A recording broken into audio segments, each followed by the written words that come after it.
Good morning, everybody. Welcome to the Committee on Housing and Economic Development. I am Senator Chip Curry, and I serve as the Senate Chair. We have a number of public hearings and one work session today. Our public hearings are kind of divided around economic development in the morning, related bills, and housing related bills in the afternoon. Sorry, not afternoon, the second three. Hopefully not afternoon. We'll see. But it's public hearing. We're here to hear everybody. Let's get started with introductions, and we'll open up the first public hearing. I'm Arthur Mingo. I represent District 9, Eastern Washington County, the sportsman capital of Maine. Good morning, I'm Mark Mallon. I represent House District 133, which is part of the great city of Biddeford. And apologies in advance, I have to run out late this morning, but I will be following all of the proceedings closely. Good morning. I am Cheryl Golick. I represent House District 99, which is all of Harpswell, part of Brunswick.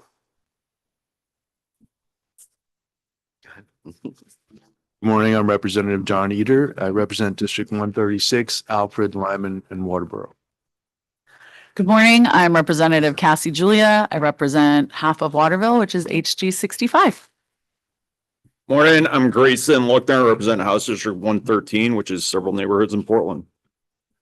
Hi, I'm Amanda Collimore. I represent House District 68, Pittsfield, Clinton, Burnham, and Troy, and I serve as the ranking member.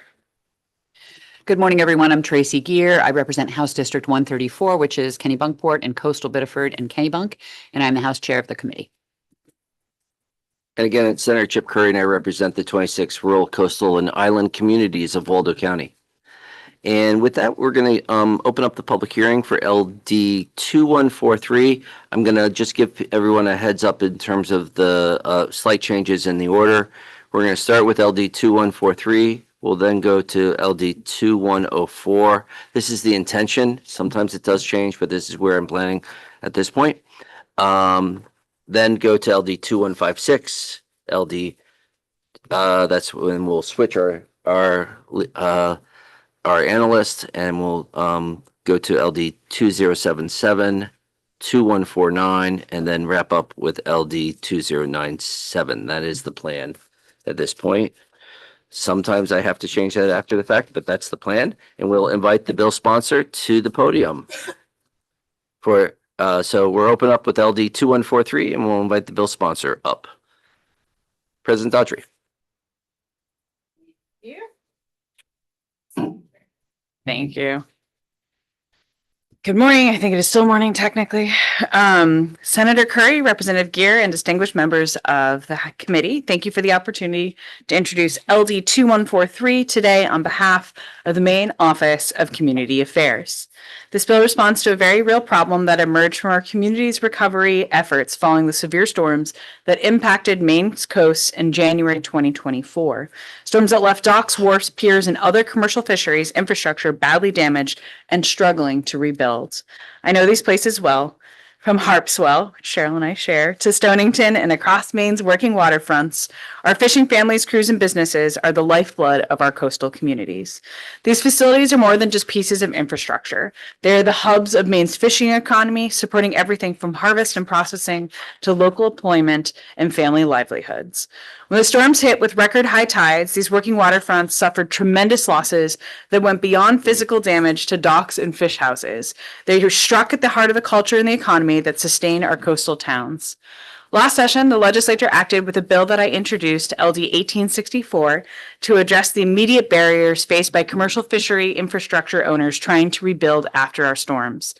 That law helped to provide needed relief from certain variance requirements under municipal shoreline and floodplain ordinances intended to help structures that were built long before current codes were in place. However, subsequent review by the Floodplain Management Coordinator at the recently created Maine Office of Community Affairs, or MOCA, in consultation with FEMA, revealed that the way LD 1864 was drafted created definitional inconsistencies between the state shoreland zoning law and the federal FEMA National Flood Insurance Program, NFIP, requirements. Inconsistencies that risk jeopardizing a community's eligibility for federally backed flood insurance and flood mitigation assistance if not corrected. If LD 2143 is a targeted technical correction that preserves the goal of helping commercial fisheries communities rebuild, while also safeguarding Maine's standing with FEMA and keeping municipalities fully compliant with NIF standards. This is important because NFIP compliance isn't just a federal technicality. It matters to property owners, home buyers, lenders, municipalities, and the state as a whole. Non-compliance can result in a problem or suspension from NFIP, loss of access to federally backed flood insurance, increased insurance costs, and reduction in eligibility for post-disaster recovery assistance outcomes, and outcomes that would undermine Maine's broader disaster resilience and economic stability. So this bill accomplishes three core objectives. First, it focuses relief where it belongs within municipal floodplain management ordinances where FEMA rules apply in the first place rather than in the broader shoreline zoning context. It aligns state definitions with the federal NFIP's definition of functionally dependent use, ensuring that variances for storm damaged commercial fishery structures do not exceed what FEMA allows. And it extends applicability beyond the January 2024 storm events and removes the requirement for a federal disaster declaration to be eligible for relief from the reasonable return variant standard so that working waterfronts impacted by future storms can also rebuild. Importantly, the protections and standards that help guide the original legislature's intent, requiring that reconstruction be in kind, elevated, or protected, and that any variance be minimum necessary to afford relief, are retained while removing the reasonable return criterion of the municipal variance undue hardship barrier. This bill would allow property owners to repair structures seaward of mean high tide that are substantially damaged by future coastal storms. This is not a broad rewrite of policy, but a surgical, practical fix that supports Maine commercial fishing infrastructure at a critical time. It protects our coastal economies and preserves working waterfronts and maintains the integrity of Maine's compliance with federal floodplain insurance requirements, which protects all Maine communities.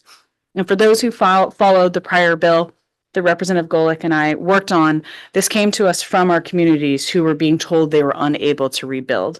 So this quick, simple surgical fix will enable those communities, not only in our own district, but in many of yours as well, to be able to move forward in continuing to be a resilient state. For these reasons, I urge the committee to support LD 2143 and report it out favorably so that Maine's fishing communities can continue rebuilding with confidence and clarity.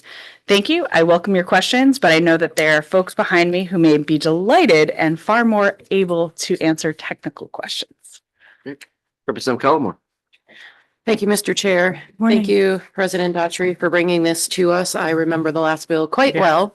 And similar to my question on that bill, I would like to ask, what does this do for waterfronts that are not coastal? Yeah. As you know, I live along riverbeds. My constituents are along riverbeds, and they and their businesses are impacted by these events as well. And I want to ensure this doesn't prevent them from having those variances and that it's only sea Yeah. bearing. So first and foremost, I agree. I know we talked about this also in LD1, ensuring that it was everything, whether it's drought, lack of snow, sea level, and also river level rise, or lack of rise in some of the droughts that we're seeing as well. One of the big things with the floodplain insurance is if we are in non-compliance with NFIB, that is a statewide concern that would impact your area just as much as our coastal communities that we're seeing in Harpswell. As far as the technicality, I do know, and I would defer to others who are much better on the technicalities of this. Currently, as drafted, the concern was on the seaward of mean high tide, that definition. So I'm not quite sure how it would apply on that level, but I do know the broader of trying to bring us in compliance applies to everyone. So the variance portion, I would definitely defer. Unless anyone wants a really cool graph. Are there any other questions? Seeing none, thank you very much. Thank you all. And we will go, we had a sign up sheet at the start. I'll go through the signups and then I'll check to see if anyone else in the room wishes to give testimony or if we have anyone online who wishes to give testimony. And so we'll go to Joan Walton.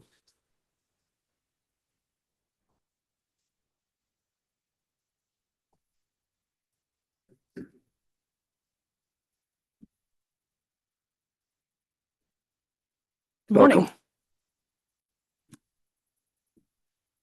Senator Curry, Representative Gear, and members of the Joint Standing Committee on Housing and Economic Development. My name is Joan Walton. I'm the Director of the Municipal Planning Assistance Program within the Maine Office of Community Affairs.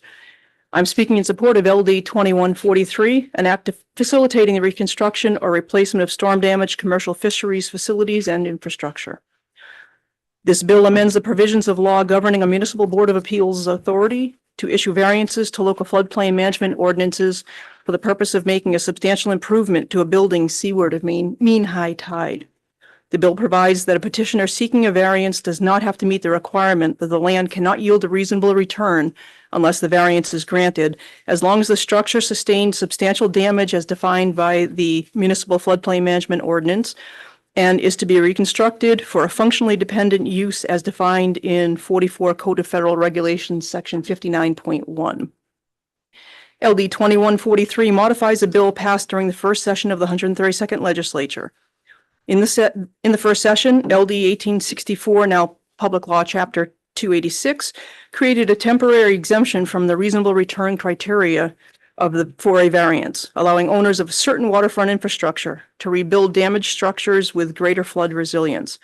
The temporary exemption applied only to areas covered by federal disaster declarations and to damage incurred between January 9th, 2024 and January 13th, 2024, and required that all appeals be completed by a municipal board of appeals no later than January 31st of 2027. LD 2043 removes the federal disaster prerequisite as well as the temporary status exemption from the reasonable return criteria for a variance, specific to the Maine floodplain management ordinances. The bill clarifies the legislative intent to apply the exemption to structures placed seaward of mean high tide on top of docks, piers, or wharfs, allowing the owner to elevate or otherwise protect the structure from future flooding damage if the structure has suffered substantial damage as defined by the Municipal Floodplain Management Ordinance, which is the same definition in the 44 CFR 59.1, and if the repaired or rebuilt structure is permitted for a functionally dependent use. LD 2143 clarifies the definition of functionally dependent use to be consistent with the federal definition. The previous bill included shoreline zoning ordinances in the variance standard exemption. This is problematic as the Maine Shoreline Zoning Chapter 1000 definition of functionally water dependent use is more permissive than the federal definition for functionally dependent use. The federal definition includes only docking facilities for the loading and unloading of cargo, shipbuilding, or vessel repairs, whereas the shoreline zoning definition includes additional uses such as fish processing, storage, and marketing facilities, among other uses. FEMA has advised the Maine Floodplain Management Coordinator that failure of municipal floodplain management ordinances to be at least as restrictive as the federal definition may jeopardize any community's standing in the National Flood Insurance Program and therefore threaten the ability of property owners to buy and maintain flood insurance. Furthermore, the legislation that is less restrictive than the federal definition may lead to repercussions for the NFIP's, National Flood Insurance Program's, statewide coordination role. In summary, LD 2143 ensures that state statutes and local floodplain management ordinances remain compliant with federal law, thereby maintaining good standing with the National Flood Insurance Program.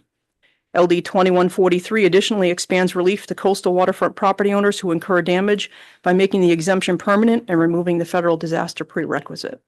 This positions property owners who meet the criteria to rebuild more expediently and with improved resilience to future flood damage. Thank you for your time. I would be happy to answer any questions now or at the work session. Thank you. Chair Gear. Thank you, Mr. Chair, and thanks for being here today with your expertise, Ms. Walton. Specifically, I just want to make sure I understand the distinction between cargo. So does that include, lobsters, for example? I mean, what is included in the definition of cargo, and how is that different from, say, fish processing? I'm just thinking about a lobster pier, bottom line, like where does that fall in this? Understood. The nuances of the definitions, something that I am not entirely comfortable defining. I would like to defer to, if it's related to the Shoreline Zoning Chapter 1000, I'd like to refer to DEP, and to the FEMA standards, I'd like to defer to the Floodplain Management Coordinator. I know the Floodplain Management Coordinator can be available for a work session. I'm hoping that we may be able to coordinate with DEP at that level also. if I was a code enforcement officer and I had to make, I am, but if I had to make that decision in my municipality, I would, lacking any guidance in any other ordinances clarifying further what those definition distinctions are, cargo to me would be freight, potentially containers, not necessarily large ones. We see it in intermodal facilities, but products that are being moved in bulk as opposed to a commodity that's being transferred from a boat, a fishing vessel to the land. That's not necessarily how DEP and floodplain management coordinator would define it, but that's my initial reaction. Representative Cullimore. Thank you, Mr. Chair. Thank you for being here. I have potentially two questions, but one is a follow-up depending on the answer. So the municipal ordinance, is this something the state has said you have to have this ordinance, or is this something that each municipality has their own ordinance about it?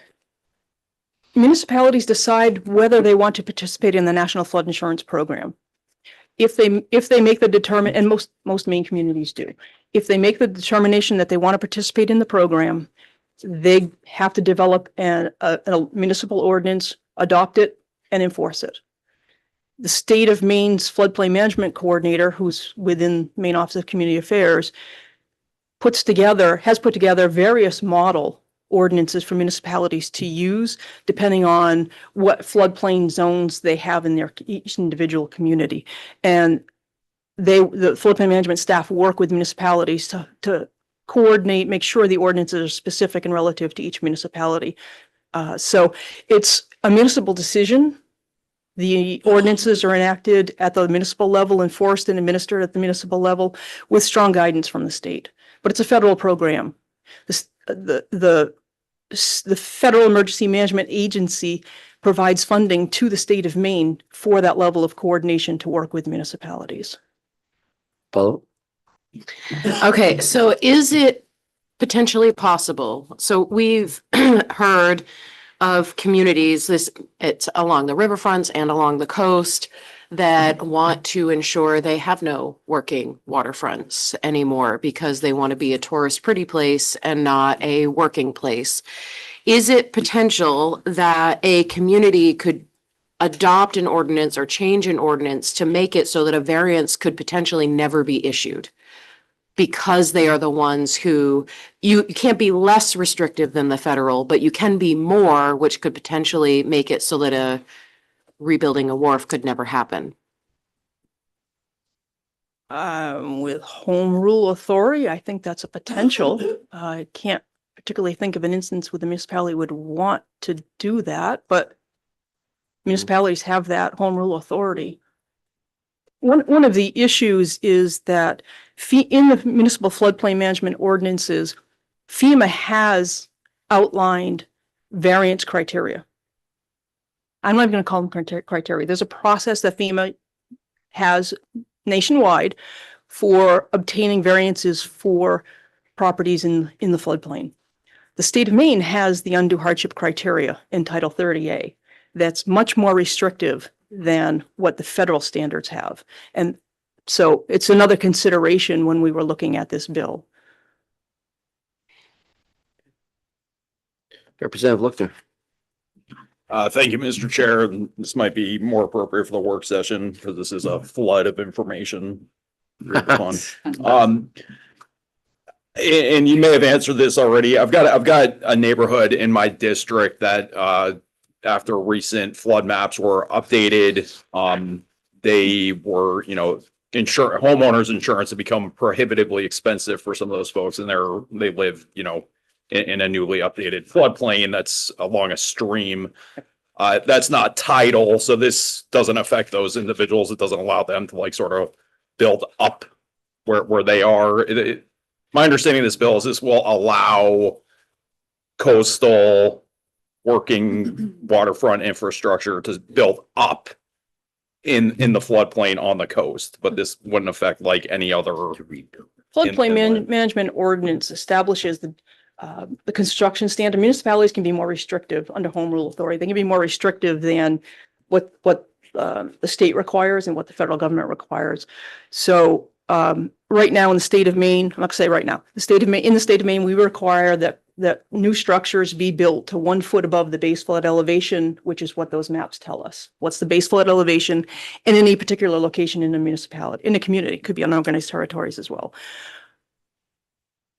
Some municipalities are requiring 2 foot, 3 foot above that base flood elevation. Irrespective of that, what we're talking about here is allowing for a variance of the first undue hardship criterion of the 4 in statute that says the land in question cannot yield a reasonable return for structures seaward of mean high tide. So along a river, we wouldn't run into that scenario. I wouldn't expect to have. If it's a tidal river, you might.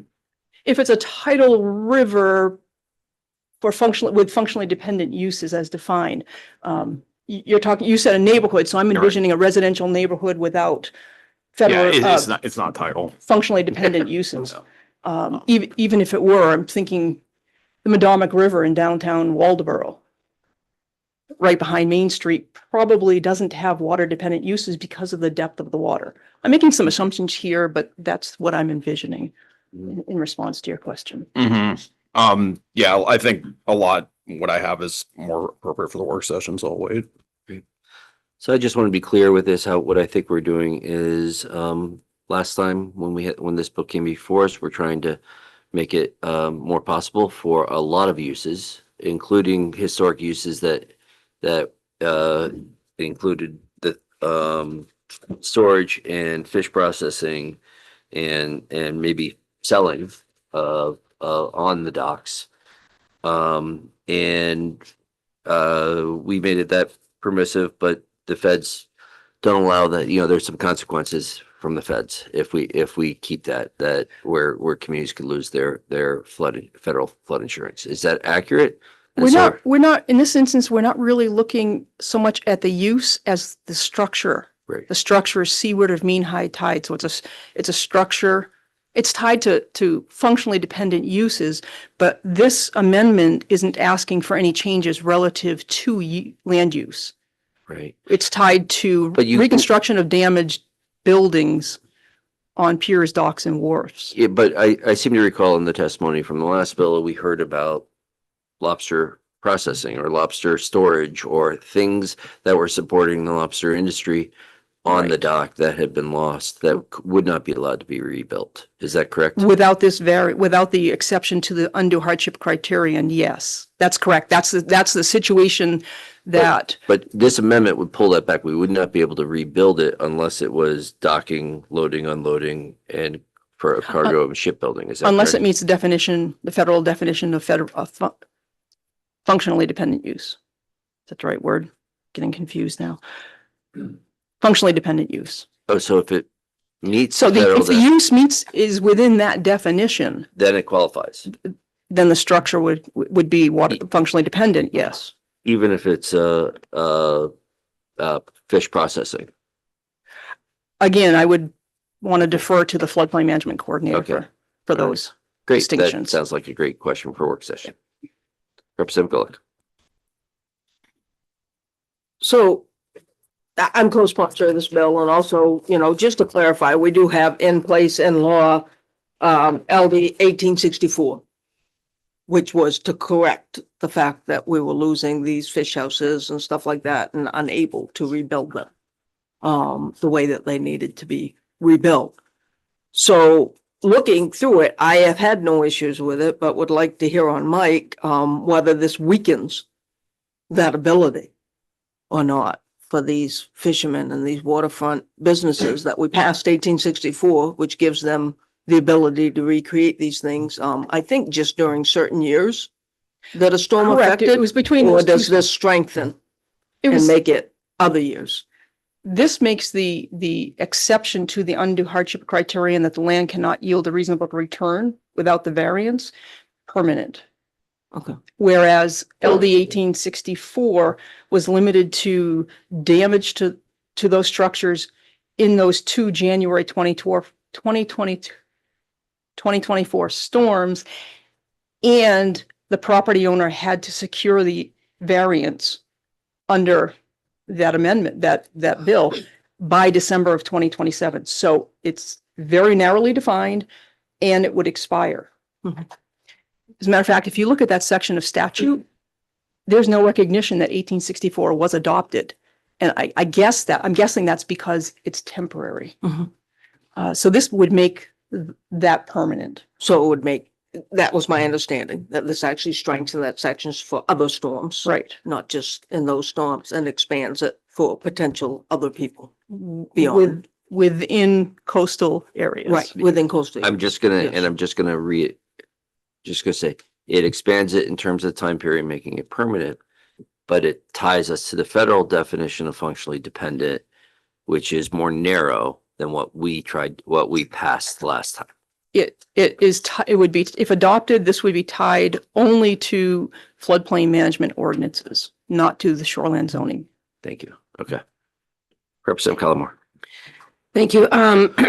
With this change, I know the original bill we did was strictly focused on those just terrible storms.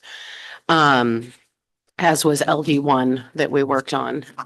But I guess I'm also considering, it's by doing this change, I understand we have to align with federal if we want that insurance, and it's problematic in certain ways.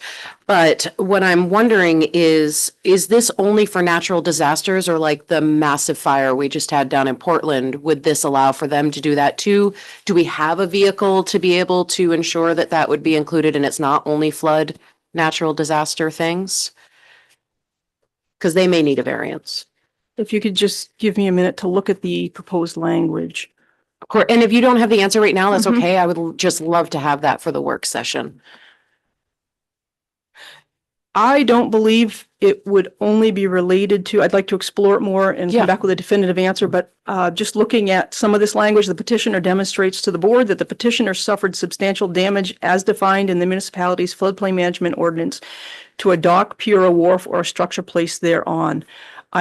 Quick read, I'm not seeing that the substantial damage is tied to any particular cause. Okay. So I'm inclined to say it doesn't matter what causes substantial damage, but I'd like to explore that more in the work session, please. I appreciate that. And if I could ask too, I'd really like to ensure that DEP and the Coastal Floodplain Management Coordinator are at our work session. So I have a lot of technical questions I want to ask, like what is the definition of cargo and the functionally dependent use mean? I think I'd like that clarified for us too. We can request that. No. Single question. No more questions. Thank you very much. You're welcome. Thank you. Is there anyone else who wishes to give testimony? That is the last person who was signed up to give testimony on this bill. Is there anyone else who wishes to give testimony that's in the room? Nobody online? Excellent. With that, we'll close the public hearing on LD 2143. We'll now open up the public hearing on LD 2104. LD 2104 is an act to clarify contractual rights of personal sports mobile dealers. And we'll welcome to the, where'd you go?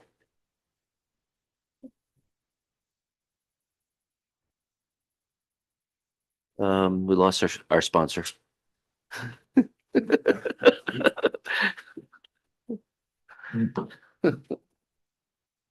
While we're waiting, any members arrived since we've done introductions? Could you introduce yourself?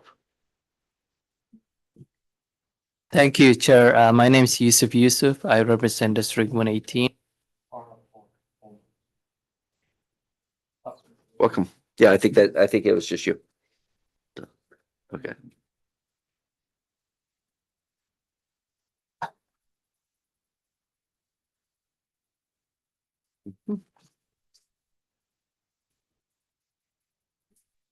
We'll now open up the public hearing for LD 2104 and we'll invite Representative Julia to the podium.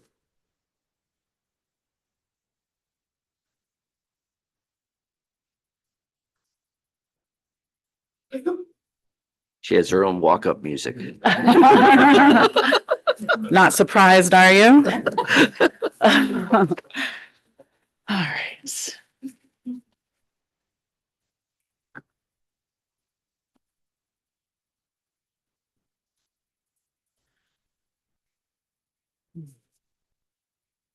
All right.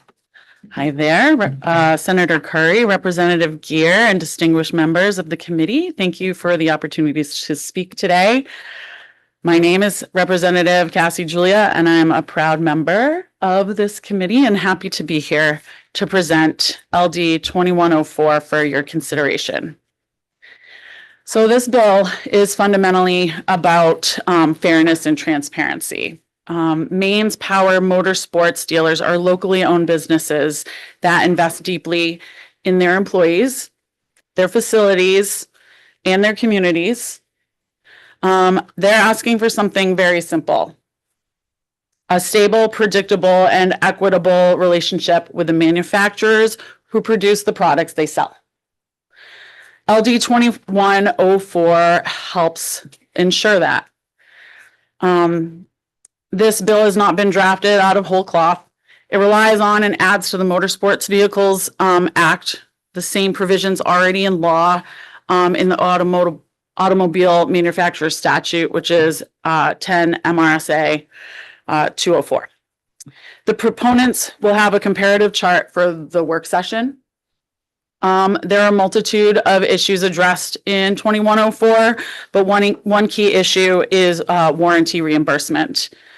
We dealt with this issue last year in relation to boats and requiring fair reimbursement for warranty work. Some of that work includes diagnostic time, replacing fluids, and administrative times, all of which are paid for by retail customers. Retail consumers in Maine should not have to pay for their repairs to subsidize a manufacturer paying only a third cost of repair. Okay. The second issue addressed in the bill is inventory allocation. Dealers cannot meet customer demand if they are not provided with the right mix or quantity of products. When a lack of inventory is later used as evidence of poor performance, it creates an unfair and unworkable situation. 2104 makes clear that if a manufacturer has not supplied adequate inventory, it cannot use low sales as justification for terminating a dealer. I hope that is as clear to you as it is to me. The bill also clarifies that longstanding dealers should not be pressured into signing unnecessary or duplicative agreements just to continue selling the products they have. I respectfully urge the committee to support 2104. Thank you for your time and consideration. I am happy to answer any questions. Thank you very much. Representative Cullimore. Thank you, Mr. Chair. Thanks for bringing this bill to us. I have a couple of questions. I'm ready for them, Amanda. So the 1/3 cost of repair, is that something that's in law that we're correcting, or is this a policy that the businesses have with That's their? a tactic that's used, yeah. So it's their business policy? Yeah. Okay, thank you. May I continue? Mm, Thank you. Do we have any other states in the area that have similar requirements to the inventory allocation where we're saying, poor performance can't be based on that we're modeling this language after, or are we going to be the first in the market? I'm not sure about that, actually. That's a great question. I'm sure that can be provided at the work session. That sounds great. And one more? Yeah. Oh, sorry. Okay, perfect.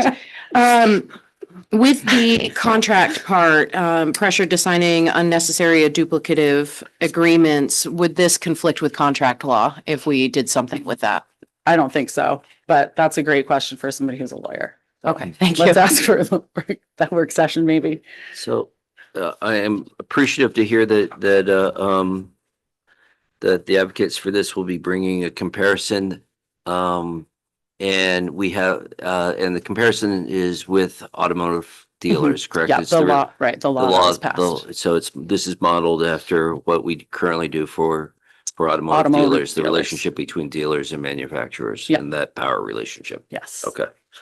I will appreciate that. And I think that's going to be very informative for us. I look forward to having you see that. Thank you. Are there any other questions for the bill sponsor? Seeing none. Thank you. Thank you so much. Senator Bennett, would you like to introduce yourself? I would, thank you. My name is Rick Bennett. I have the honor of serving the people of 14 towns in Western Maine in the state Senate, across parts of Androscoggin, Cumberland, and Oxford counties. Excellent. And we have a number of people who have signed up for, to speak for this bill. I'm going to work down the list and start with Kurt Thomas.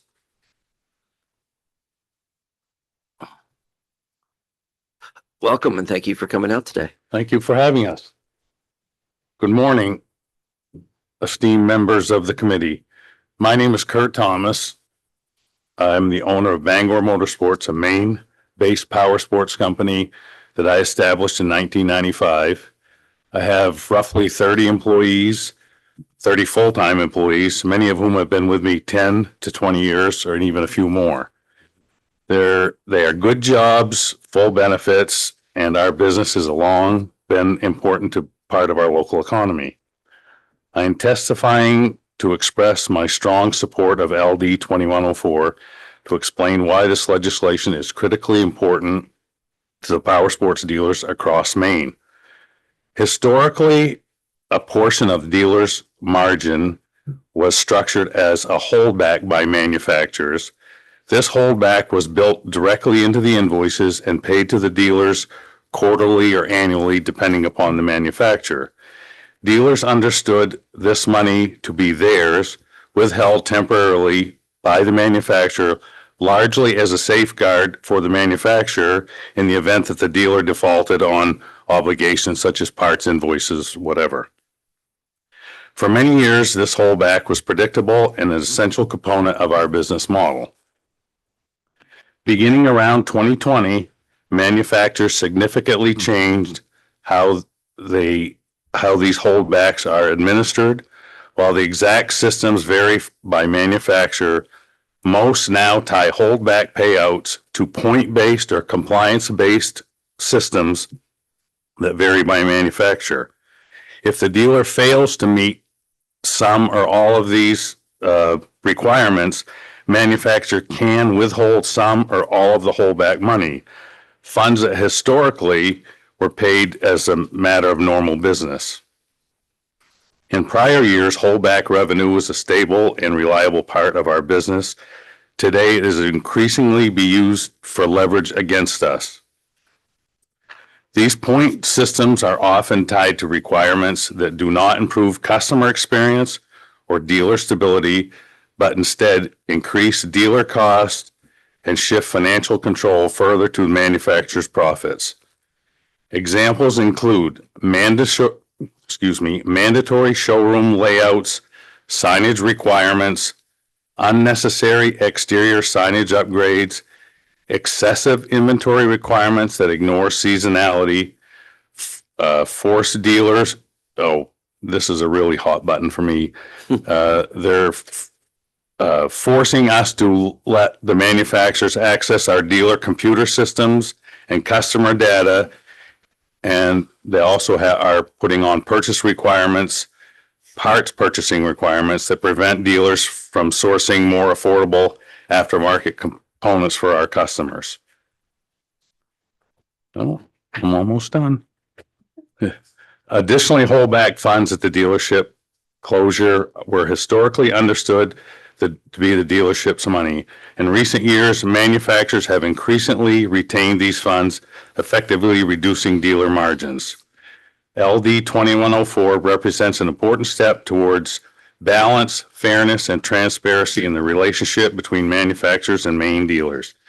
It protects locally owned businesses, preserves good paying jobs, and ensures that manufacturers cannot retroactively or arbitrarily without compensation that dealers have already earned. I respectfully urge the committee support LD 2104. I'm open for questions. Thank you very much.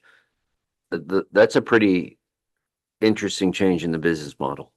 You honestly don't know the half of it, but I'm being very nice. So it is, yeah, I understand it, but it sounds It sounds pretty ridiculous. They're being extremely evasive. Uh-huh. Okay, well, we'll dive into it. Thank you. Yeah, sure. Appreciate it. I'm trying to get to a question. I'm not getting to a question. I'm just kind of in awe of your situation. Right, okay, thank Yeah. you. Representative Collmore. Thank you, Mr. Chair. I do have a question. Thank you. So I agree with the senator, to have fluctuating contracts is frustrating. And as somebody who owned business is ridiculous. But one of the things, so exterior sign upgrades, and this is kind of a hot button for me because in our town, we have some pretty restrictive sign ordinances. So when you're being asked to do something, does it potentially contradict your municipality sign ordinance that would make it impossible for you to comply, or could you use that as leverage to say we can't In comply? some cases, in my case particularly, no, they want me to take down a perfectly good sign and put up one that says the same thing, different color letters, and spend $25,000 that really does nothing. I've been in that store for 30 years. It's not going to change anything. It's just them flexing their muscle, so to speak. Chair Gear. Thank you, Mr. Chair, and thanks for being here.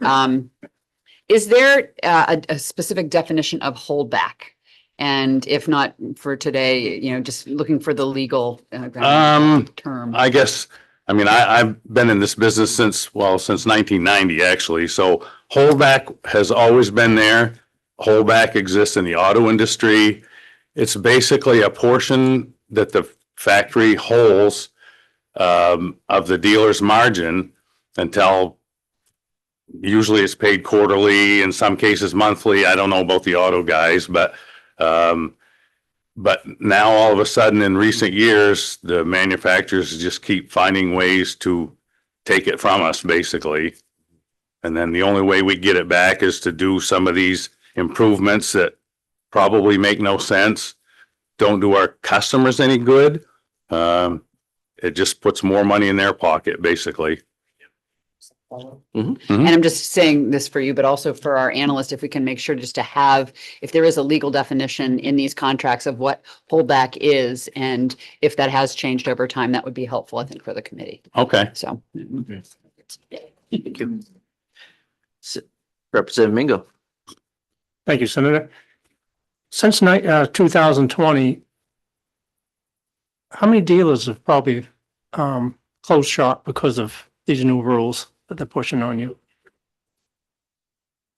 There has been some, I guess I don't know specifically because of these rules, but they're putting a lot of pressure on a lot of dealers. And I guess I would consider our store maybe on the bigger side. It's really going to crush the smaller dealers, and which I don't think is fair. I was born in Presque Isle. I started my store in Presque Isle. I was a small dealer, so I've been on both sides of the fence.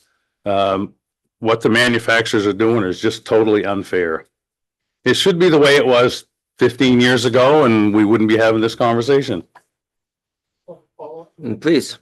You mentioned, thank you, Senator. You mentioned that they're requiring you to purchase your parts or repairs from the manufacturer, so you can't use Yes, aftermarket. but we have to order certain parts levels to maintain this point system.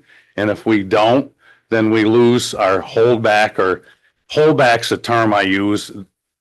Every manufacturer calls it something different, but it's ultimately the same thing. So they take it away from us in the back end. So if we don't buy Polaris parts or Honda parts or whatever, then they dock us for it, basically. In a lot of cases, there's good aftermarket parts at significantly less money. Thank you. And that most likely, you'll see in the rates that you have to charge per hour for repairs. It's got to be directly reflected probably with. Oh, definitely, yeah. Yeah, I just want that on mic. Sure. May I ask, are any of these moves by the manufacturers attempts to drive profits to certain owners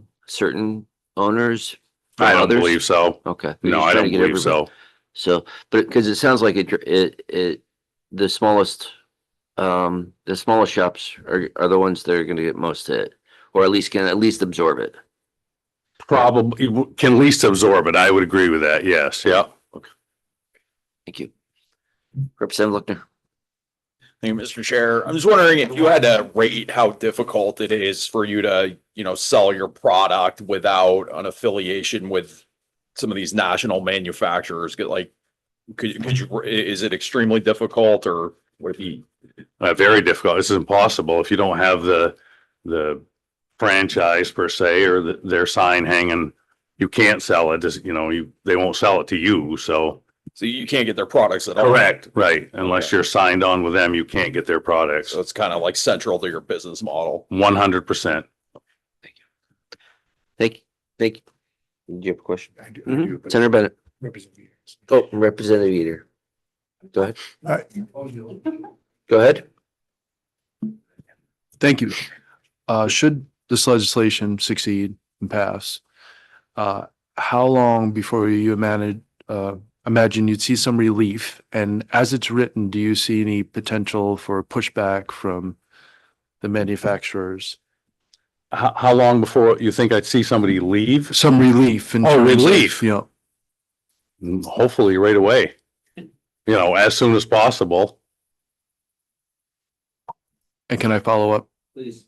The way that it's written, do you see any potential discrepancies that might be difficult to enforce, or have you looked through the bill language? I have, obviously I'm no attorney, but you would hope that the manufacturers would comply with the laws without having to go to court or whatever. I mean, when we did this back in the early 2000s, the first power sports bill that we put in, they pretty much complied right away. Since then, they've skirted and whatever, that's why we're here. We need to strengthen our laws and, they're sort of coming in the back door here and there. And so we'd just like to strengthen it up and play fair. Senator Bennett. Thank you, Mr. Chair. Thank you for being here. I got some really basic questions. Shoot. First of all, what is the definition of a personal sportsmobile? What does it encompass? We sell motorcycles, ATVs, side by sides, which are popular now, Sea-Doo, personal watercraft, and snowmobiles.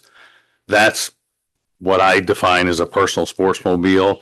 We all call our business, or most of us call our business power sports, Right. but So I see in the statute, the term isn't defined, so I presume it's defined elsewhere in existing statute in the proposal. So is that right, to your understanding? I think so, but I'm not sure about that. All right. The other thing is, I just want to understand, these are franchise relationships that you have. Mhm. You're essentially forced into signing a contract if you want the franchise. Correct. And the contractual terms of the franchise agreement includes these provisions that have grown increasingly onerous and increasingly objectionable. Is that right? 100%. And so, can you explain to me about the question of margin? How does that relate to a retail transaction and the margin being held back? How does that actually, the mechanics Okay. of that work? Just trying to use some simple figures. If something sells for $2,000, we pay $1,500 for it.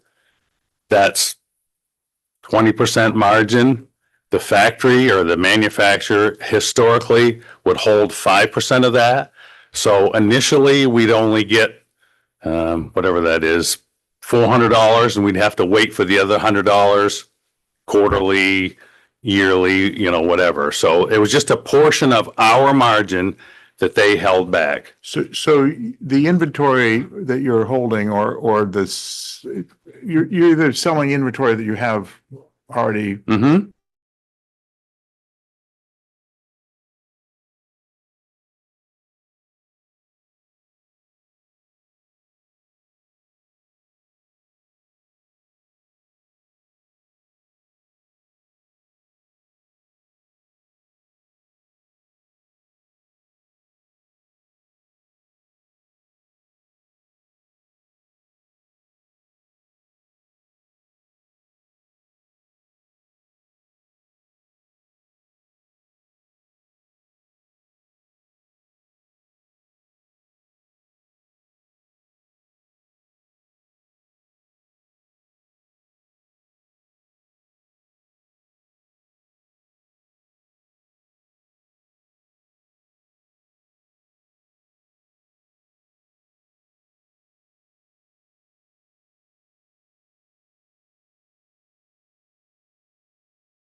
This is a test to see whether the transcription is working. It is working.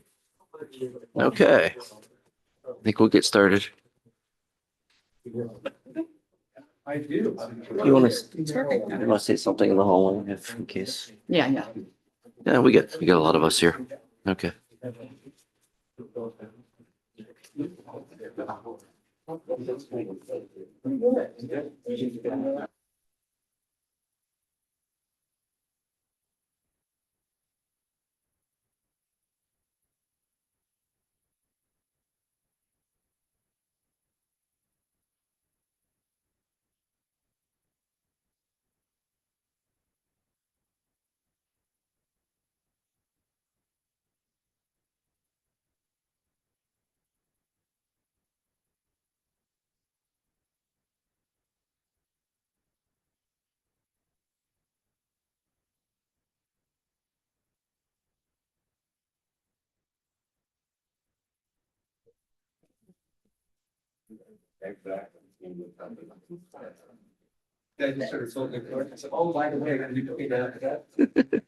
Welcome back, everybody. I think we've solved the technical issue and we have members making their way back.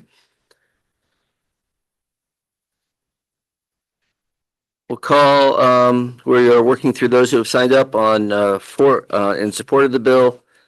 Carrie Carsley? Carsley, welcome.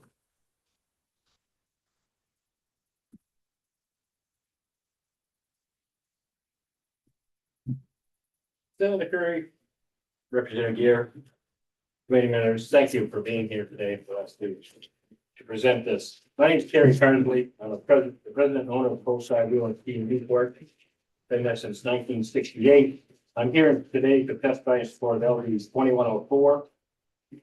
With a focus on warranty compensation and the attorney fees provisions that on the legislation you're looking at. Under the current system, manufacturers dictate warranty reimbursement dates that fail to reflect, or rates that fail to reflect the actual repair time. In practice, we are compensated for only 30 to 40% of the labor required to a trained technician to complete the repair. Diagnostic time, administrative time, and shop supplies not reimbursed at all. Oils, fluids, and consumables are also excluded, even though in many cases these costs alone can reach $250 per repair under warranty. For example, a recent fuel pump safety recall, the manufacturer allocated 1.1 hours to complete. The actual repair took more than 2 hours by a certified technician, required following a 35-page repair document. Because customers were instructed not to operate these vehicles, our dealership had to use 2 technicians and a forklift to unload and transport each unit into the service department. Administrative work took up to an additional hour. In total, we had 3.5 hours invested in each repair, resulting in a net loss of 2.5 to 2 hours of billable hours per unit. Another manufacturer's bulletin required an engine oil pump gear replacement. The repair took 4 hours to complete and required 3.5 quarts of oil, 3 quarts of antifreeze. The manufacturer reimbursed us only for the gear and 1 hour labor. This resulted in a net loss of $117 in fluids and $350 in labor on each repair. We've completed over 100 of these warranty repairs in the last couple of years. These losses are not isolated incidents, they are systematic. Dealers are forced to absorb these losses or pass them along to consumers, effectively requiring customers to subsidize these manufacturers' defects. The clarification of the attorney fees provision now in the franchise law are necessary. When manufacturers disregard franchise laws, the burden falls on the individual dealers to enforce the law at their own expense. We're expected to challenge global corporations with unlimited legal resources. In my own experience, a manufacturer violated the protected territory in the franchise agreement. When I objected, the manufacturer's COO stated that they would proceed regardless, knowing litigation was likely out of my means. Thank you for the opportunity to testify. I'm available to answer any questions you may have. Thank you. Are there any questions? Yes, I'm sorry. Chair Gear. I'm an in-charge type of person, so, yeah, okay. Anyone who's been a teacher or whatever, you're like, oh, yeah. Yeah. And in your experience, clearly you've had some direct and disturbing experiences with Oh, this, yeah. with this process. Is it the manufacturer's intent in your estimation to really just drive the cost out to the consumer or put certain dealers out of business? I just think about how is this helping them sustain a healthy dealer network if they're continuing to, if you lose money on everything, you're not going to be in business very long. Honestly, they really don't care. It's all about their bottom line. It's if they can glean $150 out of each repair, that they don't have to pay, that I have to absorb or the customer has to absorb. You sell a $25,000 four wheeler to somebody, the engine fails, and then you replace the engine and say, oh, by the way, you owe us $250 because the company didn't cover the oil and the antifreeze. I wouldn't be happy. So the dealer absorbs it. So effectively, our labor rate does this and this and this, and our markup on parts, you have to do this and this. You have to get back to zero. And they are making it virtually impossible.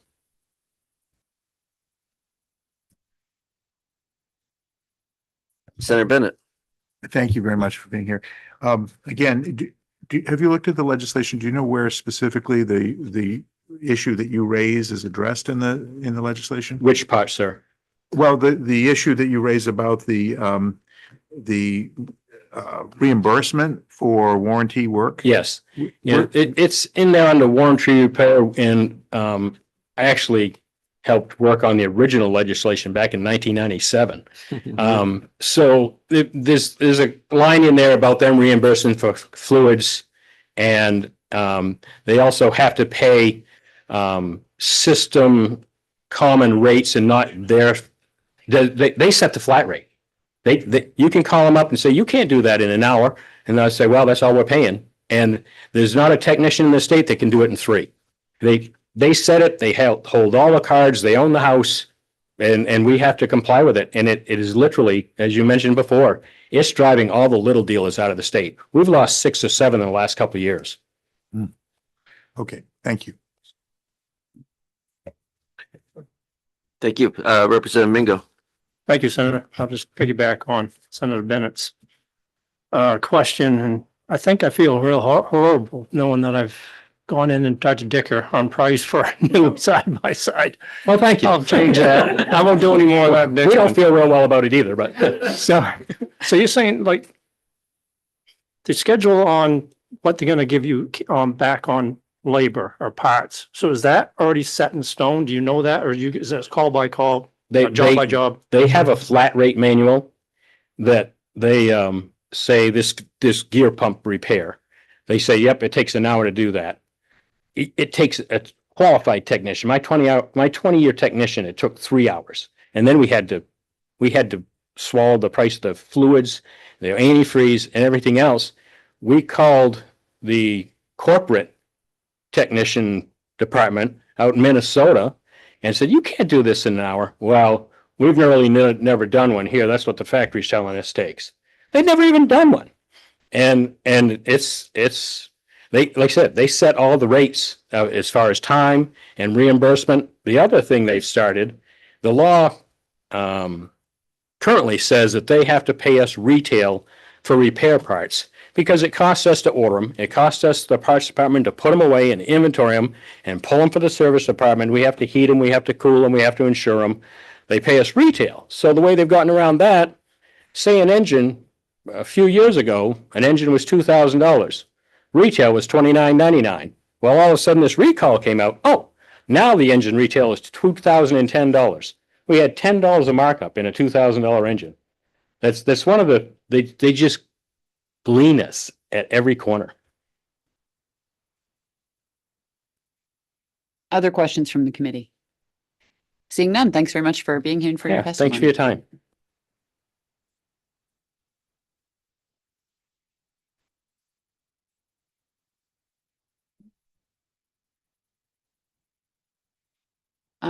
Let's see. Next on the list is Luke McConnell. No, you don't need to look. Sorry, I'm subbing in here, so Should be Diane Johnson. Diane Johnson. Lo and behold, it is Diane Johnson next to testify. Welcome. Great job. Good morning, Representative Gear and members of the committee. My name is Diane Johansson. I am a resident of Turner. I am a lobbyist with Pretty Flaherty. I am here today on behalf of my colleague, Bruce Garrity. We both represent the folks that you've heard from today, the Recreational Motorsports Association of Maine. The association is comprised of about 20 personal sportsmobile dealers throughout the state of Maine. So unfortunately, he couldn't be here today. I do want to start out the testimony. Mr. Garrity is the expert when it comes to franchise law. He's been heavily involved with the motor vehicle franchise law here in the state of Maine. And as Senator Curry had mentioned, he will be here at the work session to go through a side-by-side of what we're asking for in this bill and then how that compares to the motor vehicle franchise bill or laws here in the state of Maine. So the franchise laws in the United States have developed over an extended period of time to address the imbalance of power between national franchisors and local franchisees. And you've heard from many of those folks today. This unequal and significant one-sided bargaining power has allowed manufacturers to engage in a variety of unfair trade practices, including unreasonable termination provisions, forcing franchisees to purchase products or other materials the franchisee may not want, and unreasonable requirements in association with the operation of the franchise. Franchise laws in Maine include automobile dealers, heavy farm equipment, small power equipment, boats, and sports mobile dealerships.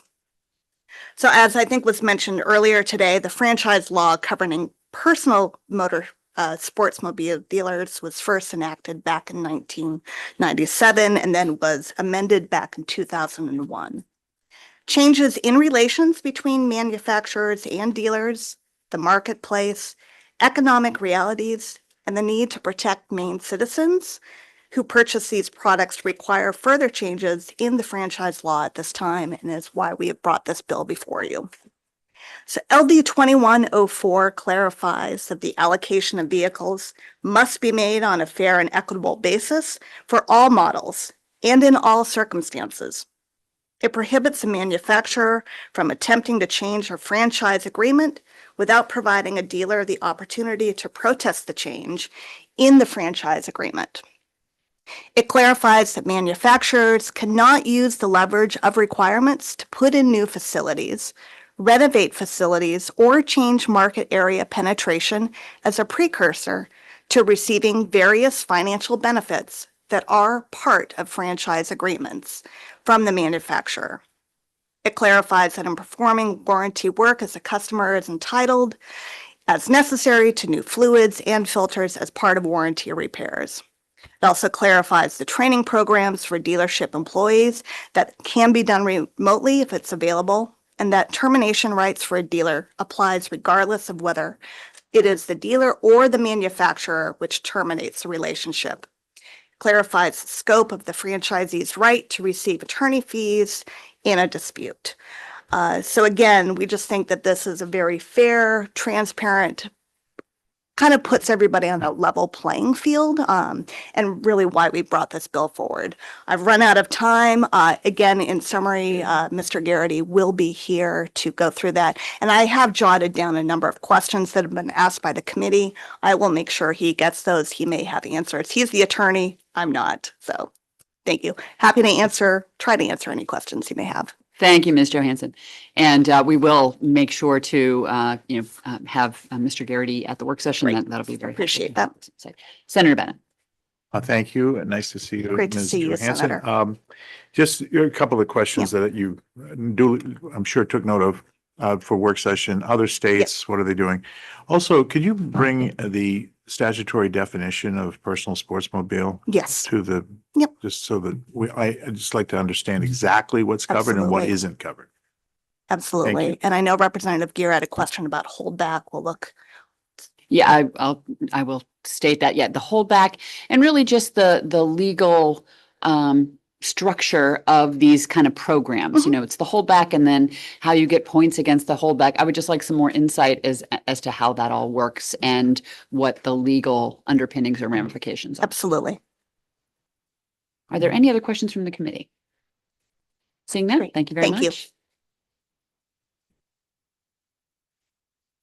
So I don't have anyone else on the sign up list at this point. Is there anyone else in the room who wishes to testify in favor of LD 2104? Anyone here wishing to testify against? And neither for nor against. Seeing none, we'll move to online folks. We have one person online. So yeah, I'll ask our clerk to promote that person.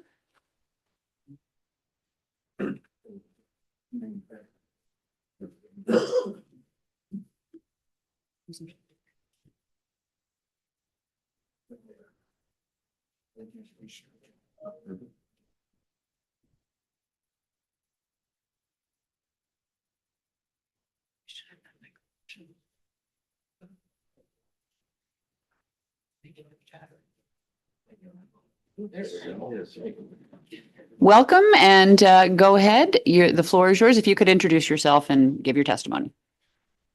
Yes, can you hear me? Yeah. Yes, Okay. we can. Okay, thank you. Good morning, Senator Curry, Representative Gear, and esteemed committee members. My name is Cooper Friend. I'm Vice President of Friend and Friend Incorporated in Ellsworth. We carry Polaris, Honda, Yamaha, and Kawasaki motorcycles, ATVs, and watercraft.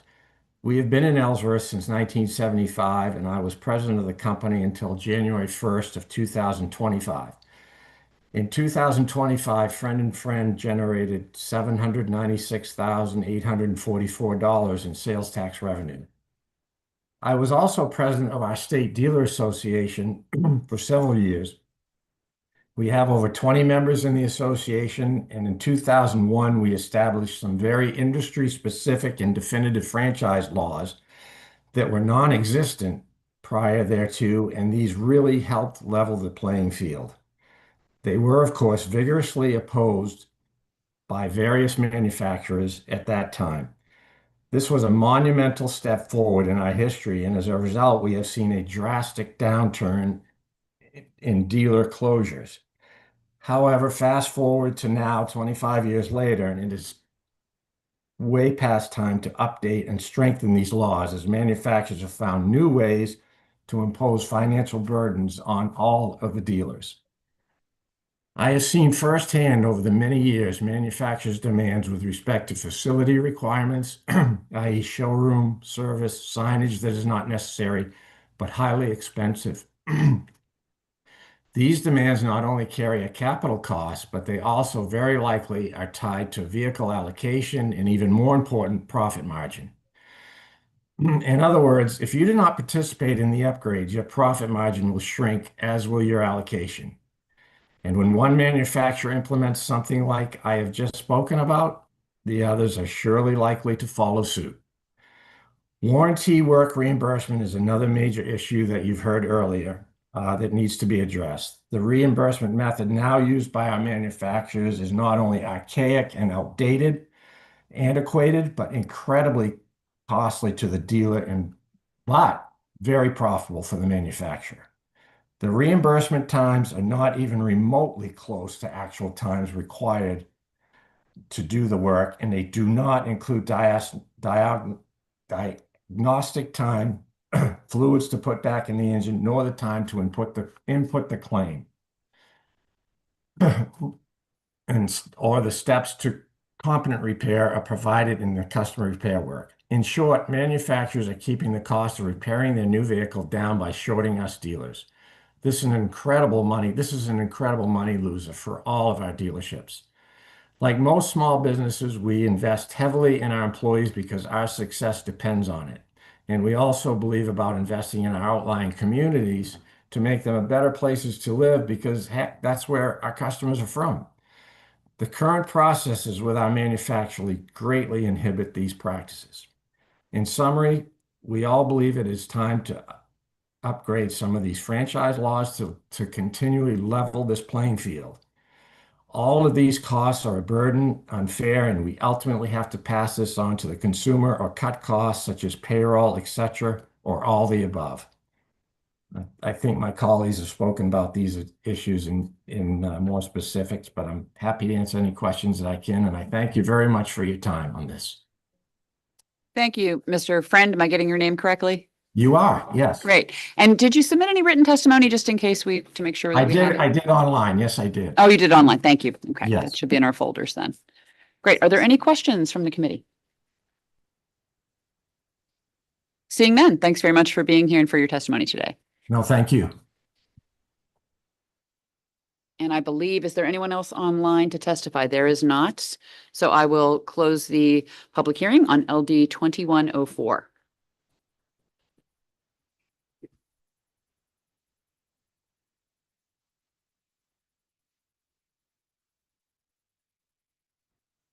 Thank you. We'll now open up the public hearing on LD 2156, an act to provide for the 2026-2027 state ceiling on private activity bonds. And that's me. So 1 second. I'll hand that back to you.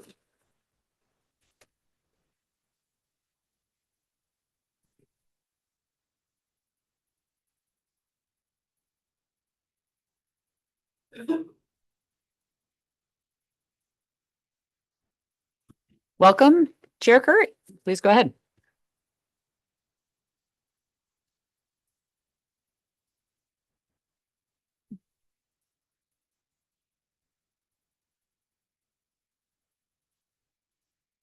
I do not have my correct testimony in front of me. You all might have it, but this is an annual bill thank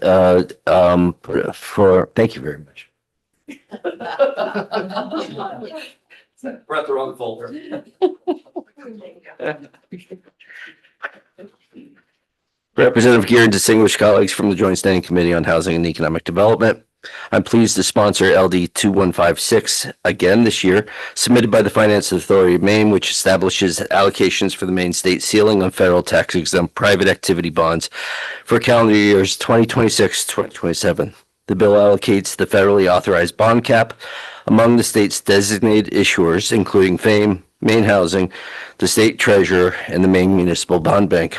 The legislation does not authorize state debt or create any legal obligation for the state of Maine. Instead, it ensures the existing federal bond authority can be used efficiently to support housing, education, financing, municipal projects, and economic development at no cost to the state.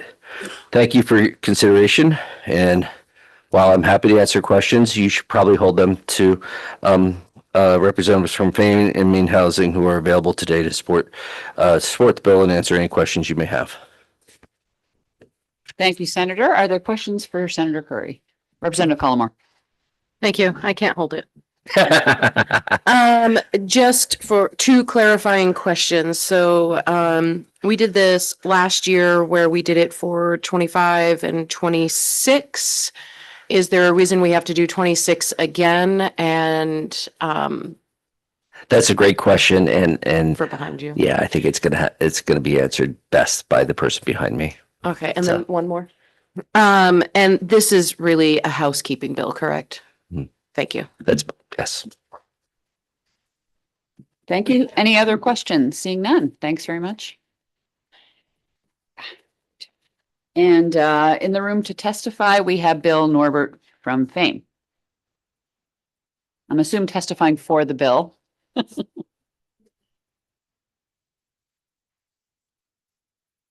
Good morning, Senator Curry, Representative Gear, and distinguished members of the committee. My name is Bill Norbert. I'm the Governmental Affairs Manager at the Finance Authority of Maine, and I'm here to support this bill. With me today is FAME CEO Carlos Mello as well, and we're here because it's a really important bill, and we are happy to explain all parts of it. But basically, as Senator Curry mentioned, first of all, the other private activity bond issuers, which include Maine Housing, the Maine Municipal Bond Bank, the State Treasurer, FAME. We all want to thank Senator Curry for sponsoring the bill. As he noted, this bill is presented annually on behalf of the various state issuers of private activity bonds. It establishes the allocations of the ceiling on issuance of tax-exempt bonds for calendar years 2026 and 2027. This allocation allows for the issuance of certain bonds for purposes determined by Congress and the Maine legislature to be for the public's benefit. Maine's private activity bond issuers assemble annually to discuss how best to allocate the bond cap for expected and potential projects. We are all in unanimous support of this authorizing legislation. No state money is involved. The state isn't on the hook for any of the bonds issued, nor would the bill have any net effect on the state's general or moral obligation debt. Private activity bonds help to finance projects with public benefits like affordable housing, infrastructure, utilities, and nonprofit facilities by using tax-exempt debt for private entities, thus lowering costs for the public good. They also support student loan financing, first-time homebuyer mortgages, and manufacturing facilities. FAME typically issues tax-exempt bonds for the benefit of certain for-profit manufacturers, solid waste companies, and 501c3 nonprofit organizations. We also issue bonds for alternative private student loans. Attached to my testimony is a colored graph with statistics to help you better understand how the bond caps have been allocated among issuers over the years. And finally, we are offering a technical language amendment to clarify a couple of things we missed when reviewing the reviser's final draft of the bill. Apologies. Happily, it doesn't change any of the figures or totals in the bill. First, we need to make clear in section 2 on page 1, FAME section, that of the additional 100 million of the state ceiling being allocated to FAME for calendar year 2026, only 47,625,000 and not 100 million was previously unallocated, and that 52,375,000 was reallocated to FAME from Maine Housing's portion. Second, in section 4 on page 2, the Maine Housing section, we need to state that the reduction of 52,375,000, which is the difference between the original 100 million and the newly proposed portion for Maine Housing of 47.6 million, that has been reallocated to FAME. Thank you for your consideration of the bill and amendment. I'll be happy to answer any questions. One thing I can say is in answer to Representative Collimore's question, it's true every year the bill comes up and we have to project for 2 years. And the great thing is with the law that the different issuers can share amongst themselves and rejigger, if you will, the totals that you previously approved with your permission to be used by, say, Maine Housing, who really could use it this year, whereas maybe FAME could use it the next year. And so every year we have to sort of adjust it and get your blessing. And it's our best guess estimate for one of the years. And the other year, the current year, is when we come back and say what we're actually expecting and what we need. So happy to answer any other questions, and thank you for your consideration.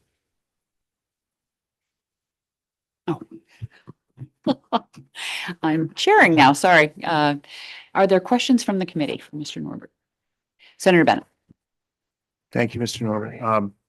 So why all the volatility, particularly in the 26, 27 year? It looks like FAME has got a huge increase. Right. And Maine State Housing has got smaller. And then we see the appearance suddenly of MMBB, the Maine Municipal Bond Bank, out of nowhere.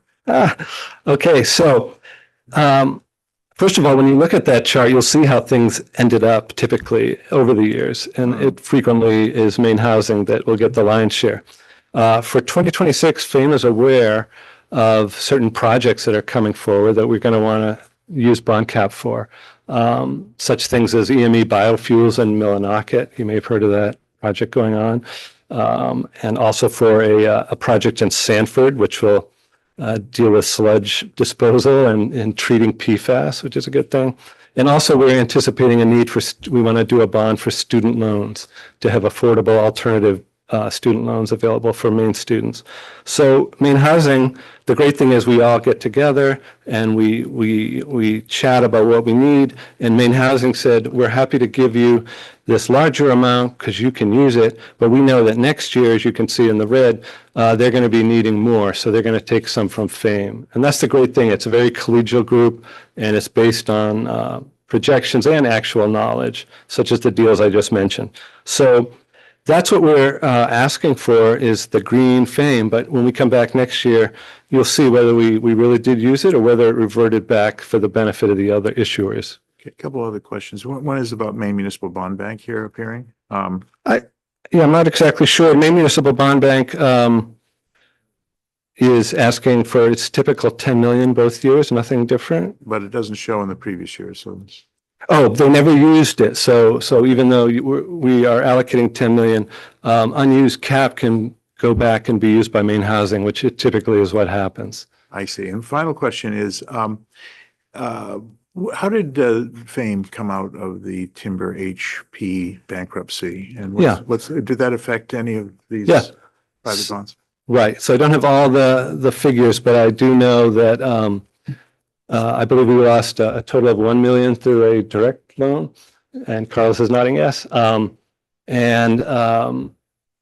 You know, we and others are still supporting this company. They've emerged from bankruptcy and restructured, and we are really hoping they will succeed. It's such an important area of the state and an important business that they're doing with timber and turning it into insulation products. So yeah, so the answer is 1 million. 1 million direct. Did you have any guarantees on any of the rest that you took some losses? We did. There's a combination of financing, New Markets financing, and our direct loan. We also have outstanding now commercial loan insurance, which, you know, they're paying back on, and we hope not to lose. Okay. Thank you. I agree with your assessment about the fundamentals of that business. They're very exciting for the state of Maine and for that region of the state overall, too. So I appreciate you're there to take some risks that others won't, and so then they don't always end happily. But if you've managed to limit your losses in that way, that's pretty good. Yeah, thank you. Yeah, thank you. Thank you. If I could make a request of committee members, if when you ask your question, if you could then turn off your mic so that I can, when I'm chairing, I can do my job. That would be helpful. Representative Lookner.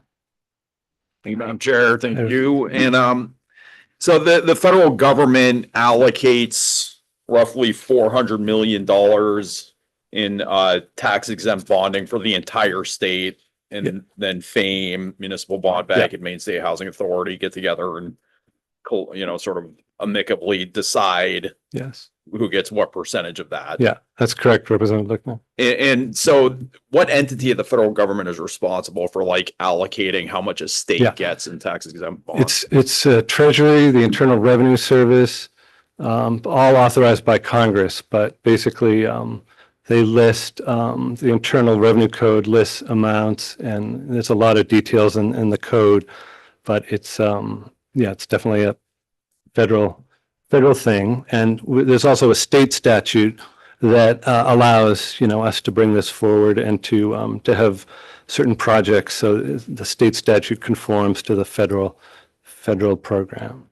But that roughly $400 million is what it's going to be 26 and 27. That's right.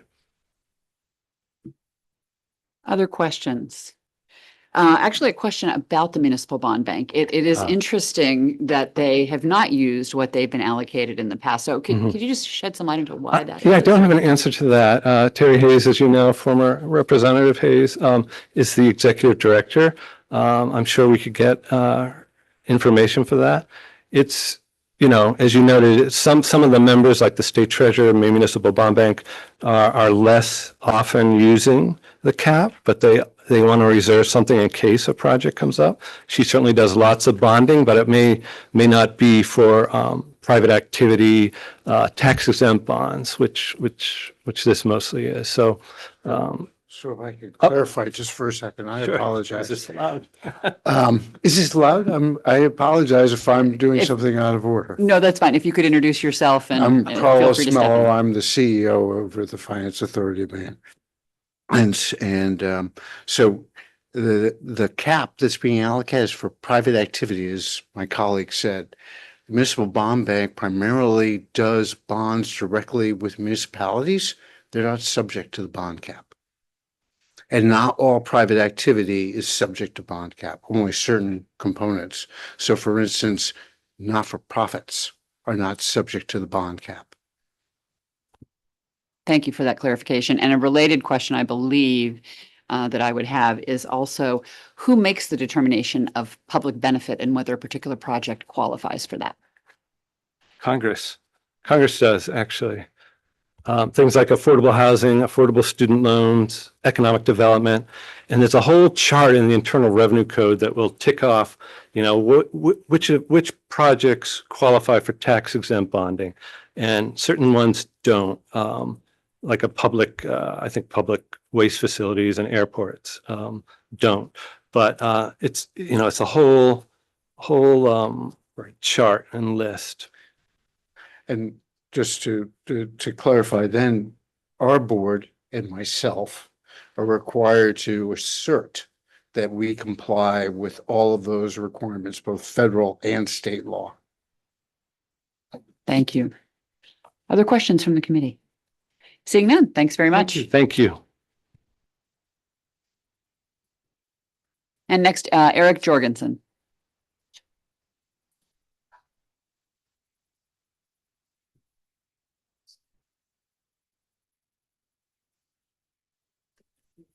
Good morning. Senator Curry, Representative Gear, members of the committee. My name is Eric Jorgensen. I serve as Senior Director for Government Relations and Communications at the Maine State Housing Authority. We support LD 2156 as we do every year, and we urge its passage. We also support the amendment from the sponsor, which really just doesn't have any bottom line implications, just corrects some things that were in the drafting of the bill. Just as you saw with LD 678 last year, this is a bill that comes before this committee on an annual basis and is needed in order for Maine Housing, FAME, and the other agencies to issue private activity bonds.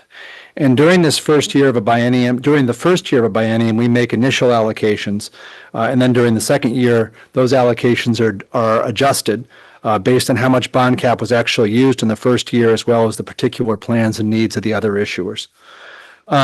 These are federally authorized tax exempt bonds, so-called because the federal government determined many years ago that there are certain private activities that have public purpose. So in our case, those activities include home ownership and affordable housing construction.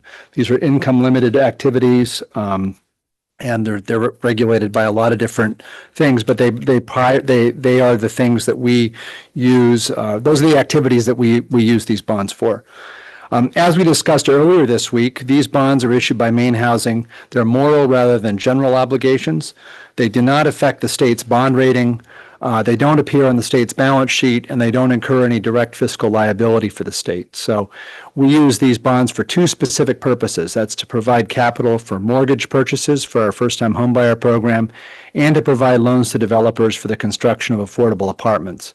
And those bonds are repaid by mortgagees and not state government funds. States are allowed to issue a limited number of these private activity bonds up to a cap set by the federal government.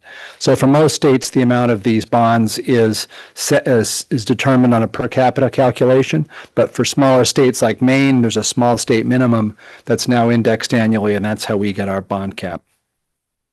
With an overheated real estate market in Maine, these financing tools are now more important than ever.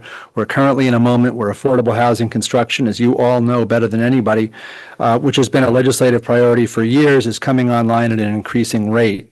Our agency currently has the largest production pipeline in its history, and the rising trend is not a coincidence, but a reflection of various policies made available by both the legislature and the federal government.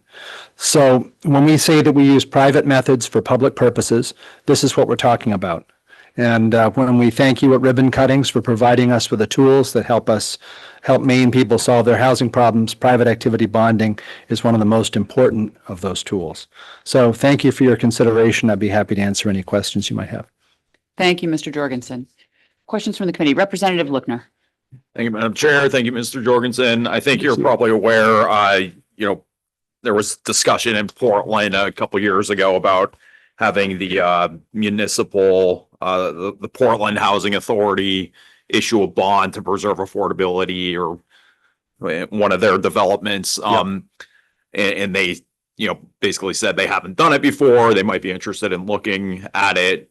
And then, but that, percentage of whatever bond they would be able to access or what is dictated by this formula that comes to us from Congress. And they would have to go through you, correct? They would have to go through the Maine State Housing Authority first. I could clarify that. I think that Portland Housing Authority would be able to use municipal bonds for that purpose. And so they wouldn't be subject to this program, but I don't want to mislead you. So let me find out about that and get back to you on And then that. I guess another question I have, which is a little bit broader. So the Maine Municipal Bond Bank can issue, these aren't, they're still tax exempt bonds, but since they're like public bonds, not for private activity, are they still tax exempt? I believe so. I'm looking over at Carlos, but I think so. Yeah. We can save that for the work session. Yeah, I don't know. I can't speak for them, but I believe that's the case. Other questions? Senator Bennett. Thank you, Madam Chair. So 2026 ceiling is $397,625,000. The same number is used in 2027, but that's, I take it because we don't know what the final number is that Congress will approve for the increase. I think that's right. Okay, thanks. I mean, Other are they questions? provided in a 2-year? We don't get it in a 2-year. I think that's correct. Yeah. Thank you. Other questions? And just to clarify and state this on mic for the committee, what we talked about earlier this week was raising the cap overall. And here we're talking about the allocation. Is that correct? No, not exactly. This is about allocating the money, these bonds, which are given to us as a lot and in a limited amount. Earlier this week, we talked about raising the moral obligation limit, which is a statutory thing that just controls how many bonds we can have outstanding at any given moment. They're related, but not the same thing. Thank you for that clarification. Sure. That was certainly helpful to me, hopefully others as well. Other questions? Seeing none, thanks very much. Thank you very much. Is there anyone else in the room who would like to testify in favor of LD 2156? Anybody here to testify against? Or neither for nor against? Seeing no one in the room. Is there anyone online? There is no one. So with that, I will close the public hearing on LD 2156.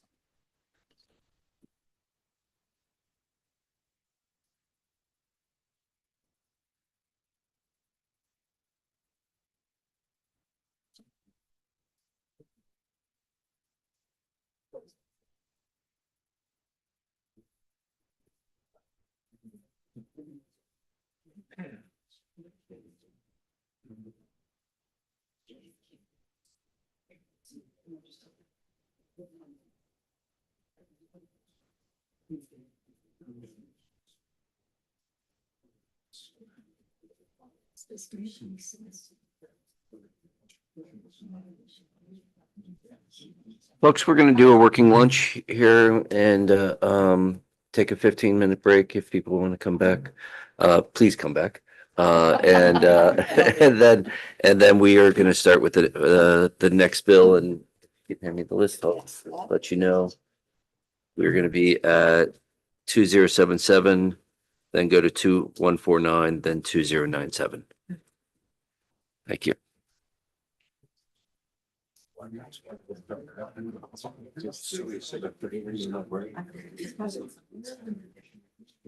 It is, I understand.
Welcome back, everybody.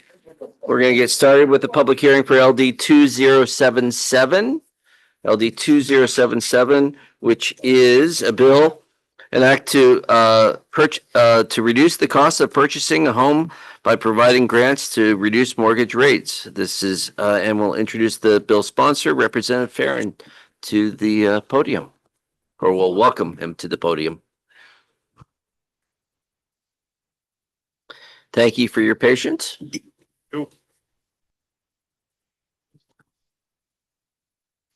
Thank you, Senator Curry, Representative Gear, and members of the Joint Standing Committee on Housing Economic Development. My name is Wayne Farren, and I proudly represent House District 47, which includes the beautiful communities of Alna, Jefferson, Whitefield, and Wiscasset. I'm pleased to present LD 2077, an act to reduce the cost of purchasing a home by providing grants to reduce mortgage rates. When I started as a real estate agent many years ago, I used to help around 8 or 10 buyers every year purchase their first homes. Helping people take this first step was one of the kind of the happiest moments for me. It's really exciting to get somebody their first house. This has just about disappeared. Homes used to be between 150, 200. Today, quality homes at that price have essentially vanished from the market. Maine's median home price has climbed to around $425, a 70% increase. Data on home ownership affordability shows a sharp increase in the percentage of Maine households that cannot afford the median priced home, rising from 39% in 2020 to 64% in 2024. The situation is even more severe for my constituents in Lincoln County, where 74% of households cannot afford a median priced home. Teachers, nurses, tradespeople, and other essential workers are being priced out of the communities they serve. Couples who are ready to put down roots find themselves stuck in rental markets or worse, leaving Maine altogether for more affordable states. Maine has one of the oldest median ages in the nation. If we want to reverse this trend, we must make it possible for young people to build lives here. Housing affordability isn't just a real estate issue, it's an economic development issue, a workforce issue, and ultimately a question about what kind of future Maine will have. When professionals can't afford to buy homes, it's harder for them to fully invest in our communities. We're not just losing potential home buyers, we're losing the next generation of community leaders, volunteers, and taxpayers. LD 2077 takes a practical, targeted approach by directing the Maine State Housing Authority to provide grants of up to $15,000 to eligible Mainers to reduce their mortgage rates. Additionally, this legislation would allow a taxpayer an income tax deduction for payments made to purchase private mortgage insurance for the taxpayer's primary residence in Maine. These aren't handouts, they're strategic investments. Research shows that each existing home sale generates approximately $60,000 in economic activity. And new home buyers spend close to $12,000 on projects throughout the home. I've seen that in the first year. There's a lot of spending and, doing whatever they can to make their home better. This contributes to the local economy through real estate services, moving expenses, home improvements, furniture purchases, and more. When we help Mainers buy homes, we're stimulating local businesses, creating jobs, and strengthening our tax base. Programs like Maine Housing's First Home Loan Program have helped, and I applaud those efforts. But the scale of this issue demands we do more. With inventory at historic lows and prices at historic highs, we need innovative solutions that meet this moment. LD 2077 represents exactly the kind of creative thinking we need. If we can lower the interest rate from 6% to 5% on a 300,000 mortgage, this is a monthly savings of almost $200, which is nearly 170,000 over a life of a 30-year loan. That's real savings that will help make home ownership a possibility for Mainers. This committee has been working tirelessly on Maine's housing challenges, and I'm grateful for your dedication to this issue. I know LD 2077 won't solve every problem, and there might be better solutions, be a better solution that this committee will come up with to lower mortgage payments. Either way, we need to do everything we can to ensure that the dream of home ownership remains within reach for Maine's working families. Let's get Mainers into affordable homes. Thank you for your time and attention. I'd be happy to answer any questions. Thank you. Representative Golick. Thank you for bringing this. Welcome. I do have a quick question about this bill, and you may not be able to answer it, but you might. Looking it over, and maybe I missed something. It's 15,000 to persons with low income, moderate income. Is there something in here that would restrict from a sale for a certain time frame so that we don't get purchases and then something flipped? I think that's something to work out, right? Whether it's to get it, if we can get it right fiscally for a year or two, or how long we can get the money for, then there should be those timeframes. Thank you. Representative Julia. Hi there. Hi. I feel kind of silly asking this question, but is mortgage rate the same as an interest rate? Okay. Yeah. There's not no caveat there. Yep. Yep. The 6%, if we can just get it down to 5s or 5.25, or somehow buy down the rate with the money so that it will save money over time. Okay. Yeah. So, can I ask? Please. So, is this in conjunction with like the first time buyers program? I mean, housing has where they offer a lower interest rate. Can this be used in conjunction with that? Yes, I was hoping interest to rate? work it through and come up All with right. some different ideas, and So it would be mean- like not double dipping because that's a negative connotation, but it would But- provide additional help. yeah, there are some different programs that have somebody takes the course and then they can get some money off, but this would be additional. And there are income requirements and, all that. So. All right. Thank you so much, Wayne. Chair Gear. Thank you, Mr. Chair, and thanks for bringing the bill, Representative Farren. Yep.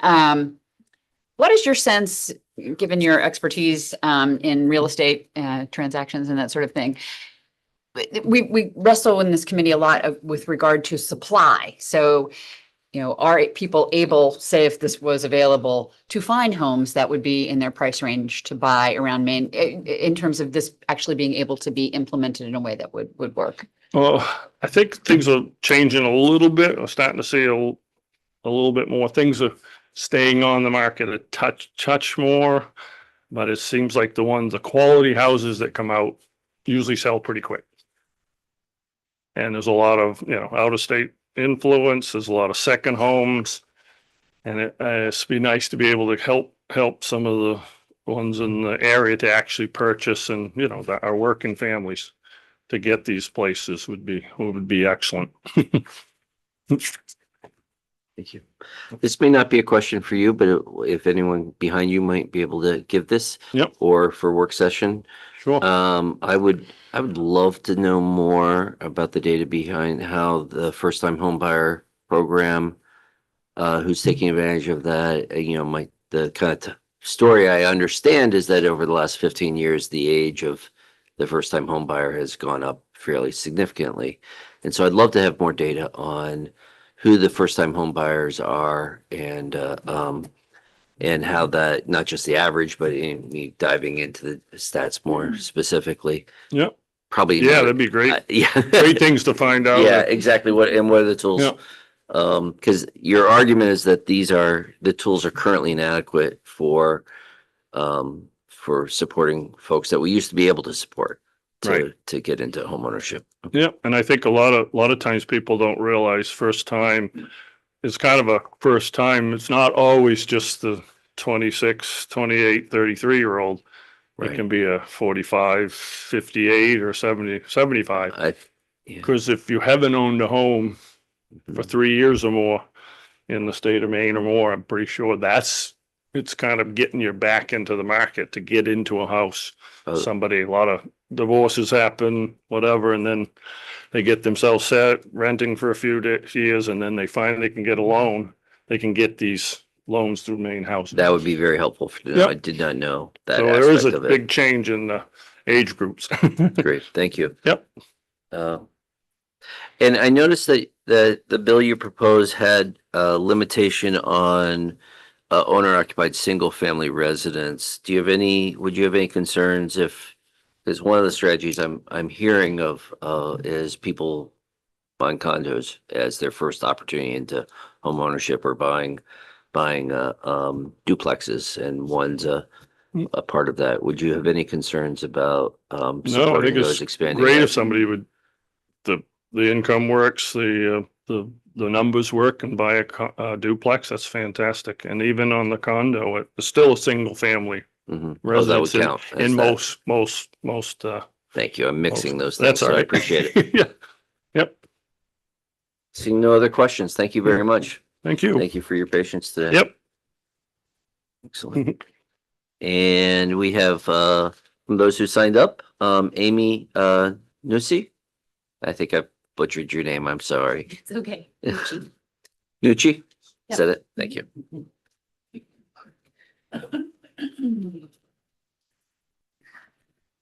Senator Curry, Representative Gear, and members of the Committee on Housing and Economic Development. My name is Amy Nucci, and I am the Executive Director of Habitat for Humanity of Maine.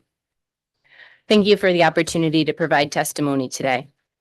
Habitat for Humanity of Maine supports the work of 8 Habitat for Humanity affiliates creating safe, decent, and affordable housing solutions on the ground in Maine communities. Habitat affiliates do this through multiple programs, but the cornerstone of our mission is affordable homeownership. I'm here today on behalf of Maine's Habitat for Humanity affiliates to support LD 2077. This legislation complements other efforts to increase affordable housing production and affordability by directly addressing one of the most significant barriers to homeownership today, the combined impact of rising home prices and increased mortgage rates. As highlighted in the 2026 Maine Housing Outlook Report, housing affordability has deteriorated rapidly over the past decade.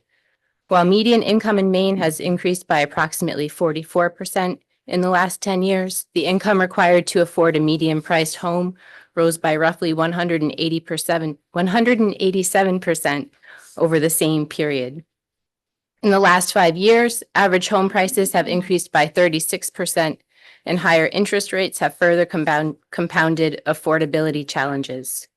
Homeownership is increasingly out of reach for low and moderate income households, even those with stable employment. By providing grants to help low and moderate income households purchase points and reduce their mortgage interest rates, LD 2077 takes an important step toward making homeownership more attainable for hardworking families and individuals who want to buy homes in the communities where they work, where they were raised, or where they hope to raise families of their own. Homeownership is life-changing for households at all income levels, but it can be especially transformative for low and moderate income families. Affordable homeownership can provide critical access to wealth building that can drive generational changes. U.S. homeowners have an average net wealth 400% higher than renters with similar demographics and earnings. Children of low-income homeowners are 11% more likely to graduate from high school and 4.5% more likely to complete post-secondary education than children of low-income renters. Homeowners can leverage their housing wealth to finance post-secondary education for their children, especially lower and moderate income households. For lower and moderate income households, a $10,000 increase in housing wealth raises the probability of college attendance by 14%. Beyond individual households, homeownership also delivers benefits to communities and municipalities. Homeowners are more likely to vote in local elections than renters in comparable neighborhoods. And regardless of tenure, homeowners are more likely to participate in neighborhood groups or civic associations. At Habitat for Humanity, we're fortunate to witness the impacts of homeownership firsthand. We see homeowners organizing fundraisers and volunteering in their communities. We see families find confidence in the stability of affordable homeownership and start small businesses. And we have seen the children of first-generation homeowners go on to purchase homes of their own. At Habitat, we often call our homeownership program a hand up, not a handout. LD 2077 provides a hand up, not a handout. Investing in policies that make homeownership more attainable and affordable for low and moderate income households is an investment in Maine's long-term economic stability, civic health, and future workforce. For these reasons, Habitat for Humanity of Maine respectfully urges you to support LD 2077. Thank you for your time. Thank you. Do committee members have any questions? Chair Gear. Thank you, Mr. Chair, and thanks for being here, Ms. Nucci, and really thank you for everything that Habitat does around the state to help create more affordable housing opportunities for folks. I'm just curious as to I know that you guys have a particular financing model that you use to help owners get into the homes that you help them create. Could you just explain for the committee a little bit about how that works and how you would see this grant in particular fitting into that? Sure. So forgive me because I might get a little bit in the weeds. So Habitat's been around for over 40 years. Historically, Habitat acted as the lender, and we would make 0% interest loans to home buyers. That probably worked that way for the first 25 years. And more recently, as it's become more expensive to build homes and acquire land, as well as increased need for affordable homeownership opportunities, Habitat has begun to work with third-party lenders such as USDA, Rural Development Program, and community lenders. So I'll just back up a little bit. The way we keep our homes affordable is we have 2 mortgages typically on our homes. We're required by Habitat International to sell our homes for the fair market value as established by an independent appraiser.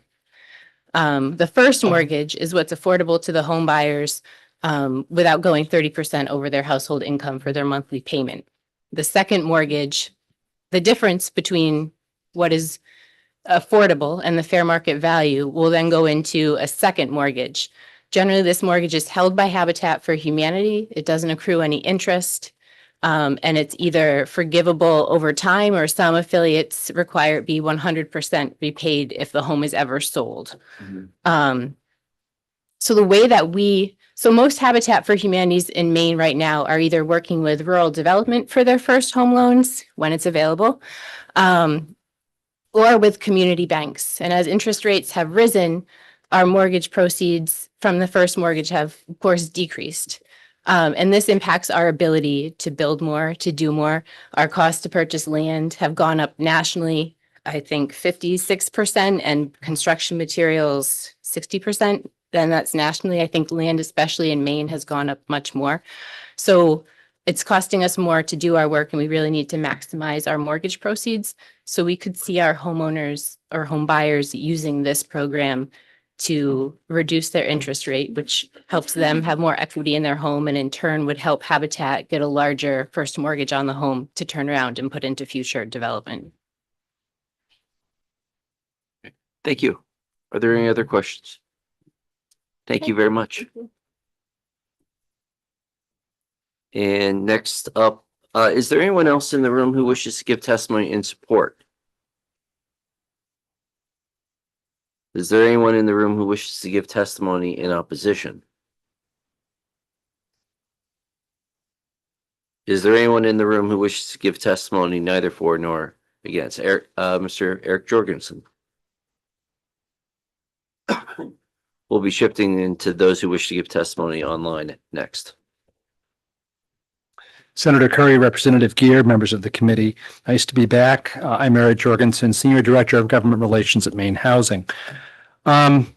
We appreciate Representative Farron for bringing this bill forward. LD 2077 proposes to establish a program through which buyers would receive, first-time buyers would receive grants that would be used to buy down the interest rate on their mortgages.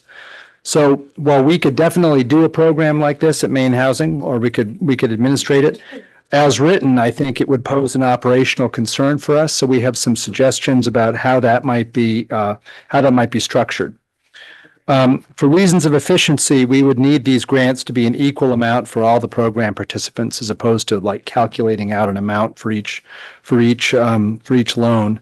And we have some thoughts on a better way to structure these transactions to achieve the same outcome. The bill indicates that recipients of these grants would need to have income levels allowing them to qualify for Maine Housing's first-time homebuyer programs. With that in mind, we would suggest that these grants actually be restricted to participants in those programs, not just people in those income categories. This would assure that the funds would in fact be directed to people entering into home ownership and not people who are selling existing homes they already own. This would also augment the legislature's ongoing investment in the First Home Program, which you've been involved with since it started. So it's sort of the state's official program. And it would also have some controls over flipping to address the question that Cheryl Golick, Representative Golick put forward. As for how it would work, we would propose to run any funding available in a lump sum through our bond resolution and then use that subsidy to reduce the interest rate offered in our first home loan program, which, as you may know, is offered at banks and credit unions around the state. And I've got an example in my testimony that I can walk through, but while there's no question this would be a welcome and valuable program for home buyers, it would be an expensive program for the state to offer. We did we're expecting to do 1,350 first home mortgages this current year in 26. And if we were to do that and pair each of those with one of these grants, the cost to the state would be about $20,250,000. This is an example of how the financing would work. Our average loan size in our first home loan program is around $240,000. And if you assume a mortgage interest rate of 6%, which is slightly higher than our current rate, which is about 5.96, we would then calculate a rate of 6% on the first $225,000 of the loan, and then a rate of 0% on the $15,000, the grant. So that would thereby blend the rates for those two pots of money, and you'd create a new blended rate on a $240,000 mortgage of 5.5%. Maybe that's that was a back of the envelope calculation from our treasury office, but that's what they came up with. But what this would do, it would have a real positive effect on the home buyer. The monthly payment on a $240,000 loan at 6% is currently around $1,440 per month. And the new payment on that same loan, modified by the $15,000 grant, would be $1,350 per month. So you'd save $90. And I think you could adjust those numbers somewhat in terms of, you could have this be you could amortize the value of the grant out for a shorter period than 30 years, for example. We find that typically first home loans are around 10 years or a little less.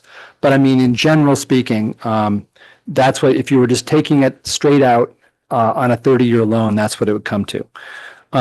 We'd be very happy to work with the sponsor to fine-tune the details. That's how we'd propose to operate such a program if were it to become a priority for this committee. Thank you. Thank you. Oh, and can I just add too, we don't have any comment on the income tax deduction issue. Certainly an interesting idea, an intriguing one, but it's not something we are able to, we don't know about that stuff. Great, thank you. Representative Golick. I have a quick question on your first time home buyer stuff, because I don't know. Sorry. Yeah. So how would this work if somebody wanted to buy manufactured housing? The first time home buyer program does provide loans for manufactured housing. So when you put the figure out there of, what was it, 240,000, would it be less? I mean, I'm just trying to figure out, because I hear, 250,000 average on your first time home buyer. That's the average we are currently doing. And I can get information for you on that. I don't know. Okay, we do underwrite a certain number of curious, mobile homes. Your single family Yeah. manufactured housing, and if this is something that would work towards you know, affordability, first-time home buyer that is looking to purchase that type of housing. Thank you. Representative Thank Lufkin? you. Thank you, Mr. Chair. Thanks again, Mr. Jorgensen. I think in the past, I've ascertained that the Home Opportunities for Maine Fund, you have pretty broad discretion over how you use that funding. I'm just wondering if this sort of thing is anything you would ever put, you know, those scarce dollars toward. Yeah, well, that's a very important part of, that's probably the single largest thing we do with the Housing Opportunities for Maine Fund, which is we use that for the down payment assistance part of the program. So when you participate in the program, you get a first home loan, you get a class on home ownership, and you also get down payment assistance. And that starts at, I think it's $5,000 and goes up to more if you are, you know, a first generation home buyer, or I think if you're buying a multi-unit, you can also get more for that. But that down payment assistance is an important part of that. And that's the same thing as the home fund? Is that coming? It comes from the home fund. Okay. Yep. Which you guys will be getting a report on here, probably in about a month, and you can see how that all works. Yeah, I can share that. Senator Bennett. Thank you, Mr. Chair. Related to Representative Luckner's question, this is proposes a really costly program, and I wonder if it's really targeting the issue where it is most poignantly felt, which is in that down payment issue. I mean, there's a lot of people that just can't buy a home because they can't afford a down payment. I think about $15,000, maybe it would be more effective to put that toward the down payment side so that they can achieve that. Any thoughts on that? And do you have any data about this? I mean, you know, to address what the real pressures are and how we address them. We have a lot of information on the first home loan program, which I'm putting together for you actually in relation to the other bill we heard earlier this week, but I can definitely provide some of that here as well for the work session. But I think that's a very interesting question. I mean, if you cranked up the amount of money available for down payment assistance, that would actually be very effective as well, I think, at helping people get over that first barrier. I think at the end of the day, the real issue we're dealing with is just scarcity of product. You know, there's not a lot of the first home, you know, that price range, there's just not a ton of those available out there. And I think that's what we're really working on too. I mean, our average rate of the age rate of the age level of the people who are taking out these first home loans is, I think, now around 35, which is up a bit from that's 20 what you said years last ago. week. Yeah. Yeah. But overall, and nationally, I saw a number of like 44 years old for a first time home buyer.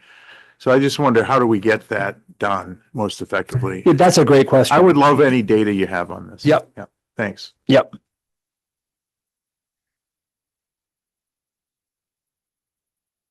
Seeing no other questions? Thank you. Seeing no other questions, thank you. Is there anyone else in the room that wishes to give testimony for, against, or neither for nor against this bill? Seeing none, we'll go to those participating remotely. And we'll welcome Andy Cashman.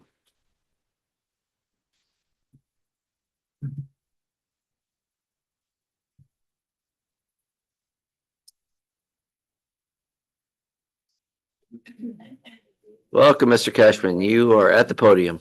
Hi, everybody. Good afternoon. Thank you. I appreciate the opportunity to be able to speak via Zoom. Andy Cashman, attorney, founder of Resolve Government Relations, here today on behalf of our client, the Maine Association of Realtors. And we just wanted to, we have submitted written testimony, but I wanted to also speak directly to all of you to voice our strong support for LD 2077 to enable Maine State Housing Authority to be able to grant funds up to $15,000, as you've heard, for low and moderate income Mainers to decrease the rate of a mortgage. And I think it sort of builds on some of the comments. I'll just deviate for a moment from the written comments, but we really see this as, rather than a replacement, as an existing of existing programs. Rather, this is sort of a multiplier effect. So it's another tool in the toolbox for Maine State Housing Authority to be able to make housing a little bit more affordable for folks. And sometimes, and it builds on those existing programs that allow for refinancing, home improvements, and so on.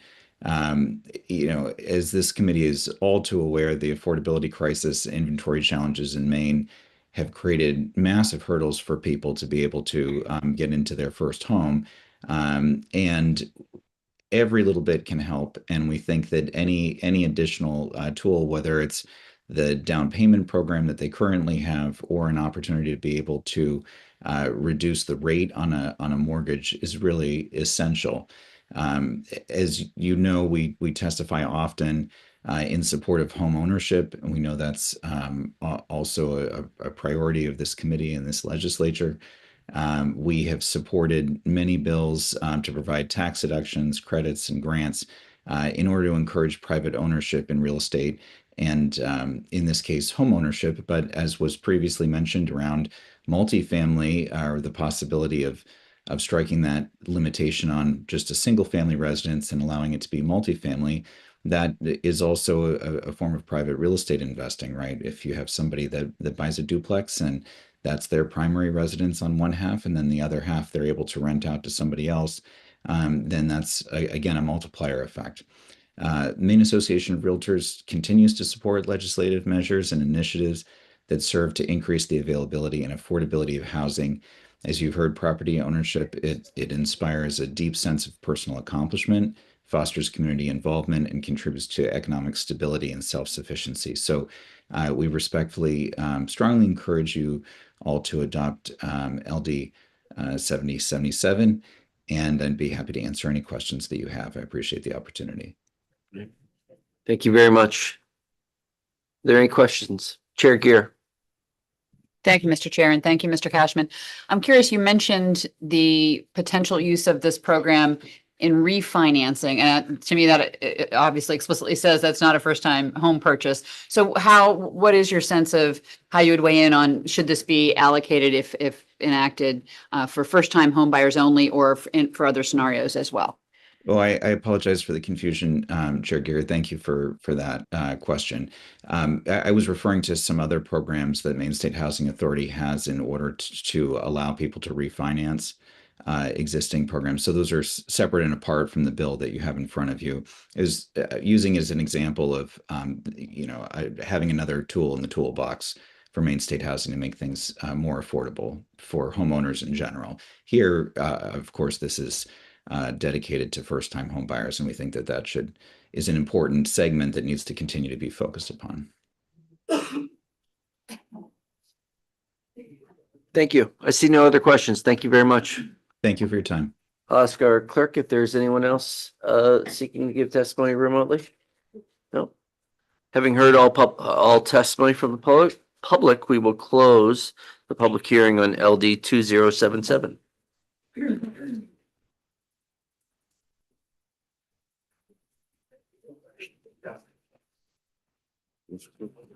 What's it? No, it's not. That was the recommendation from housing. And now we will open up the public hearing for LD 2149, an act to protect affordability in Maine mobile home parks and manufactured housing communities. And we will invite the very patient Senator Rennie. Glad to have you in our committee today. Happy to be here.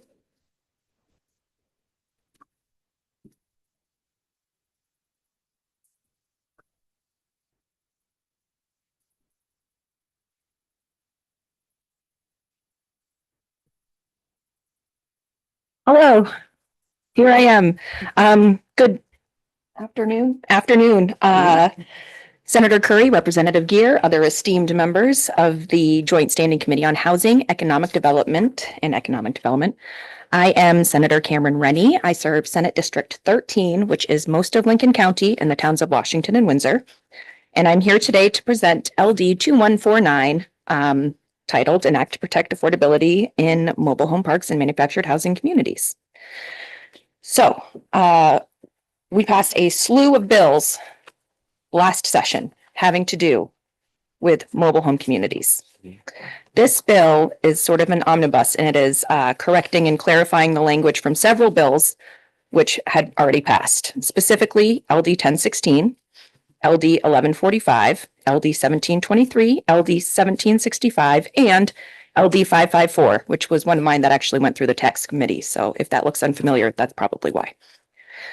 Those bills were proposed and enacted to protect affordability and stability in mobile home parks and manufactured housing communities. LD 2149 makes important clarifications to those original bills to ensure that mobile home parks and these communities are thoroughly protected, that there's no loopholes that can be used by basically equity investors.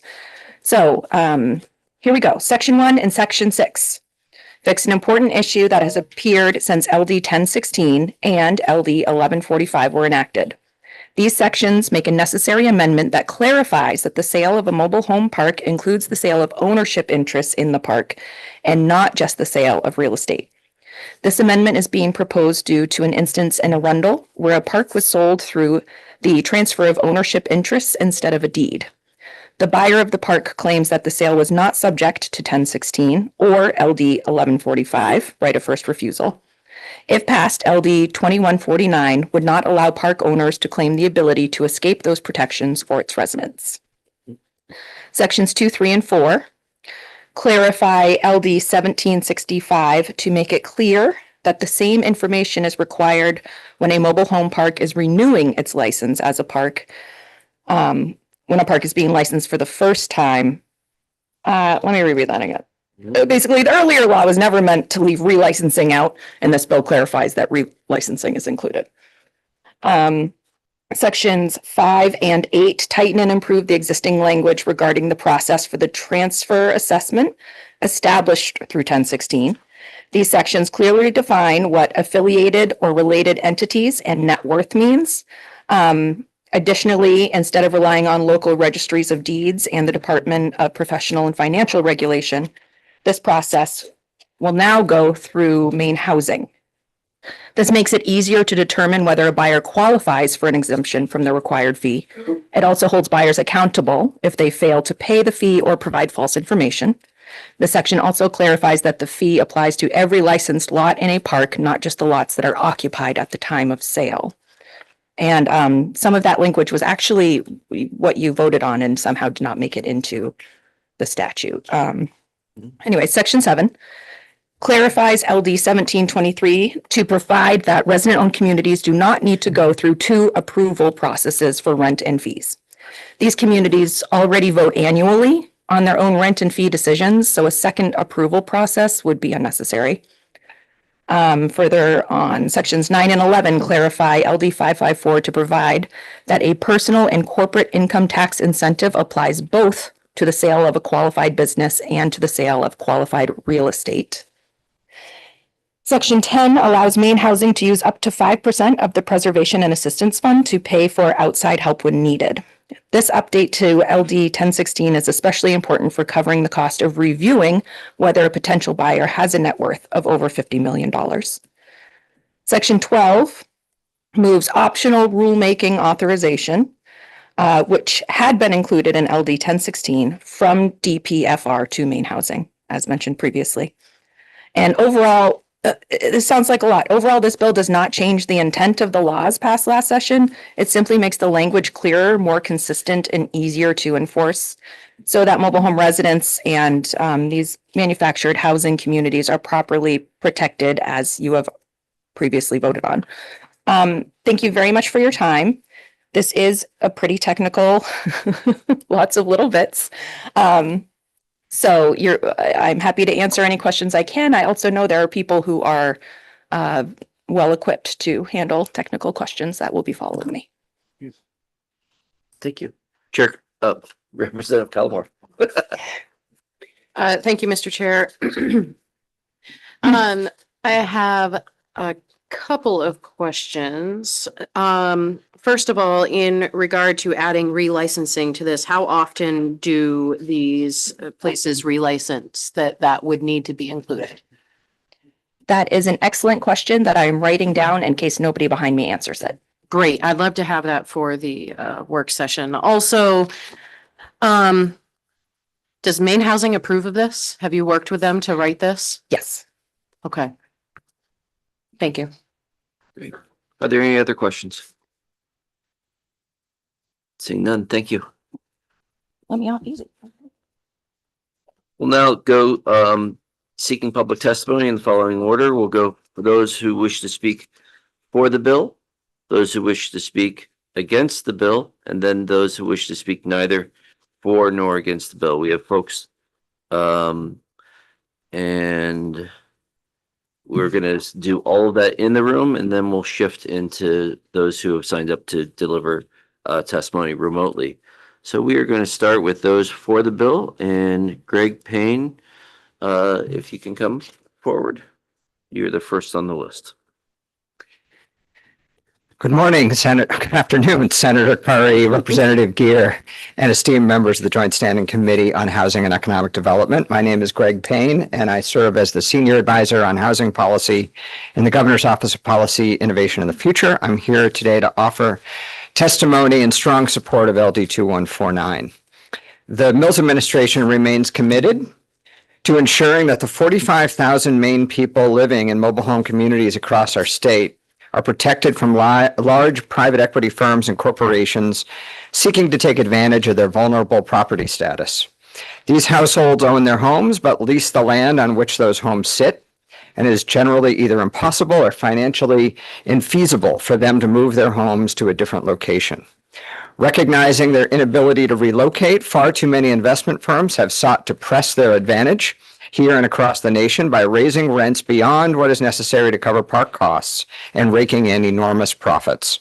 This cynical, predatory model of park ownership puts tens of thousands of low and moderate income people, many of whom are older Mainers living on fixed incomes, in a highly precarious position.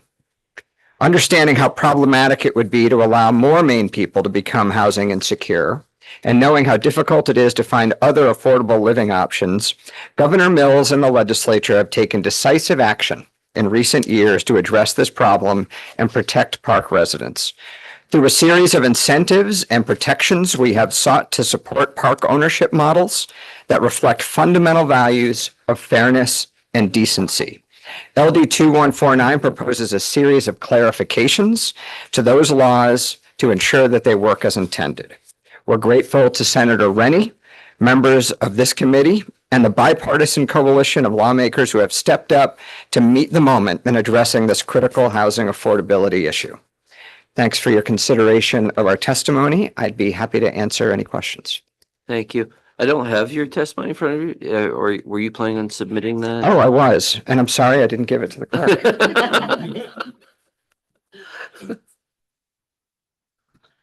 Thank you. Are there any questions from committee members? Seeing none. Thank you very much. Oh, Representative Golick.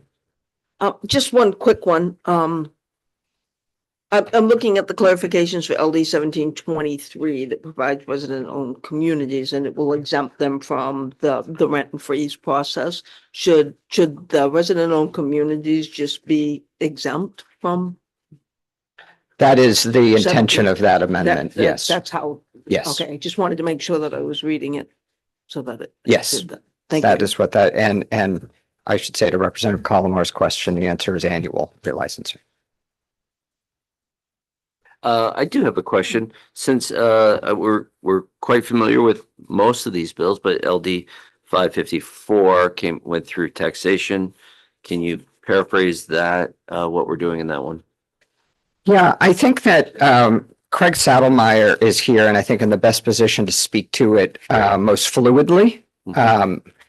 And I think that when it was passed, the intent was to capture both the sale of a business or the sale of just a property that a business might own, but that second part wasn't spelled out. Okay. And so this would clarify it, but Craig, I think, can speak more about that. I'll wait till he's up. Thank you. Okay, Thank you. Seeing no other questions. welcome. Liz Fleming Ives. Liza. Oh, I'm sorry. I know that.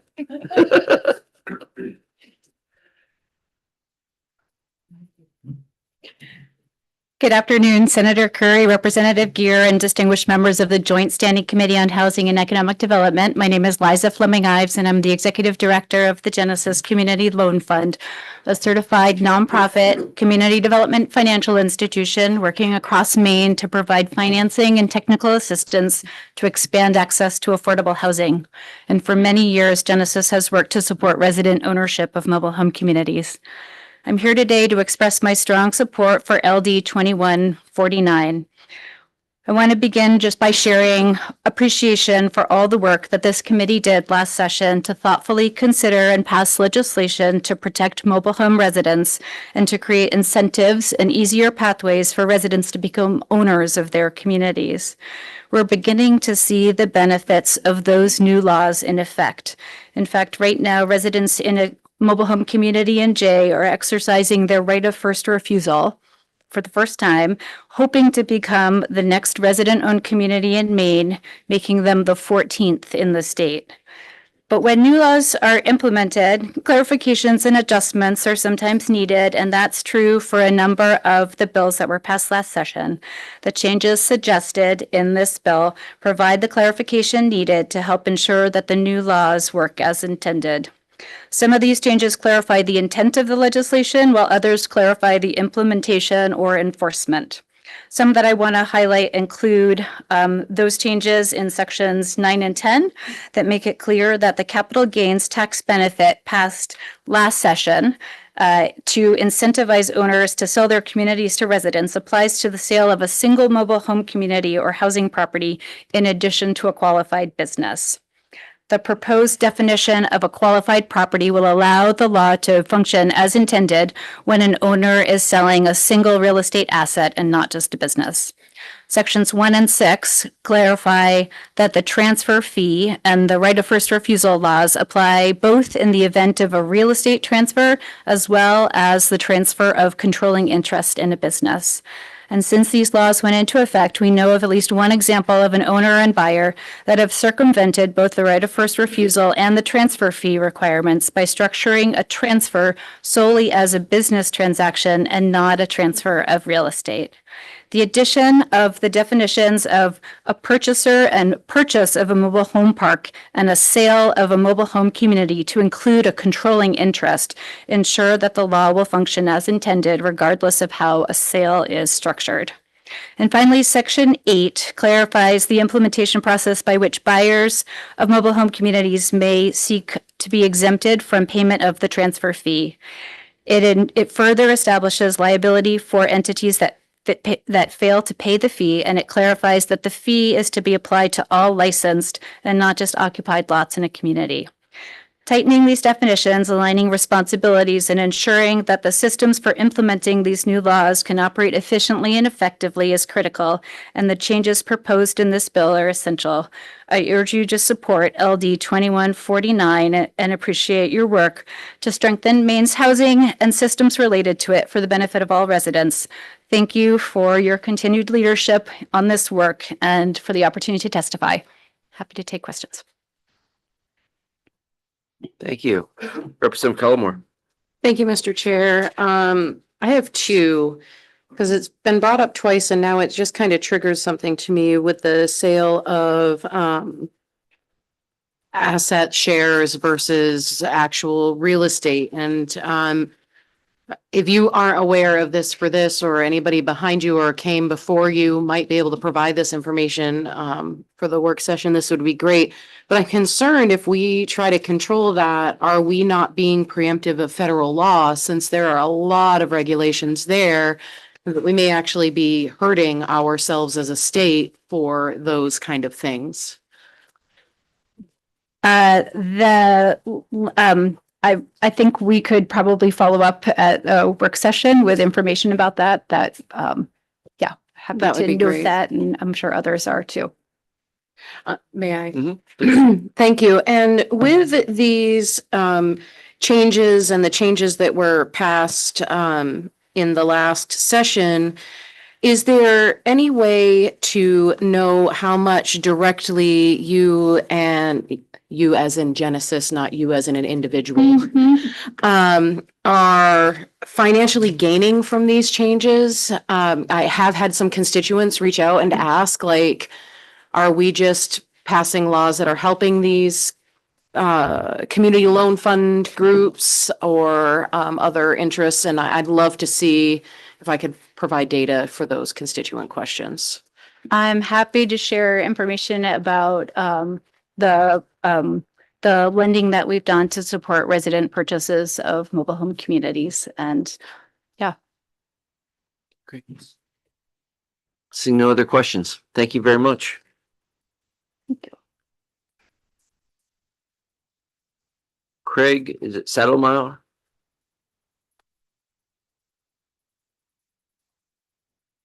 Welcome. Thank you, Senator Curry, Representative Gear, honorable members of the Housing and Economic Development Committee. My name is Craig Saddlemeyer. I'm the development organizer for the Raise Up Housing Cooperative in Lewiston, and I will get right to LD 554, an act to encourage resident-owned communities and preserve affordable housing through tax deductions, which was referenced before. And of course, I should at least begin by saying I'm here to testify in favor of LD 2149. So LD 554 was passed in order to incentivize the owners of mobile home parks to consider selling their property to the homeowners in the park. And the resulting statute exempts the seller's first $750,000 of capital gains from income tax in Maine. And this is an excellent and positive way to bring park owners to the table with park residents in order to create a permanent ownership option for the residents through the vehicle of a cooperative affordable housing corporation, or a resident-owned community, or ROC, as they are more commonly known. However, a minor technical obstacle to utilizing this tax exemption is that it's only applicable to the sale of a qualified business if the business provides housing, rather than simply the sale of the residential real estate. It goes on to define what constitutes a qualified business as varying types of corporations, so long as their securities are not publicly traded on the stock exchange. When it comes to the acquisition of housing, the sale of an entire business is more challenging to execute and in most cases is not in the interest of the seller nor buyer. For example, the business may own other assets that it does not wish to sell or that are not residential in nature. The business may have liabilities that the buyer does not wish to assume. Furthermore, the buyer likely wants to have direct ownership of the residential real estate in question rather than own it through a subsidiary corporation, which will require additional administration and cost to manage or dissolve. In most cases, these challenges will eliminate the value of the tax exemption, and it will not have the intended impact for which it was created. During deliberations on this bill, this technical obstacle was not discussed, as I believe it went unnoticed by the policymakers involved. The error likely occurred because an earlier version of LD 554 was written to include the conversion of businesses to worker-owned cooperatives, who would be more likely to want to purchase the entire business in question, hence that bill's focus on a qualified business. In order to narrow the bill to residential housing and mobile home parks, worker-owned cooperatives were removed as eligible buyers, but less attention was paid to what constituted the eligible transaction. So I believe the intent of LD 554 was to create an easy-to-use tax exemption for sellers upon the transfer of residential real estate to a cooperative affordable housing corporation. And LD 2149 achieves that by allowing an exemption that is applicable for the sale of qualified property rather than a qualified business. As was mentioned earlier, it's not actually striking the other language. So now it's actually offering two paths instead of just the sale of the business. So, and it doesn't make any changes to who is an eligible buyer from the prior bill. So most of it is copied and pasted. But it does go on to more clearly define qualified property as real estate for which the primary purpose is housing, consisting of one or more mobile home parks or dwelling units or any combination thereof, and that is located within the state. For those reasons, we support it. I will take any questions if you have them. Chair Gear. Thank you, Mr. Chair, and thanks for that helpful explanation. That was really helpful to walk through, Mr. Saddlemeyer. And are there any other ways that you would be aware of that a business piece of property could be sold that, that is a mobile home park currently that we got to make sure to catch? Not at this time. And I will say, I spoke with someone at CDI who may be testifying online today. I'm not certain, but at least I think their testimony was submitted electronically about their experience with converting mobile home parks, which I don't have direct experience with. And they said they haven't seen. I mean, they always see that's just the real estate, and they haven't in Maine seen any instances of the business itself being sold. They cover a wider region than just Maine, and they only had one example come to mind that they saw in Massachusetts where the business was sold. But in most cases, it's just the real estate. Senator Bennett. Thank you, Mr. Settlemeyer, for being here. So I didn't look at the details of LD 554 when it went through. I think it went through under the hammer in both chambers and came out of the taxation committee. Maine doesn't have a special rate for capital gains. And what we're doing here is we have a carve out for capital gains as part of our income tax law related to this particular sale. Are you aware of other exemptions that or provisions that essentially create a special rate on capital gains for in our tax code? No, I'm not a tax expert. No. Okay. Sorry. For a work session, I'd really like to know that because this is that's odd because we don't, typically in my experience, I don't think the Maine actually has a recognition of capital gains as such. I mean, it's just treated as ordinary income. And then there may be other carve outs like this one, but I'm not aware of it. I'd love to see how that fits into the mix. There was something else in your testimony I wanted to ask you about.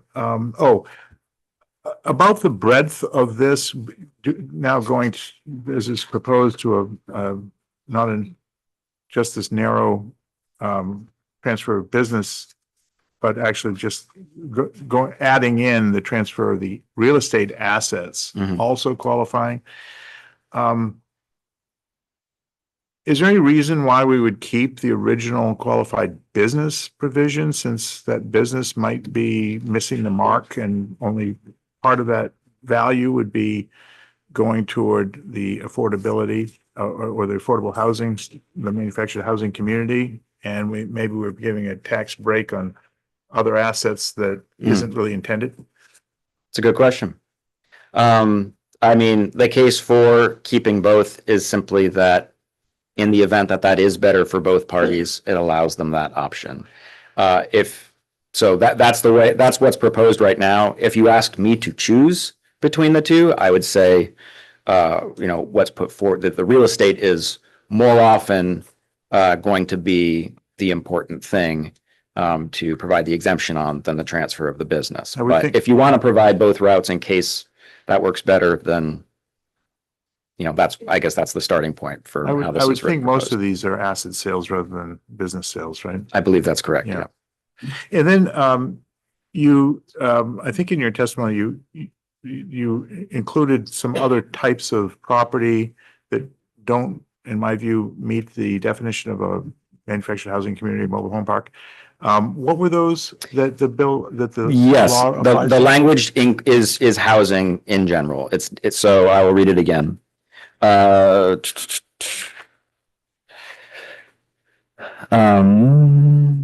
qualified property. Sorry, go ahead. You're reading from the bill? I'm reading from my testimony, but Okay, my go ahead. testimony came from the bill. Thank you. So the definition of qualified property is real estate for which the primary purpose is housing consisting of one or more mobile home parks or dwelling units or any combination thereof, and that is located within the state. So it could be applied to other housing types. The language from the previous bill was a qualified business if the business provides housing. So this is to resident owned? Is that what I'm understanding? So I'm trying to understand. So what the is eligible limitation? buyers Yes. are a cooperative affordable housing corporation, Mhm. or I don't have the bill in front of me. I believe the other eligible buyer is a housing authority. And I believe that was included with the idea, and perhaps Senator Rennie could speak to that component. But I believe housing authorities were also included in the original legislation to the extent that they could act as an intermediary on behalf of a resident-owned community that hadn't fully incorporated yet. Yeah, and we don't have to dwell on this here, but I just worry that the definitions here are a little bit broad and it kind of overreach beyond the intent, because you're talking about any sort of real estate sale that is going to a certain type of buyer will now benefit from a $750,000 tax deduction, which is, I think, maybe beyond the scope of what was intended. Thank you. Yep. Seeing no further questions. Thank you very much. Thank you. We're now going to shift. Is there anyone else that wishes to give testimony in favor that hasn't signed up?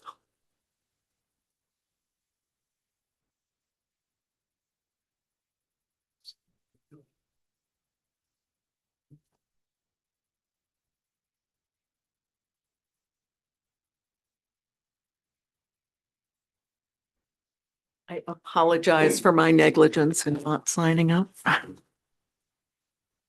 Please introduce yourself and then begin.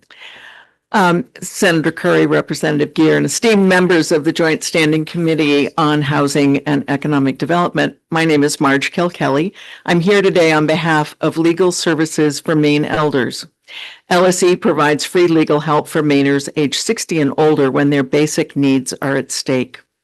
LSE serves older Mainers across the state. Our clients are generally low income, some with medically complex conditions. Many are deeply rooted, contributing members of their communities. I'm speaking today in strong support of LD 2149 and thank Senator Rennie for bringing this forward. Every week, our advocates encounter older residents struggling with a variety of housing issues. What's been particularly troubling is to speak to a person who has purchased a mobile home, had it set up in a park, and suddenly be faced with exorbitant park rent increases after the park was sold to an investor. The added challenge, as this committee well knows, is that moving a mobile home, if it can be moved at all, is very expensive. Buying land, setting up the needed utilities, and pad is also expensive. So these people are caught between one unaffordable option and another. Over the past couple of years, the legislature has done amazing work to provide more options for park residents to remain in their homes. We support the efforts in LD 2149 to strengthen the laws governing parks and appreciate the good work of this committee. We urge you to move forward protecting affordable housing in Maine. Thank you. Thank you. Any questions? See none. Thank you very much. Thank you. We'll now shift to those who wish to speak in opposition to the bill. If those are in the room, and I've lost my list, but here it is. Ms. Teresa DeFossis, welcome. And thank you for your patience today.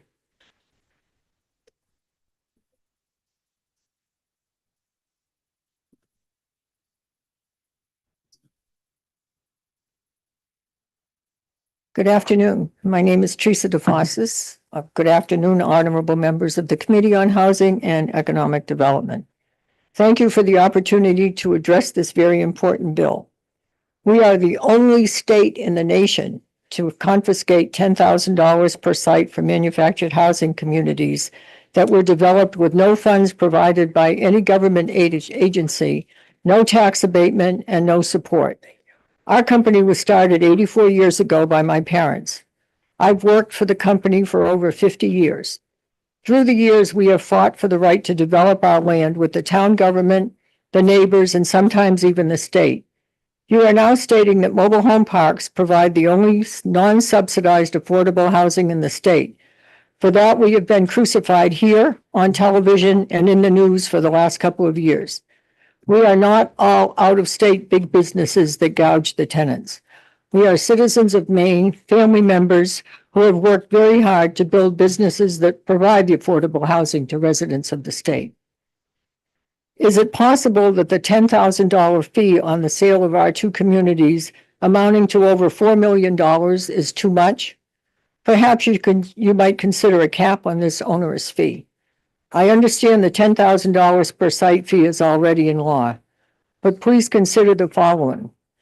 You have to protect, or you should think of protecting, not you have to do anything, but you should think of protecting the sale to our family members or the gift to our family members. Nothing ever saved that. And that's very important to those of us in family businesses. What are our kids and our grandchildren going to do? Do we give that to the residents? Do we give $10,000 a site because we can't transfer it to the kids? Do you want us to sell it to the out-of-state people? Okay. On section 4, I'll get off that thing for a while. On section 4, number 2, the exemptions. Could you add any family business or family-held corporation that developed a manufactured housing community without government funding and has been in existence for over 10 years? In number E, an entity that together with the affiliated or related entities has a net worth of less than 50 million. The limit must be raised from 50 million. 500 million would be more realistic. Because of my parents' foresight and hard work, as well as that of the remaining family, 200 acres of land on Route 1 in Scarborough has appreciated substantially, and we should not be penalized. Examples of public health purchasers of communities, so you can get an idea of where their money is. UMH, formerly called United Mobile Homes, is valued at over $1 billion. Sun Communities, another big player in our world, is worth over $15 billion. Think of that when you talk about 50 million.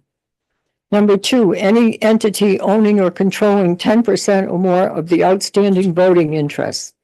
Many family or small businesses are owned or controlled by a limited number of people. Should they be penalized? Then you have any officer, director, or general partner of the entity. Most family-owned or relatively small businesses have limited officers, directors, or general partners. You are limiting most of us from investing in other communities without the penalty of the $10,000 per site. Under Section 7 BBB, most taxpayers do not own 50% in a qualified property because of inheritance tax laws. This should be changed to an ownership interest of 35% or less. Section 8 KK, including cooperative affordable housing corporations organized under Title 13, Chapter 85, consumer cooperatives, expands the definition of resident-owned communities beyond what most of the citizens of the state of Maine understood. Title 13, Chapter 85 expands the allowable organizations well beyond the definition of nonprofits most of us understand. Before you vote in favor of LD 2159, please review Title 13, Chapter 85. If you want to give our investments and hard work to others, be sure that it is truly a resident-owned community. Please allow me to make the suggestion that this bill be tabled and the issue studied further. We are the people that built the only affordable, non-subsidized housing in the state. We're not the enemy. We deserve fair treatment too. Thank you. Thank you. I'll be happy to answer any questions. Are there any questions? Thank you. Seeing none, thank you very much. Jacob Smith?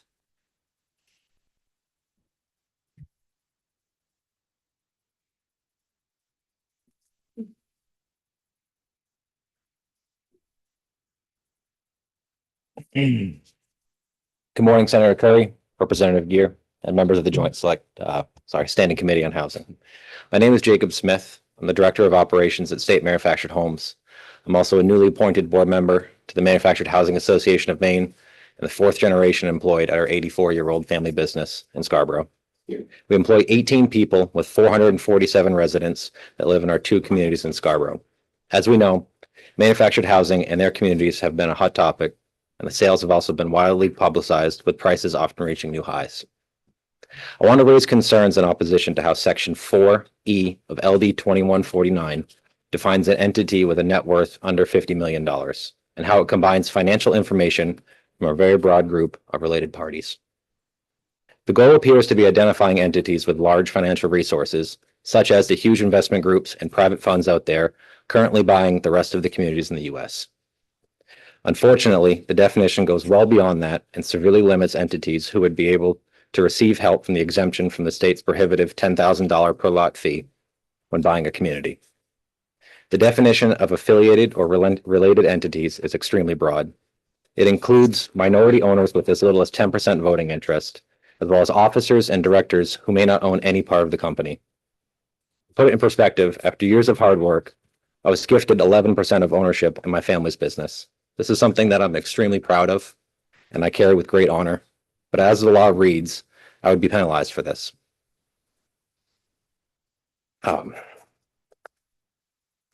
It's the fact that our business offers truly affordable living solutions for Mainers. I'm extremely proud that I've been able to be involved with providing 84 years of affordable homes in Maine.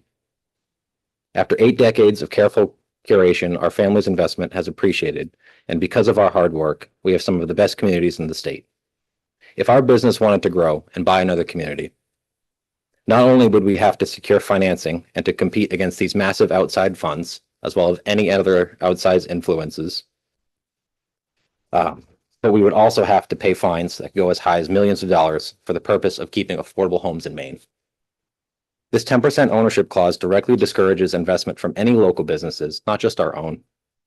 These are the same types of entities that drive local growth and job creation, and the very type of entities I believe this bill should be protecting, not penalizing. As written, this bill unintentionally harms small and mid-sized businesses, creates a small ceiling of $50 million, and prohibitive investment and participation in buying communities from actual Mainers in the industry. And I'm standing here before you as an actual Mainer in this industry at 32 years old and telling you that this bill does not protect affordability in manufactured housing.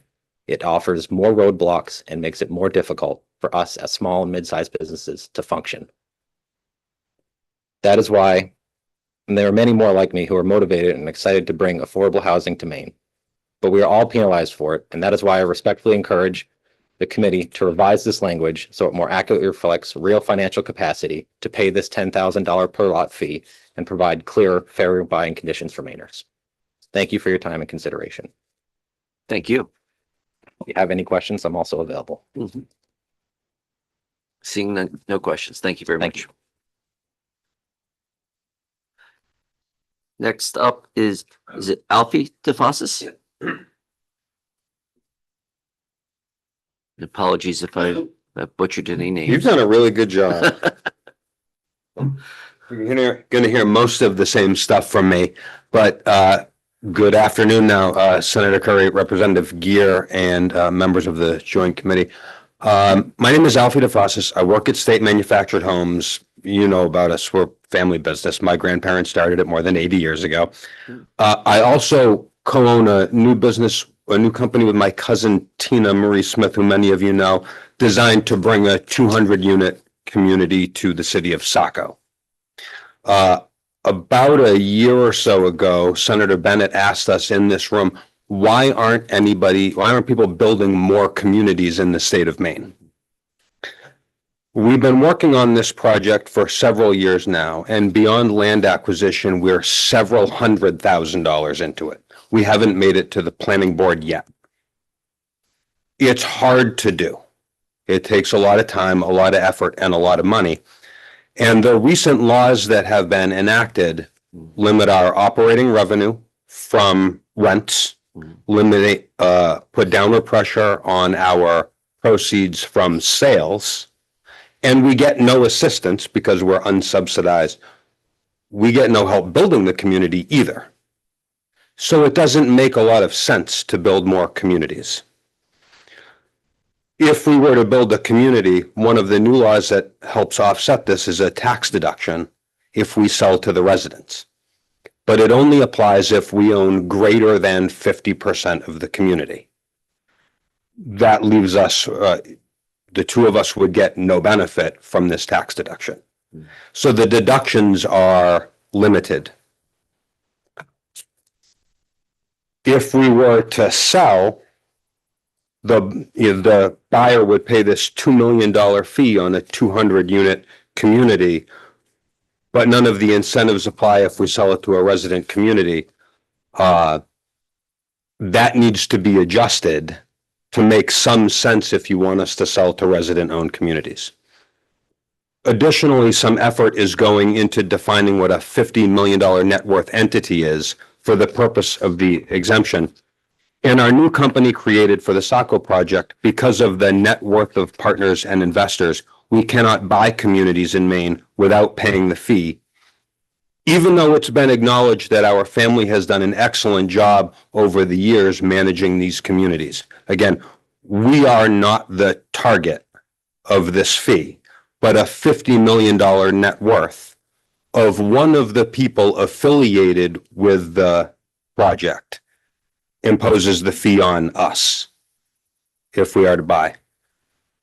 So I agree with Teresa that the $500 million number allows family businesses to continue to grow, but still keeps out the UHM companies, the Sun Communities, companies like Berkshire Hathaway worth $1 trillion. Looks like my time is up. Thank you for the opportunity to speak today. If I can answer any questions, please let me know. Are there any questions? Chair Gear.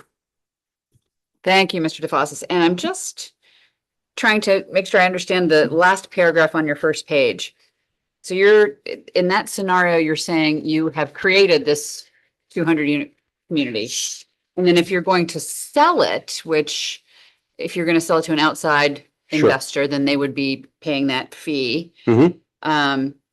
And then if you sell it to a resident group, none of the incentives apply. What are you referring to there? So this goes back to Senator Bennett asking why we're not building more communities. When you look 10, 20, 30, 40, 50, 85 years down the road, what are you going to do with this business? If we're going to sell it to an investor or to anybody other than the resident group, the fee of $2 million on a 200 unit community would be imposed. Whether it's to the buyer or the seller, it comes out of the same pot. It's $2 million. But if we sell it to the residents, the $750,000 tax deduction would not apply to me as currently written. I co-own this business 50-50. We both own 50% of this business. The law says we have to own greater than 50% of the business. So we get the penalties, but not the incentives.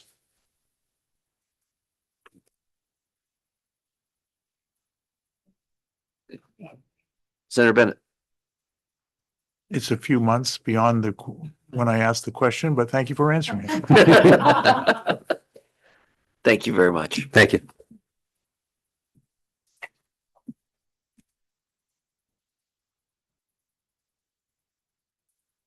And I've done some paper shuffling and lost my list. So is there anyone else in the room that wished to give testimony in opposition? Is there anyone that in the room that wishes to give testimony neither for nor against?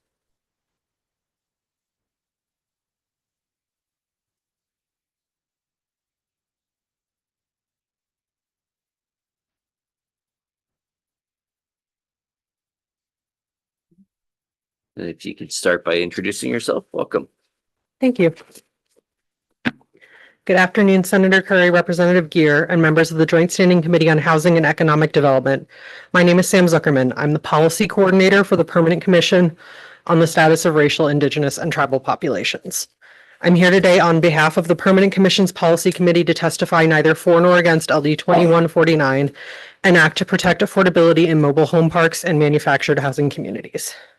Because this bill does not explicitly address housing disparities in Maine, I'm here to provide additional information about those disparities to inform your consideration of where this bill fits into the broader landscape of housing policy. Every Mainer should have a safe, affordable place to call home. Homeownership increases long-term economic security, and access to stable housing provides children and families with an environment where they can grow and flourish. But homeownership has quickly become an unattainable goal for too many Mainers as the cost of housing has rapidly outpaced Maine's median income. This issue impacts all Mainers, but it is especially impactful to Mainers of color. Due to longstanding wealth and income inequalities and challenges securing home loans and other vital resources, 75% of white Mainers are homeowners, while only 31% of Black Mainers are. And similar disparities exist for other racial groups. Today, Maine ranks 42nd out of 50 states in the National Housing Equity Index as a result of these inequities. But these disparities are not limited to homeownership. Maine also stands out at the national level because of the significant disparities we see in our unhoused population. 32% of Maine's unhoused population come from Black communities, despite those communities making up only 1.6% of the overall state population. While there are many dimensions to Maine's housing crisis, affordability is a key factor, and one that is deeply tied to historical inequities in access to capital and resources. Unlike other states with urban housing populations centers suitable for apartment-centric development, many of Maine's affordable homes are in mobile home parks and manufactured housing developments. As the legislature looks to address Maine's current housing challenges through policies like this one, the Permanent Commission also encourages legislators to consider broader interventions into the poverty cycles that are a driving force behind housing instability and inequity. Thank you for your time and attention. I'd be happy to answer any questions. Thank you. Are there any questions? Representative Lookner. Thank you, Mr. Chair. Thank you, Madam Zuckerman. Sam. Sorry. I also serve on the Criminal Justice Committee, and we see very similar inequities in the criminal justice system, and where we, invest in a lot of what I like to call public, form of public housing in the prison and correction system. I guess is your argument here that this policy won't help specifically the people who are struggling the most? Is that kind of what you're saying? No, it's more that we don't have specific data on who makes up communities in mobile home developments and manufactured housing developments. So I can't speak with specificity to how exactly this bill would help those communities. But as we see, and as you've mentioned, inequities kind of permeate all policy areas in a way where it's hard to disentangle any one specific policy from the overall inequities that our system has. And so I'm testifying neither for nor against because I can't speak to specific data about residents in manufactured housing and mobile home communities. But we know that housing ownership inequalities exist and extend to all areas of home ownership. Thank you. And I guess just one broader question. Would you say that when we aren't succeeding in getting people housed who need it, it's contributing to overcrowding in our corrections and prison system? Yeah, I think that when we expect police officers to fill roles that maybe would be better served by social service providers, that can contribute to a larger system of incarcerating folks who maybe need other services. Gotcha. Thanks. Seeing no other questions, thank you very much. Thank you very much. At this point, I think we've gone through everyone that wished to give testimony who's in the room. Just check. Then we'll shift over to remote, and if you could just go straight down the list.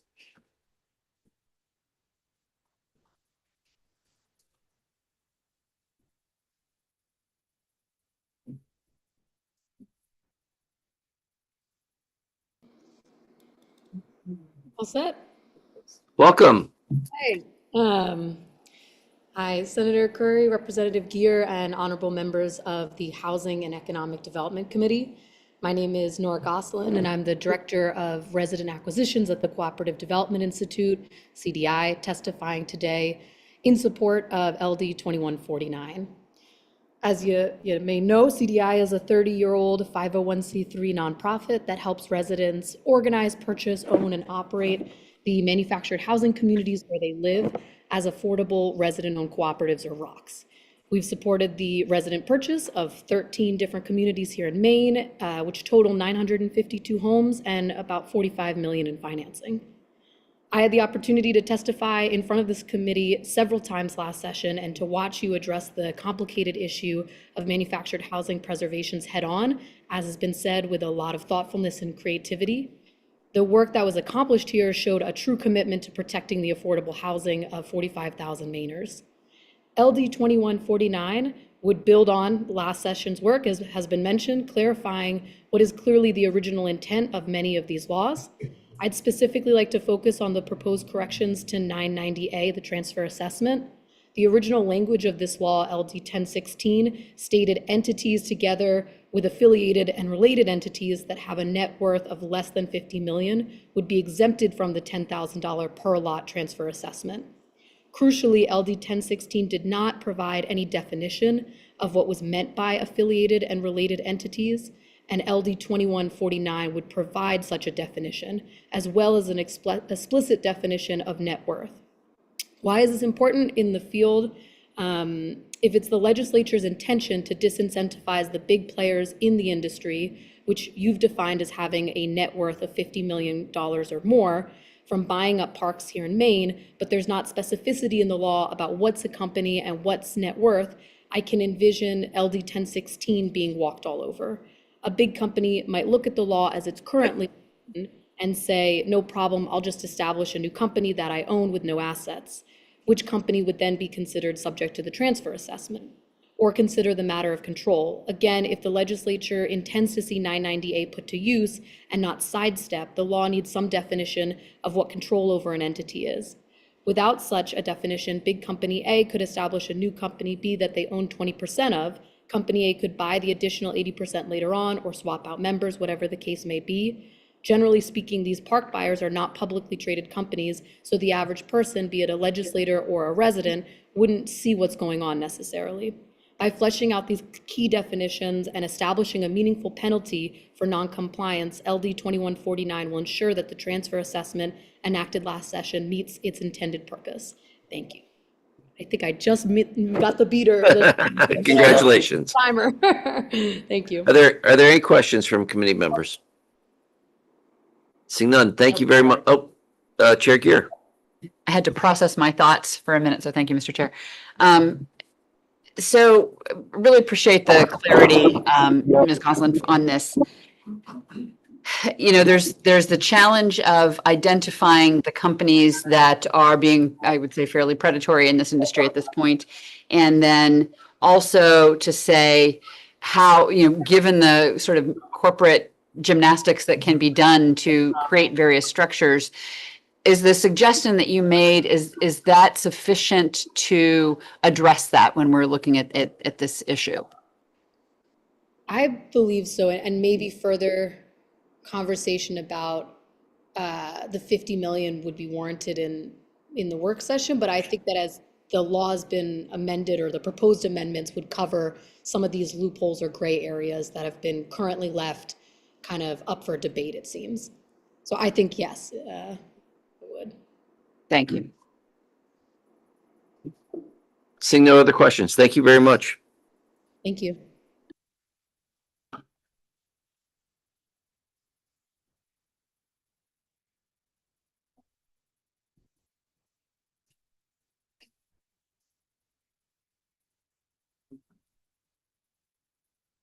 Welcome. Okay. Thank you. Senator Golick, Representative Rennie, and members of the Joint Standing Housing Committee. I'm Kathy Dobbins, and I'm a resident and community organizer at Blue Haven Mobile Home Park in Saco. And I'm submitting testimony in strong support of LD 2149, an act to protect affordable housing.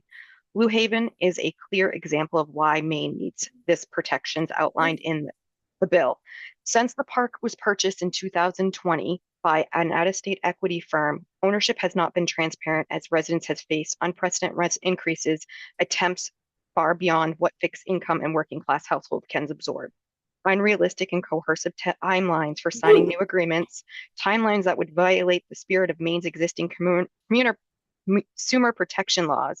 I also have a detailed timeline that I would like to submit to you guys so you can see exactly what's going on at Blue Haven with our ownership, because they are trying to skirt the new law for LD 1016 by breaking down the rent increase to include a $100 rent fee to residents to sell the property, but they're not selling it. They're transferring ownership, from my understanding, behind the scenes, because they've done it in Shady Oaks and Arundel recently. These conditions are not unique to Blue Haven. They are reflective statewide and even nationwide, as you have seen in the news recently. by limiting excessive rent increases and requiring justification is necessary so that residents understand exactly where their money is going. We may own our land, our homes, not the land that they sit on. And that is a big issue because in the 5 years that I've lived at Blue Haven and the 5 years that the new ownership, we've had no new repairs. They've made over $10 million. Where has our lot rent been going? And I know Senator Bailey is a big support of this and has been at every resident meeting and helping us push for transparency with our owners. In fact, we have mediation scheduled for Monday under the new law. And we are hoping to get some of these questions answered. But every time we get question answered, it's circumvented by another question and more digging into who the ownerships are and what kind of information and protections we have as residents. And by us doing the digging, it's been making sure that seniors who cannot afford the $100 to $300 increase can stay in their houses and not be forced into a situation where they have to choose between buying medications and paying their rent. So I'm in support of you guys supporting this bill and even going even further. I know I've spoken to several members within Nora's organization as well as in the housing policy advisors to help bring LD 1765 and the rent stabilization into some of the municipalities. So I thank you for the time, and I did submit my testimony, and I can send over our timeline if you'd like to see exactly what is going on in the city of Saco. Thank you very much. Are there any questions? Thank you for your testimony today. Thank you.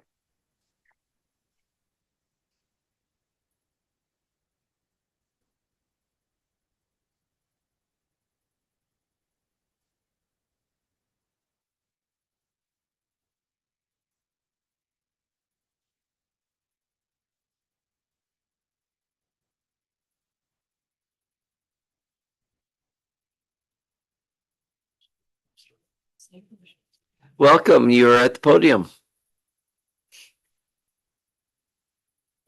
We can't hear you. You're muted. Sorry There you go. about that, folks. Quite all right. Honorable committee members of the Housing and Economic Development Committees. My name is Pat Schwebler, and I am co-director of the New England Resident-Owned Community Program at CDI. I am speaking in favor of LD 2149 with a focus on Section 510 MRSA 9093 sub-5, exempting resident-owned communities. Rent stabilization is not needed for resident-owned communities. The organizational structure of this form of affordable housing is protected by its bylaws and policies, and the members who volunteer to uphold a cooperative, not-for-profit housing model. All members have a say and a vote in the process, much like a small town. The board, which is elected by the membership, holds monthly public meetings, and all members are invited to attend. Public comment is heard and encouraged during the open forum session at every meeting, and the budget is prominently featured in the board's public meeting schedules throughout the year. Any infrastructure issues that are raised by the community are brought up in a public forum and openly discussed. The board considers these issues, increasing costs, and the long-term capital improvement plan when creating its draft budget. The board presents it to the membership and members vote on it during the annual meeting. When LD 1723 was introduced in April, it contained an exemption for resident-owned communities as the focus was for profit entities. LD 2149 will address the exemption and help reduce the workload for the volunteer boards and members who have been working diligently to control their rents since the day they became resident-owned.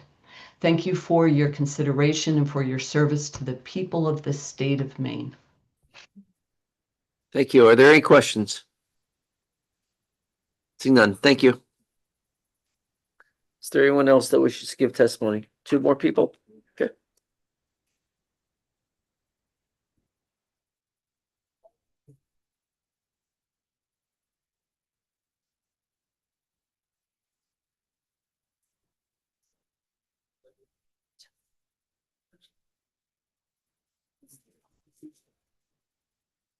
Hello. Hello, we can hear you. We can't see you. And that's fine if you'd like to just be heard. Or you can turn on your camera. It's up to you. Okay, hold on 1 second. Sorry. There you go. Hello, can you see me? We can. Hear me? Okay, good. Hello, everybody, committee members. My name is Sarah Giles Gardner, and I have disability. So just if you can't understand me, I sent you in my speech, okay? We can. And I wanted to just take a minute or two. I don't know how long I have, but to go over why I am in support of this bill. Because I am from one of the members of Blue Haven community here, and I'm sorry, and trying to protect both residents, and I understand you're trying to protect businesses too, but it's hurting us a lot. We just want to stay here. I don't want to be homeless. And this might have started off as a great idea for this mediation process, but you realize that we got up against a $60.79 million company, and that they have more attorneys than I can ever supply. I can barely afford the one. So, these large corporations have done nothing but to steal our hard-earned money and put none of it back into our community, even when they know we have large capital improvements that need to be completed. So with the CPI plus 1% rent increase, they know that they can charge us even more again next year if they present these projects, even though at the city level, there's no plans at all to go forward. They submitted these plans 2 years ago and have done nothing else since. Which they've also left us with more issues and violations here as well in this park, which I have submitted that in my testimony, and you can read that, what they've done to us here, with no recollection to fix any of these concerns. I'm sorry, this is really hard for me, guys. You're doing fine. Thank you. You're welcome. I just really wanna just let you know that I really would like to support this because they're taking advantage of people like me. I'm sorry. That's probably all for me. I'm just hard. This is hard for me. This is a nonprofit organization too, and they're trying to, obviously cut us out of the picture and just sell out from underneath us, which isn't right. So there's a lot of things they're not doing that's right in this park, and I've already sent another letter into the AG's office as well, and you can read that too if you'd like a copy. I can get that to you. Thank you. Our 3 minutes have passed. If you can sum up, and then we'll see if anyone has any questions. Okay. I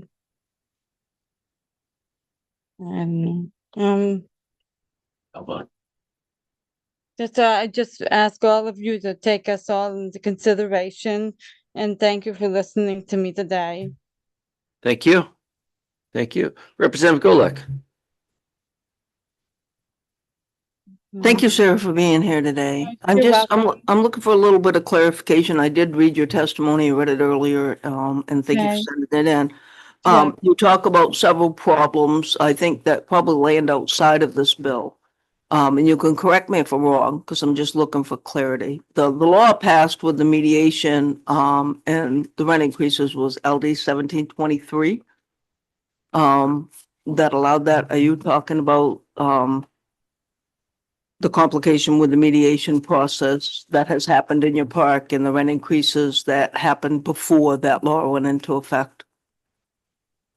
I'm talking about the law that they're trying to circumvent, the LD 1016. They're trying to throw that into our rent increase fee, the $100. Okay, thank you for that. You're welcome. Are there other questions? Seeing none. Thank you very much. Thank you.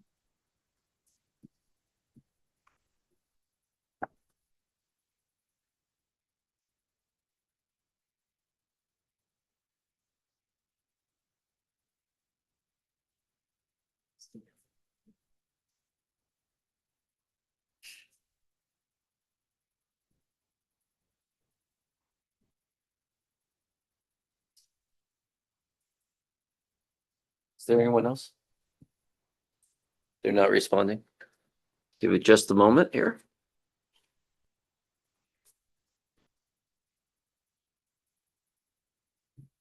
You're planning on giving testimony or signed up to give testimony? I think you might have a message accepting moving into the webinar.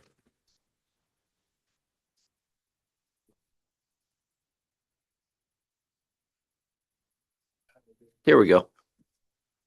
Sorry about that. Welcome. You're at the podium. Hello, my name is Barb Thomas. I live in the Blue Haven community, and I'd like to say good afternoon to the committee and giving me this opportunity to address you all. I'd also like to say thank you for all the hard work you put into this LD 1765. It really has given us the opportunity to mediate here at Blue Haven. I support LD 2149. Specifically have an issue with the LD 1723, and I do believe it does need to be amended. These larger companies are skirting the law to avoid giving us first right of refusal, and selling their assets back into themselves under other LLCs. And this has become, as I call it, a quote unquote Russian doll. You're constantly chasing those LLCs down and trying to figure out who ownership is. The intent of that law was if the park changed hands, the residents got a chance to buy it. The reality is that investors wrapped in the parks in LLCs and they sell the membership shares of the LLC to a new owner. The deed at the registry deeds never get changed, and the owner on paper remains the same, even though the actual control has been sold to a third party. And this skips us in this process. Plus, you're not getting the taxes on those properties and those lots, the way it's set up. And I would just like to thank you all for having listened to me, and I hope that you guys can work towards fixing these loopholes and some of these laws. And I appreciate your time. Thank you very much. Are there any questions? Seeing none. Thank you very much. You're welcome. I'll check in with our clerk. Is there anyone else that's scheduled to no further testimony in the room or remotely? And so with that, we will close the public hearing on LD 2149. Thank you all for your patience. We're going to move right into our work session, and I'll ask oh, hey, no, we're not going to move into work session. There's another bill. Thank you. I forgot we went out of order on that. So 2097. We'll now open up the public hearing on LD 2097. The bill sponsor reminded me. And we will welcome Chair Gear to the podium.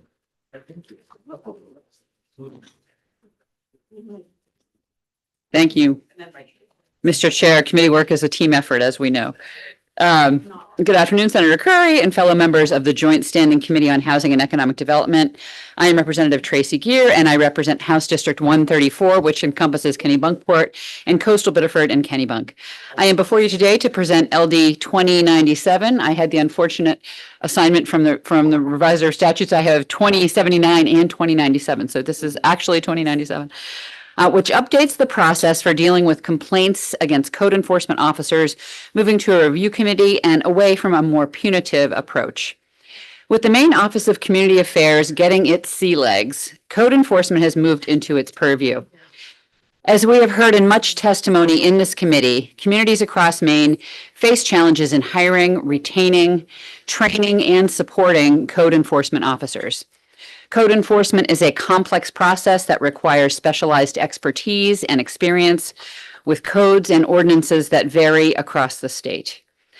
A complaint process that in effect says the beatings will continue until morale improves is not helpful in dealing with this shortage of labor and expertise. I submitted this bill on behalf of MOCA and in support of updating the complaint process to be clearer, fairer, and promote remedies that help code enforcement officers learn and improve in a supportive environment, while also providing a path for Maine people to raise issues and complaints. This bill aligns with other strategies that MOCA is implementing to help municipalities better train, staff, and administer code enforcement across the state. Director Horn is here and can provide obviously much more detailed testimony, as well as some updates on conversations that she's been having with regard to the specifics of this bill. Thank you for your consideration, and I ask you to support LD 2097, and I'm happy to take any questions. Thank you. Are there any questions? Is it accurate to assume that we might see an amendment on this? Is that what's? I will defer to We'll Director defer Horn on this. that, but Yep. yes. Excellent. Thank you. Seeing no questions. I will ask Director Horn to come forward. Thank you. And thank you. Good afternoon. Senator Curry, Representative Gear, and distinguished members of the committee. I'm Samantha Horn. I'm the Director of the Maine Office of Community Affairs, and I'm testifying in support of LD 2097. Sometimes in state government, it's tempting to think that making laws and rules will create the outcome we want. But as you well know from experience, how those laws and rules are implemented is very often the ballgame. In the case of laws and rules about where and how housing, businesses, and other types of development can be built and operated, municipalities are at the epicenter of implementation. And in municipalities, the people on the ground ensuring that the rules are followed are code enforcement officers, licensed plumbing inspectors, and contracted third-party inspectors. People in those professions are highly sought after, and there aren't enough of them. In small towns, the code enforcement officer is often advising the planning board because the town doesn't have a planner on staff. And they are in the field talking to builders and property owners. They are often one of the most prominent town officials. We need to provide additional support for the codes professionals that are already in the field and easier pathways to entering the profession. At the same time, we need to fix some of the statutory language that is standing in the way of creating a more robust system for code enforcement. Since 2025, MOCA has administered the training and certification program for the people who enforce land use laws and municipal ordinances. The department bill that is before you today addresses one piece of that system, the legal process for handling complaints about code professionals. Today, statute only gives one option for addressing complaints. If the issue can't be resolved informally, then the state has to take the certificate holder to court to revoke their certification. This all or nothing approach is expensive and high stakes. It is also inconsistent with the principle that actions we take should be in proportion to the violation and to the potential impact. Small issues should be resolved quickly and with a focus on training. Large issues should be addressed with the input of peers who know how tough the job is and can make an appropriate assessment. To investigate all cases as if they could potentially end up in court requires the time of trained law enforcement investigators and will be a substantial drain on the resources of MOCA, resources that could go to training and technical assistance. In fact, the impetus for submitting this bill, even before the Division of Building Codes and Standards transitioned to MOCA, was because the Fire Marshal's Office was seeing an uptick in the number and seriousness of the complaints filed and notified us that it would be costly for MOCA to perpetuate the system that doesn't accomplish valuable outcomes. It seemed foolish to keep going with a system that is both expensive and ineffective. We need a system that is practical and more in line with other entities like the Emergency Medical Services Board or the Maine Criminal Justice Academy that provides a proportional response and allows for a learning experience to correct the issue rather than an all or nothing approach that strips the CEO of their certification. MoCA put forward a proposal in the form of this bill. We have heard a lot of concerns from the codes community and from the Maine Municipal Association. We understand the concerns and are very willing to work on changes so we end up with a system that functions well for the codes professionals, for the public, and for the efficient operation of government. Attached to my testimony is a document that explains MoCA's understanding of the issues and lays out a potential path forward.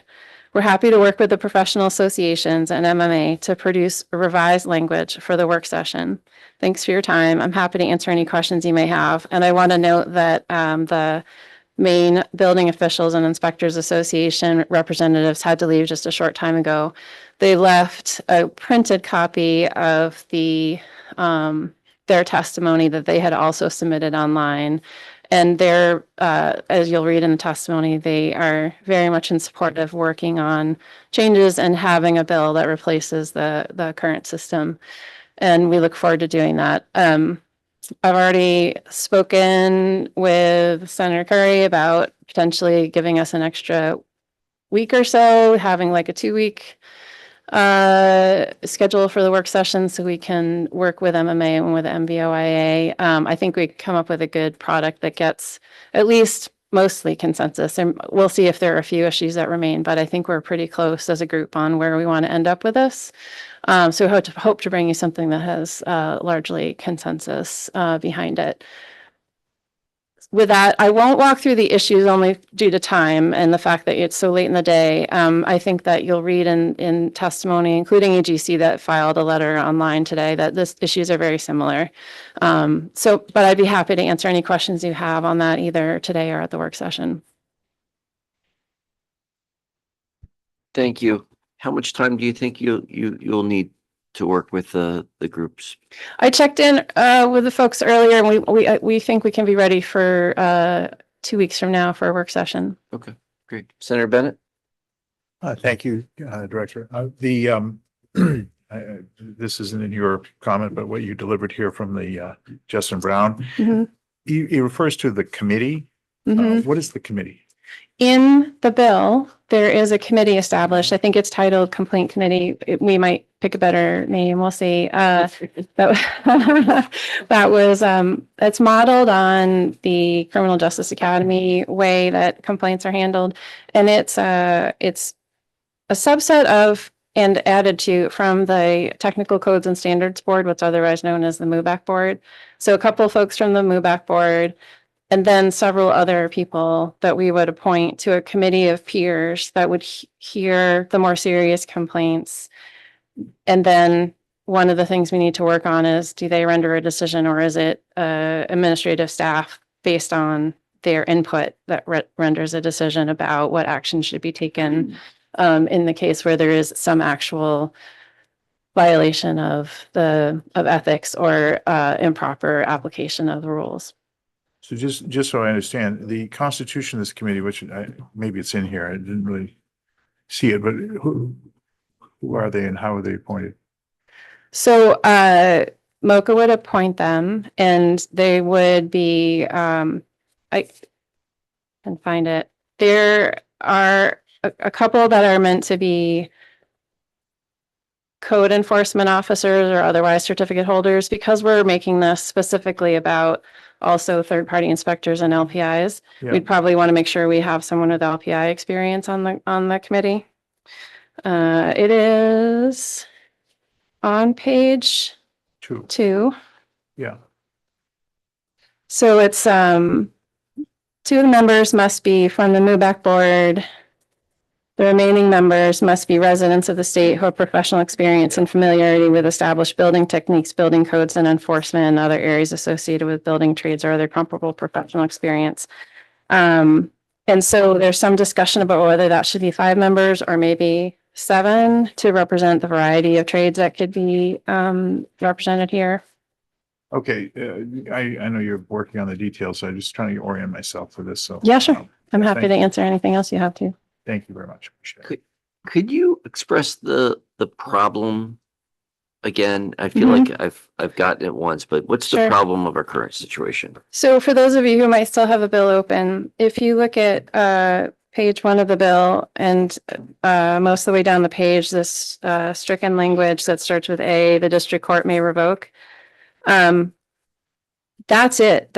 That's all that the law says right now about how you can take corrective action if there's a problem. And all it says is that somebody can take somebody to court, which is not a very helpful set of guidance for if there's a problem. How do we start with maybe a letter of concern, or how do we get to something that could be a consent agreement? Or there's nothing that's an option under the law right now in that regard. It's either everything's fine or you take somebody to court. And it just doesn't provide an environment in which we can have a reasonable oversight of a profession, where we want to encourage more members, not have members be worried about being taken to court if that, if that's our only option to address issues. It's also not very satisfying for the public, right? We say to them, unless this rises to the level where we can spend the money and the time and serious enough to take somebody to court, there's really nothing we can do. And so it's not a very satisfying response to the public either. And the other problem is that the way this is written, if the court does revoke their certification, they can apply the next day to take the tests and be certified again. I didn't put that in the testimony because it seemed like piling on, but I mean, that's not a rational system either, to have someone be able to just apply again the next day by taking the tests.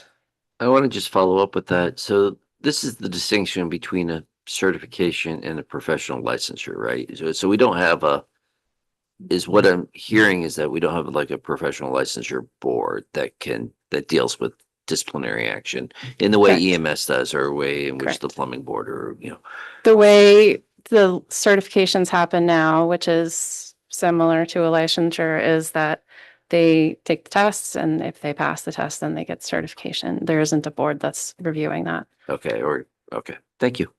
Representative Callamore. Thank you, Mr. Chair. So by making this change, does that mean that my constituents wouldn't be able to take the person to court that might be targeting them? We've heard instances. We have a lot of small towns. My grandfather hated your grandfather. I'm going to make sure you don't meet the requirements of code.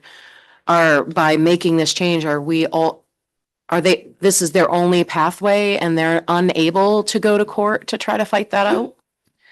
So in terms of the certification, I want to be clear that the thing we're talking about here is whether or not they are certified to practice that profession. We're not talking about any other liabilities that might accrue. I'm not familiar with what because we're talking about LPI's CEOs and also third-party inspectors, my guess is there's different liability standards depending on which of those groups we're talking about. Some of the municipal employees may have tort protection under being a municipal employee if they're a CEO, but then I imagine TPIs, that's probably not the case. So I don't want to make a blanket statement about what the options are for taking somebody to court. I'm saying this is specific to their certification to continue operating in an authorized fashion in the state.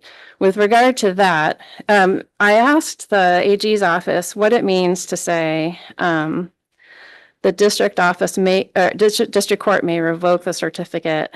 And I said, who's supposed to take someone to court? It's not totally clear to me from the statute. The AG's office, in an informal way, said, because the state is the one that's issuing the certification, that's who needs to ask for it to be revoked in the courts. So it's not even clear to me who may or may not have standing under the current law. It's just not very clear on its face from the way the law is written currently. So if that were the correct interpretation, if it is the state that's obligated to take someone to court, then there'd be no change. But I also think that one might make lots of arguments based on a law that's as unclear as this.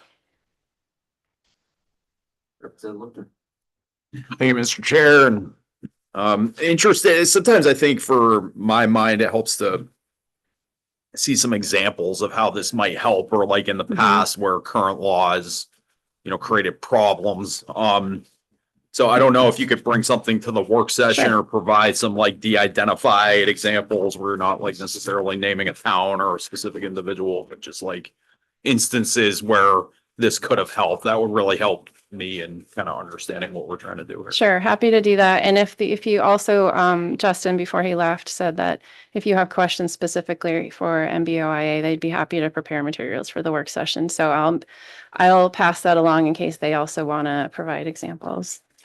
I would appreciate if there's, just better understanding the history of this, of like, if there were known folks that just couldn't lose their certification, there wasn't the accountability if they were bad actors or incompetent, what that was, and how often people have lost their, I mean, I know that can be Yeah. hard because there's no definition there, but how often people, on the other side, how often have people lost their certification through the district court system, if at all? I think it's been really rare. We'll get that information for you. But I also know that, for example, the last I knew, the fire marshal's office was still investigating a situation where 8 families had complained about one code enforcement officer. And they have a paid investigator who is preparing to, if that needs to go to court, then they'll have to work that up. And then, I hear on a not irregular basis, Greg, the state building official, Greg Gilbert is here today. We'll say we got a couple more complaints. And so it's sort of do the best you can with trying to resolve it informally, trying to work with all the parties, because there's sort of no option other than the nuclear option. But we'll provide more color for the work session on that. Great, thank you. And I kind of feel like I'm not diving into the actual bill because that might be changing it. Yep. When you come back. So, thank you. Chair Gear. Thank you, Mr. Chair. And following on from that comment, I just wanted to state what I kind of hear as, leaving aside the specifics of this version of the bill, the idea that there's some sort of really like an escalation process in place where if it's something like based on the view of the committee with expertise here, it's like they just didn't understand X, Y, Z. And there's that to me, as if you're coming at it from an HR perspective, that would speak to training or support or mentoring in terms of helping that person understand that.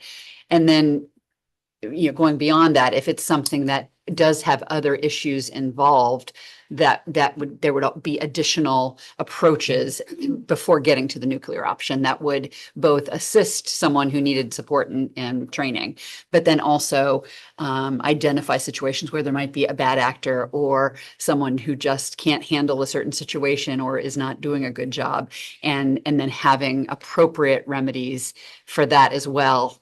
Is that just a kind of an overall statement of the goal and what you're trying to get to? It is. And, so on the very low end, we're trying to screen out things like that code enforcement officer never shows up on time. That's something for the town or the employer. That's that's not a thing regarding their certification. That's an employment issue.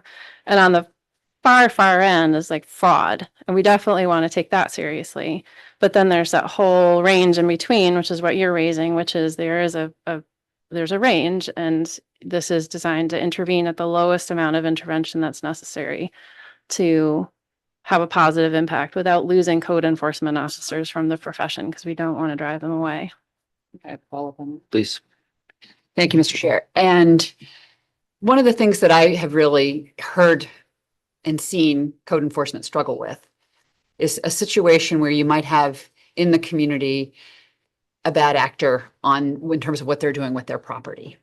And because of the nature of the difficulty in doing the enforcement part of the code enforcement, that can really, I think, sometimes lead to a culture of inaction, if you will. Okay. And I guess I would just wanted to put that on the table as something, again, to me says maybe training tools support a process to help in that situation where it might not be knowledge or skills, but sort of I'm dealing with this politically fraught situation, or there's all kinds of issues going on in my community and I'm right in smack dab in the middle of them. Help me figure this out. And I think that's something that it's more complex and it might not be so check a box adjudicated, but I guess is that something you've been talking about or seeing or thinking about?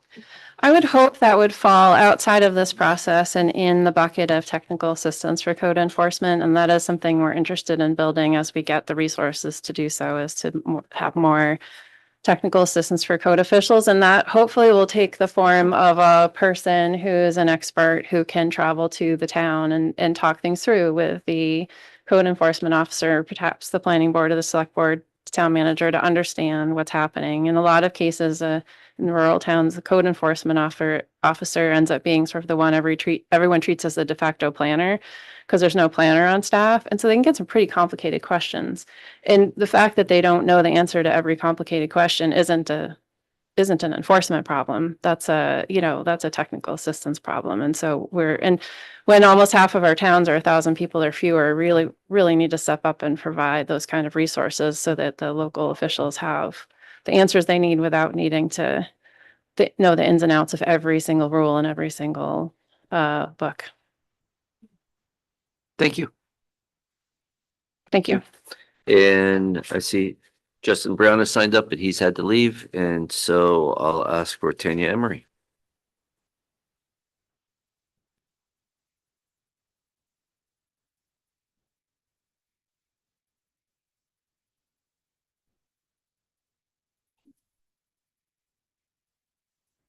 Good Welcome. afternoon, Good Senator afternoon. Curry, Representative Gear. In the interest of time, I'll speak while the testimony is being handed out. Again, my name is Tanya Emery from the Maine Municipal Association. Our testimony on this bill is lengthy, but I do want to read through it to get it on the record and note that we are very much in favor of working with MOCA as discussed on about a 2-week timeline to come back with some considerations. LD 2097 would radically change how state and local governments manage complaints about code enforcement officers. CEOs are frontline employees and must make tough decisions regularly, requiring interpretation of complex and constantly evolving codes, ordinances, and regulatory frameworks. MMA's Legislative Policy Committee does not believe that concentrating disciplinary powers in the hands of a single political appointee while ignoring pleas from municipalities for additional CEO training and resources is the way to address any challenges that the state has with CEOs. Our primary concerns with the bill as currently drafted include Section 5, grounds for action.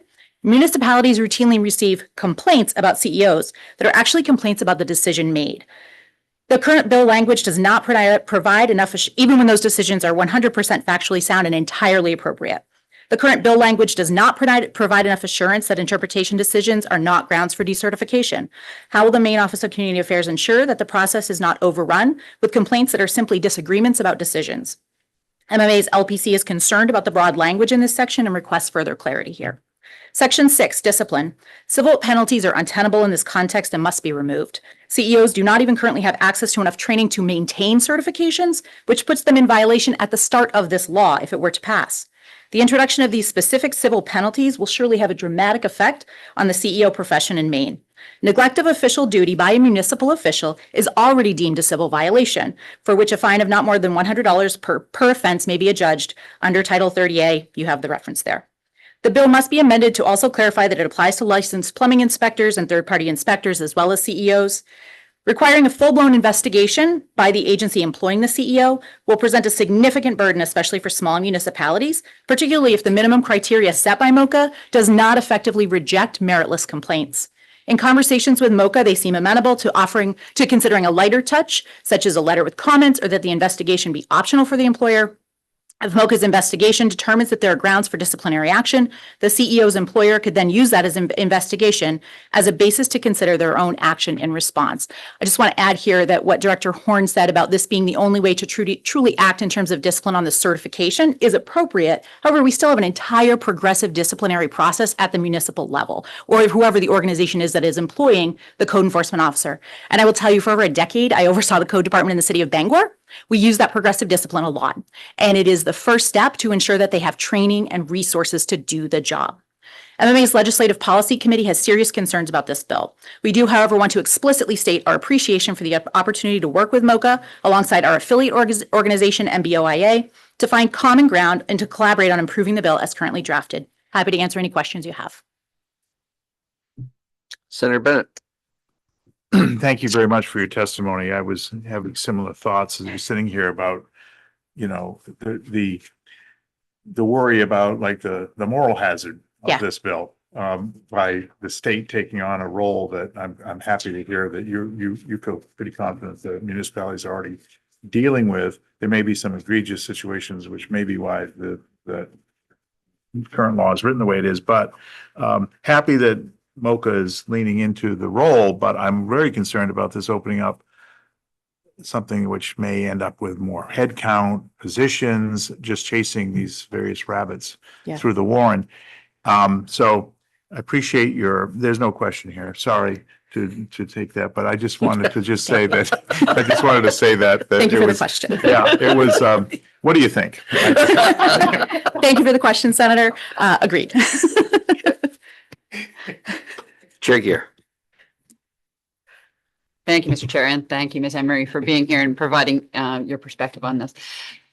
Specifically, I'm just curious as to MMA's response to the situation that I kind of alluded to, which is a chronic situation where code enforcement, there may or may not be a skills and training in terms of how to deal with the situation, but it is seemingly unresolvable over many months, years, decades, in some cases, in some communities, and in the situation where I'm not going to adjudicate whether, it's egregious or whether it is real. To your point, I'm sure there are complaints that aren't related to something, but there are, I think, other complaints that are.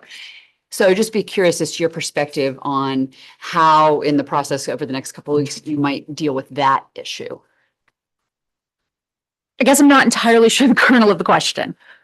So in a situation where there is a track record or a series of events that code enforcement has not dealt with.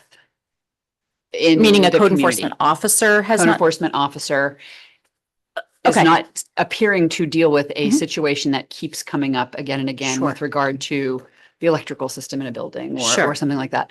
And where the folks being affected are sort of out of places to go to have that dealt with. Sure. What would be MMA's response and input on that kind of a situation? Thank you for the question. I think the first step in that work that we will do with MOCA and MBOAA is to understand that very often the resolution people are seeking when they complain about code enforcement takes time.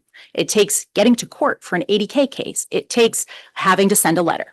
And then you have to wait 14 days for that person to respond to the letter. And if they don't send a response to the letter, then you have to do something else. There is a very prescriptive process that has to be followed for many of these complaints. There are, of course, urgent issues that have to be dealt with immediately, life safety issues, and those are when you call in all the troops and jump on it. But for those chronic issues, I mean, in the city of Bangor, we had hoarding issues where a yard of a hoarder was resulting in rats throughout the neighborhood. That is a complaint that is terrible and unfortunate, but also takes time to resolve because the best approach actually involves a multi-approach with many departments, including help for the person that is in the hoarding situation. So I think we need to understand what are the types of complaints that that MOCA is experiencing, that the State Fire Marshal's Office really was seeing. What is the level of complaint resolution at the local level, and how do we work together to create that sort of progressive discipline process for the certification as we do have that for the employment at the municipal level. Does that answer your question? Thank you. Thank you. Representative Cullimore. Thank you, Mr. Chair. Just out of curiosity for my own, I had to deal with code enforcement stuff when I was on my town council, so it's super fun. Sorry, my condolences. And most of it, I think it gets kind of to the crux of some of what your concern is and the municipal association is with, we don't have enough. But specifically, you called out that should the law be enacted as written, and we know we're going to have an amendment, but that we have code enforcement officers that would be breaking the law as soon as it became law because of lack of training. Yes. And where is the disconnect with the lack of training? Is it that the municipalities don't have the support, or is it that we literally don't have the training in the state of Maine? We literally do not have the training in the state of Maine. There's very little training offered. I wouldn't want to speak to the totality of that problem. I would ask Greg and Samantha to speak to it. I know that they try to do the best they can. They have actually partnered with some private providers, and we've been promoting those trainings. Passive House Maine is doing some trainings. We've been trying everything we can to scrounge up enough resources to keep people certified and to get new people certified, but it is a struggle, and that struggle is because of the dearth of training. So we are going to probably hammer this particular point point in every testimony that we have related to this issue because we just feel like dedicating a ton of time and resources to creating a discipline system when you're not creating the training. To Representative Gear's point, that training is really the underlying foundation of how CEOs make good decisions and how they get carried out at the local level. Thank you. So for the work session and as you're working with MOCA through the next 2 weeks, I'd really love to see what trainings are missing. And maybe you all might have recommendations on how we can try to fix that. Maybe it's not legislative fix. Sure. Maybe there's other fixes, but that would be great. Happy to. And then my second question? thought we were like third. No, I asked one question and a Please follow-up. go ahead. How often in your experience through the MMA are we seeing CEOs get disciplined for things, or is it really just the hoarding one hit right to home? No. Is it really just that it takes time and the legal process of the number of times the town has to file with the courts? I can't speak to the number of times that discipline is happening at the local level because it is employment issues and those are protected and confidential. Occasionally you do see something that makes it to the public, it makes it to media because it's sort of brought up at a town council meeting or select board meeting. And certainly those instances do occur. I think the chronic underlying issue is that when you reach a point of frustration with a neighbor or with some issue with your home and you call for help from code enforcement, the answer is never quick enough. And unfortunately, that is part of the process because there is so much that goes into figuring out what is the right resolution and how do we get there. And very often that does involve some sort of force that needs to be applied onto one of the actors in the equation. And that does take time. And it shouldn't be something that happens immediately necessarily unless it's an urgent life safety issue. Thank you. Representative Golek. I'm gonna move my chair over there to the left side. My neck doesn't go to the left So as easy. it's just kind of a question and clarification. You mentioned about the process and just again, that it's a lengthy, long process. You send a letter, wait 14 days. Is this an across the board thing? Do all municipalities have the same process for looking into a code enforcement complaint? No. So in some municipalities that are lacking this, there is nothing. I wouldn't say that there's nothing. I would say if they have code enforcement activity, they have some sort of framework set up that involves how they handle those complaints. But I wouldn't say that it's nothing or everything. I think there's a wide variety as there are with most things at So municipalities. handling a complaint would be very different, and correct me if I'm wrong, with a larger municipality like Bangor, or Portland, or Brunswick than Harpswell or. It's actually can vary. Sometimes larger municipalities have more bureaucratic process, so there may be more steps involved. In a smaller town, it might be direct to the CEO and the decision maker. So it may be also the inverse, where small communities, you got to wait for next Tuesday when the CEO is available. I'm looking at Representative I Mingo in guess what Washington I'm- County. where I there's guess what care. I'm saying is, but right now, we don't have any across the board. This I is what you do don't- I'm when a gonna look to complaint comes Greg. in. I don't believe it's a standard framework. It's sort of community by community in terms of how they're enforcing their ordinances, and then the codes are layered into that. Thank you. You're welcome. Thank you. Thank you very much. Do we have anyone who wishes to give testimony online? Is there anyone else who wishes to give testimony in the room? Having heard all public testimony, we will close the public hearing on LD 2097.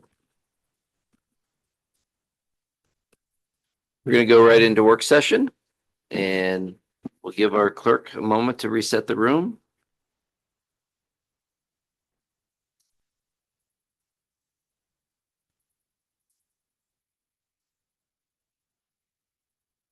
You have your schedule.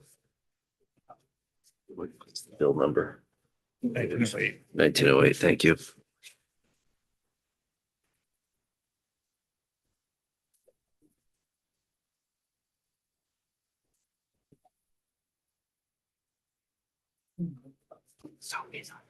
Okay.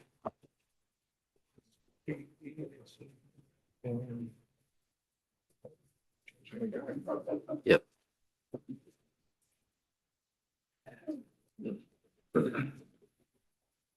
You have this all.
I mean, around all it around about, but yeah.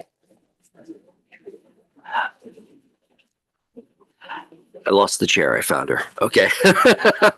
So, very good. Let's begin. So we're going to open up the work session on LD LD 1908. Welcome.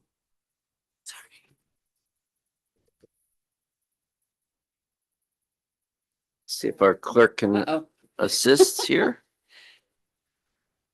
Sophie, you're breaking stuff. You see if you can help on that one. Was it turned the right way?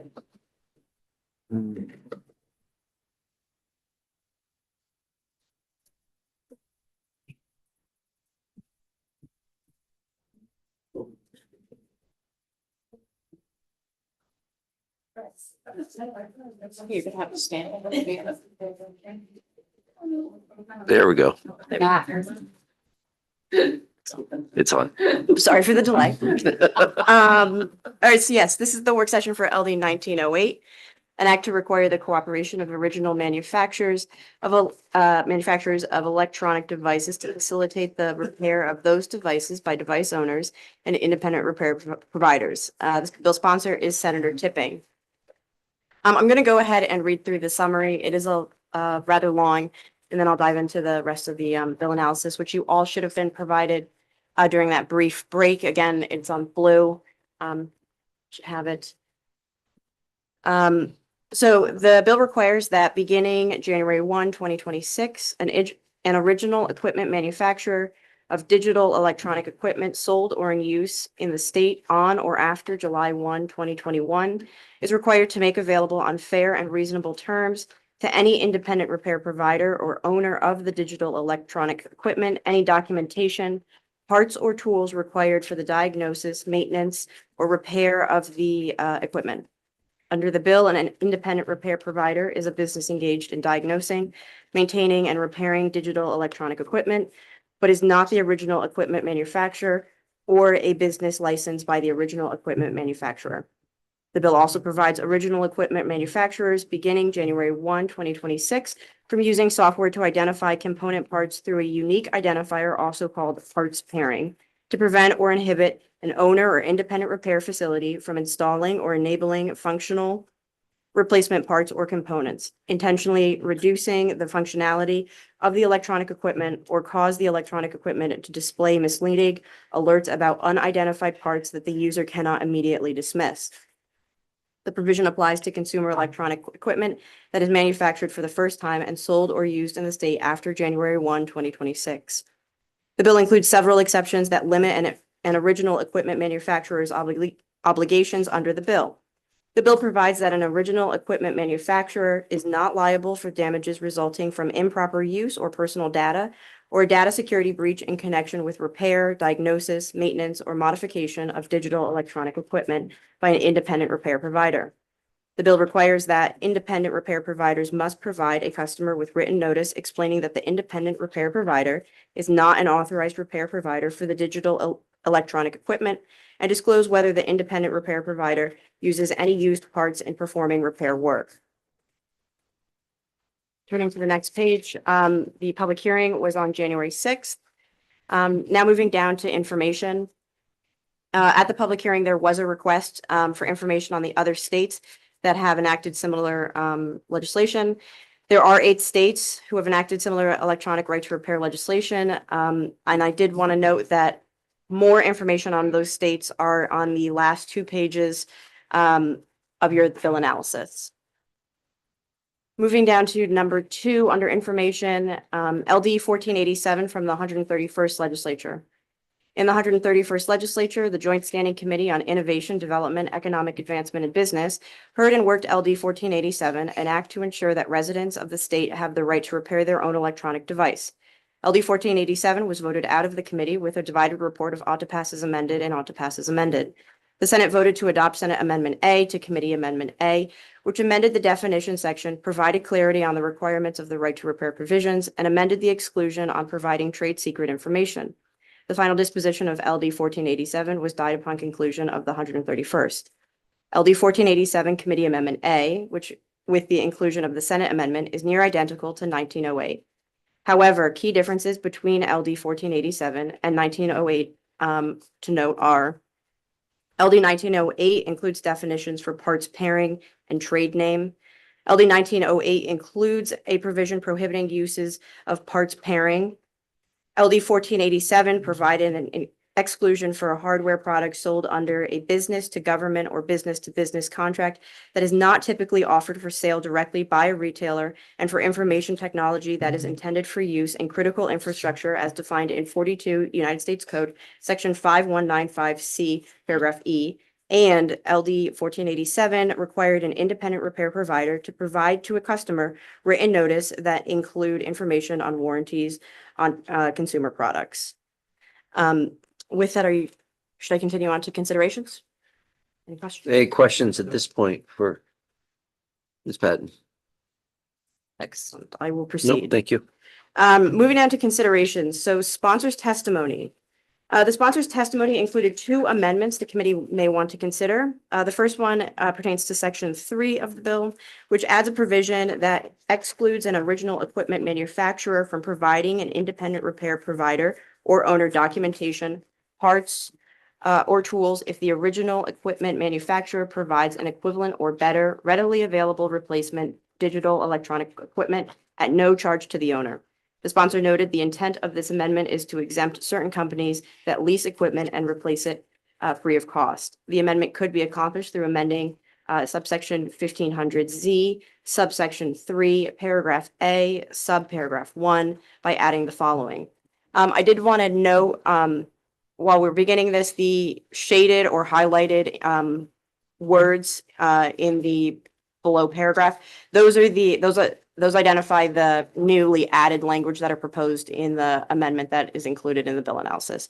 So as you'll see, Senator Tipping's proposed or suggested amendment would be the original equipment manufacturer provides at no additional charge an equivalent or better replacement digital electronic equipment that the replacement digital electronic equipment must be readily available. I did note in italics underneath that if the committee would like to incorporate this language, the committee may want to consider specifying what a better replacement is. Is it a newer model? And what constitutes readily available? Is there a set number of days, same day? Perhaps further specification would be beneficial for that.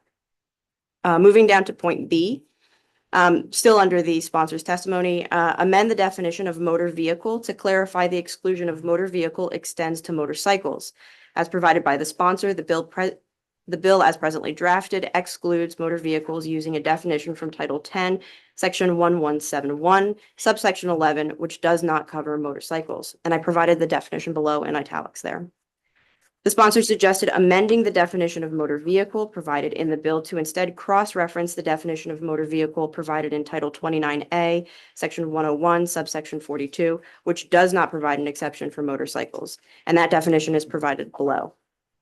This amendment could be accomplished by amending Section 1500-Y, subsection 10 to read motor vehicle has the same meaning as in Title 29A, Section 101, subsection 42, and includes any component or part of the motor vehicle. Additional drafting consideration. This next section is drafting considerations that were raised in pieces of testimony from the entities that we heard of at public hearing. So starting off with number 1, Consumer Technology Association. They offered strike section 1500-Z, subsection 5 in its entirety and replace it with the language provided in CTA's testimony to remove any reference to the Unfair Trade Practices Act or private right of action. I did want to note that this language referenced is on the back page of your bill analysis. Absolute last page of your bill analysis, that language is there. Their second suggestion was amend. I want to just Yeah. stop you there. So you're on I, correct? Yeah. And so the CTIA or CTA's testimony wanted to get rid of the reference to the Unfair Trade Practice Act or the private right of action. And in place Went to the last page. Yeah, absolute last page, back of the bill analysis. It's bolded, language from Consumer Technology Association. All right, so they're proposing that. Okay. Yeah. And to make it perhaps a little more clear, if you look at the bill as presently drafted, go to page 3.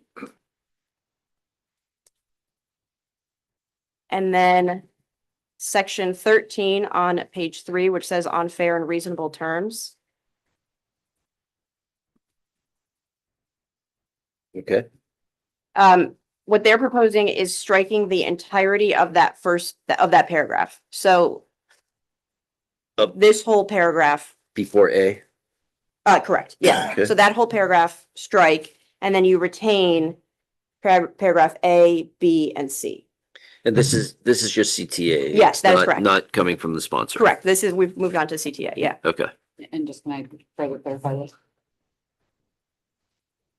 Yes, please, go ahead. And so just so I'm clear on what this does, it gives the enforcement authority to the Attorney General without reference to the Unfair Trade Practices Act. AG enforces it. That is my understanding, yes. So Okay. you take out the unfair trade practices. Okay. Yep. All set to move on to the next? Yep. question? Okay. Aye. Amend section 1500Z, subsection 1 to read digital electronic equipment first sold or used in the state on or after July 1, 2021. To make this provision similar to the language used in other states which use manufactured for the first time or sold or used. Okay. Okay, moving on to 3, amend the definition of on fair and reasonable terms by removing everything, well, this is what we just went over, by removing everything after the bolded term and retaining the information provided in the subparagraphs A, B, and C. And again, that is what we just went over a moment ago. Going on to 4, amend the definition of digital electronic equipment to exclude products sold under business to government or business to business contract that is not typically offered for a sale directly by a retailer seller. If the committee would like to include this exclusion, it could add the exemption language provided in LD 1487, as mentioned under the information section of this bill analysis. This additional language would be inserted under section 1500-Y subsection 4 as paragraph H.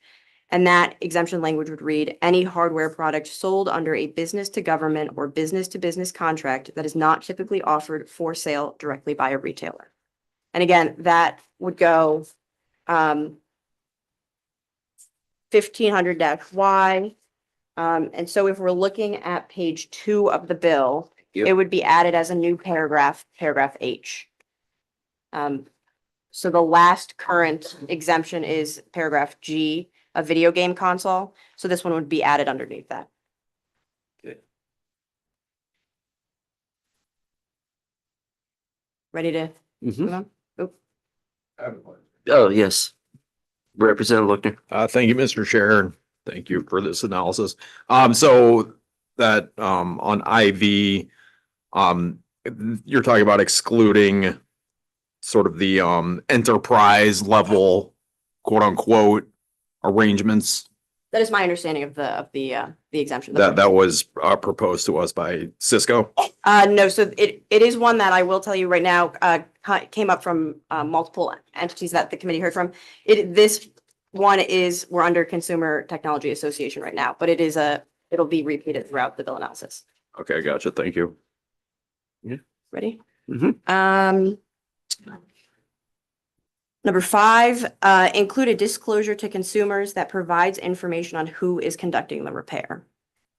How is that different than what was recommended by the bill sponsor on the proposed amendment from the bill sponsor regarding, let's see. Where in the analysis were the recommendations? So section 3, add a provision that, no, because that would exclude. I don't believe that the sponsor's testimony included anything about Okay. notice or dispose of. All right, Um, thank you. the, Representative Lookner? Thanks, Mr. Chair. I do believe Senator Tipping is waiting online if it would be an appropriate time to bring him. I think I want to go a little bit further and then I do intend to bring the sponsor on. now moving down to, Cisco, which is, point B here. They suggested provide an exclusion for telecommunications equipment used by critical infrastructure owners and operators in government and enterprises. If the committee would like to include this exclusion, it could add the exemption language provided in LD 1487. This additional language would be inserted under, section 1500-Y, subsection 4 as paragraph I. I will note, I said paragraph I under the assumption, you would also add the other exclusion that we just went over. H. Yeah. So you can just ignore this paragraph numbers there, but that language would read information technology equipment that is intended for use in critical infrastructure as defined in 42 United States Code, section 5195C, paragraph E. Question. Mhm. So, and would that be duplicative or unnecessary if we were to do the any hardware product sold in a B2B or B2G setting? Isn't that already covered under that? No, so my understanding is that the emphasis for Cisco is telecommunications equipment. And it specifically references that 42 United States Code. Whereas the one that we just went over from Consumer Technology Association is more general language that is for business to government or business to business. Does that answer your question? I mean, I think it's just, again, that also would define what Cisco does. So it would be the same. It's sort of, if they're saying there's a need to have the critical infrastructure element in there. But to me, that's already covered under contractually, they have with their business. Yeah, perhaps a representative from Cisco or from CTA might be able to better answer that question. But I can continue on. Yeah, here. let's Okay. continue on. Going down to NEMA, their suggestion was amend the language surrounding trade secret by removing the exception language. And I apologize how I wrote that. I was reading this earlier and it doesn't make sense to me. But anyway, I broke it down below here. So as presently drafted, the bill provides that an original equipment manufacturer is not required to, quote, divulge any trade secret except as necessary to perform diagnosis, maintenance, or repair on fair and reasonable terms. The clause, except as necessary to perform diagnosis, maintenance, or repair on fair and reasonable terms, is an addition that was added to LD 1487 through a Senate amendment. If the committee would like to make this amendment, the language that could be used is divulge any trade secret, which matches the provision used in LD 1487 Committee Amendment A. So you would just remove that last part that reads, except as necessary to perform diagnosis, maintenance, or repair on fair and reasonable terms.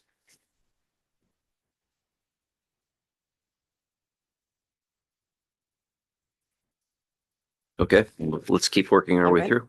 Number 2, include an exemption for all lighting products by inserting, quote, and light bulbs, lighting equipment and systems in section 1500-Y, subsection 4, paragraph D, which if you go to page 2 of your bill is where you'll find that language, which provides an exclusion for commercial and industrial electrical switchgear equipment. And again, that's on page 2 of the bill as drafted. And then finally, 3, amend the definition of digital electronic equipment to exclude products sold under business to government or business to business contract that is not typically offered for sale directly by a retailer seller. And again, that's the same exemption language that we went over a couple moments ago. I also wanted to add that there was language from IDEX, which requested an amendment language to exempt products manufactured for public health, environmental, or water quality testing. And that did not make it onto the bill analysis, but I did want to note that on mic. I have a sheet of paper from them. Did that come via email to all committee members or just to me? I believe it was handed to you. Okay. But I do believe that they have a representative who might be able to provide copies to committee members if they wish to see that language. Okay. I want to go first to the bill sponsor, and then we'll go from there, because I'd like to find out where there's an agreement and where there are divides. So if we can invite the bill sponsor, promote the bill sponsor into the Zoom.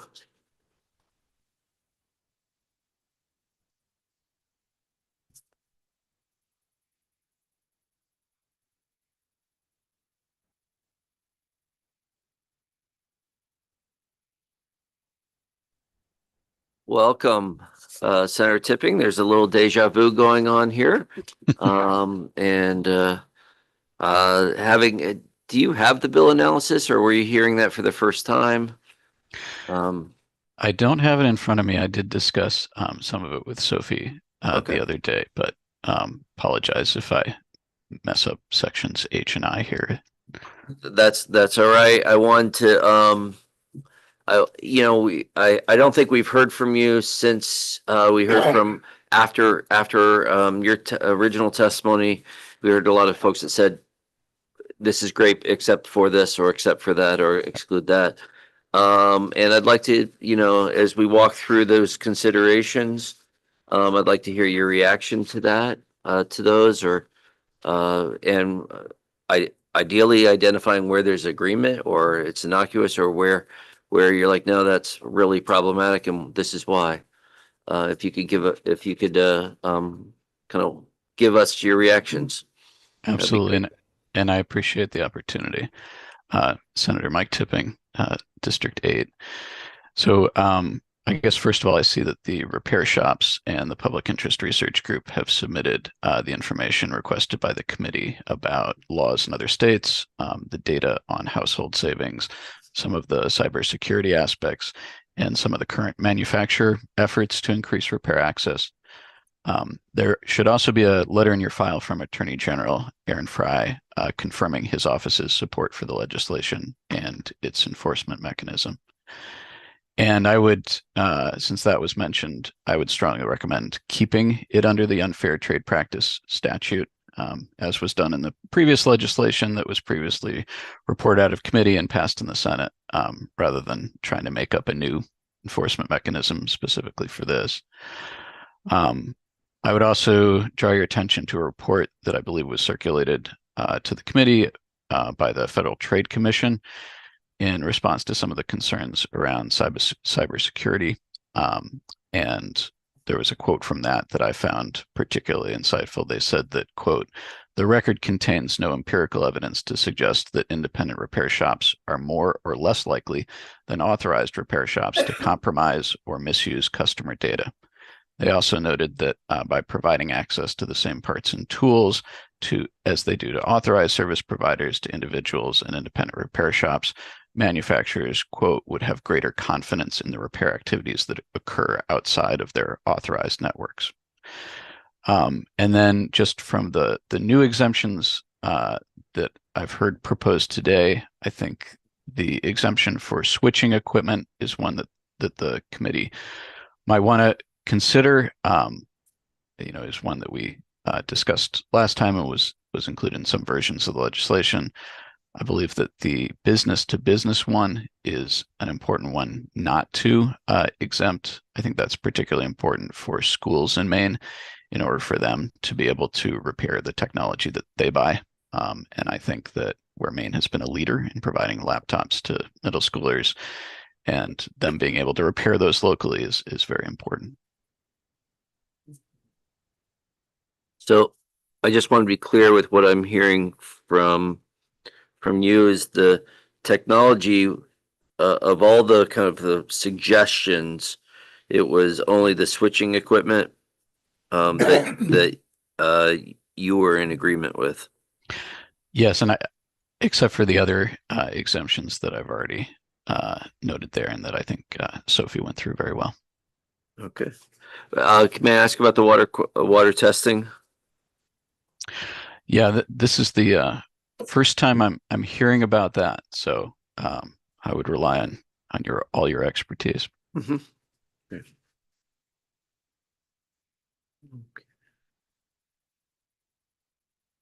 Other questions? Thank you. questions for the analyst or questions for the sponsor? Yeah, thank you. Thank you, Mr. Chair. Senator, thanks for being here. I have a question because I know you've heard this from me before. This is not the first time we're dealing with this bill. I'm curious why, and I'm sorry I wasn't here for the public hearing to ask this question. It was before the start of session and I couldn't miss 3 days of work that week. Is there a reason you've decided to include the off-road and tractors and farm equipment in this version that you did not include in the last version? I represent quite a lot of farmers and they are pretty angry about this exemption.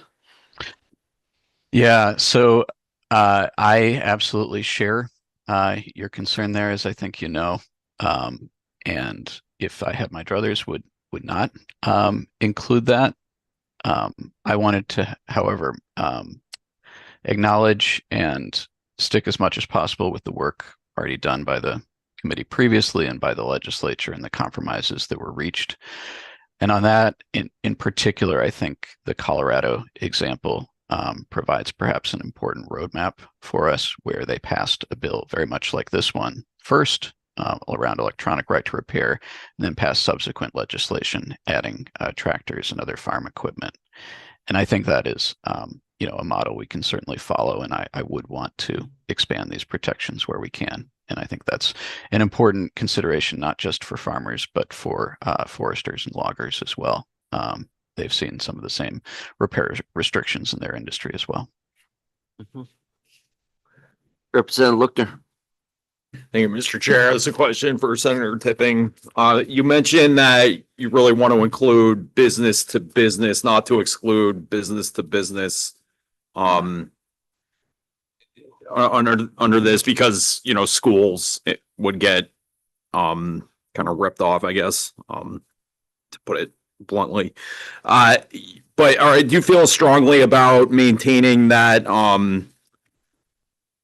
business to government is included here? Because I often hear people complain that the state and municipal governments are often getting taken for a ride by a lot of technology vendors that they wouldn't charge private entities because they have different large technology vendors that sell to public entities can kind of get like pretty hefty checks for services that might not cost as much in other settings. So do you think it's important to maintain that business to government is still included here?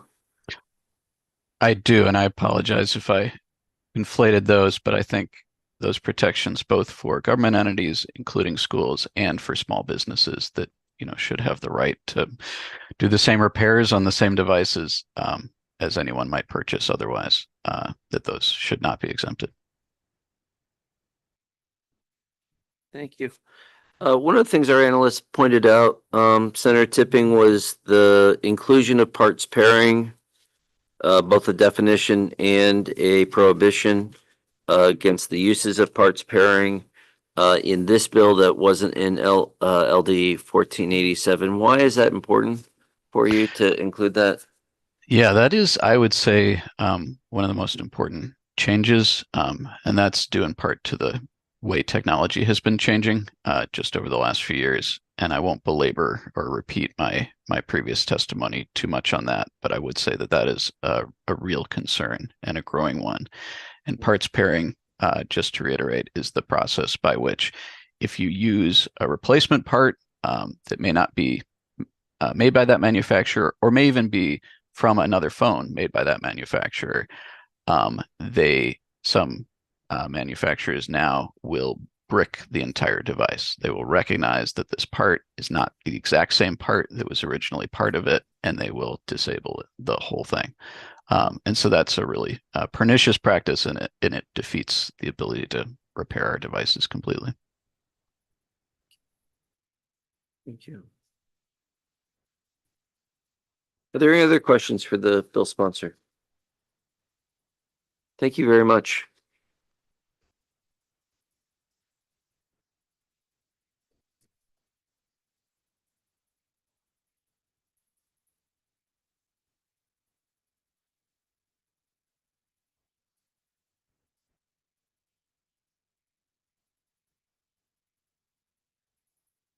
Moving forward on this, is there any information that committee members are looking for or need? Oh, great. That'd be wonderful, please. I will ask the representative from IDEX, if she's willing to come forward. Thank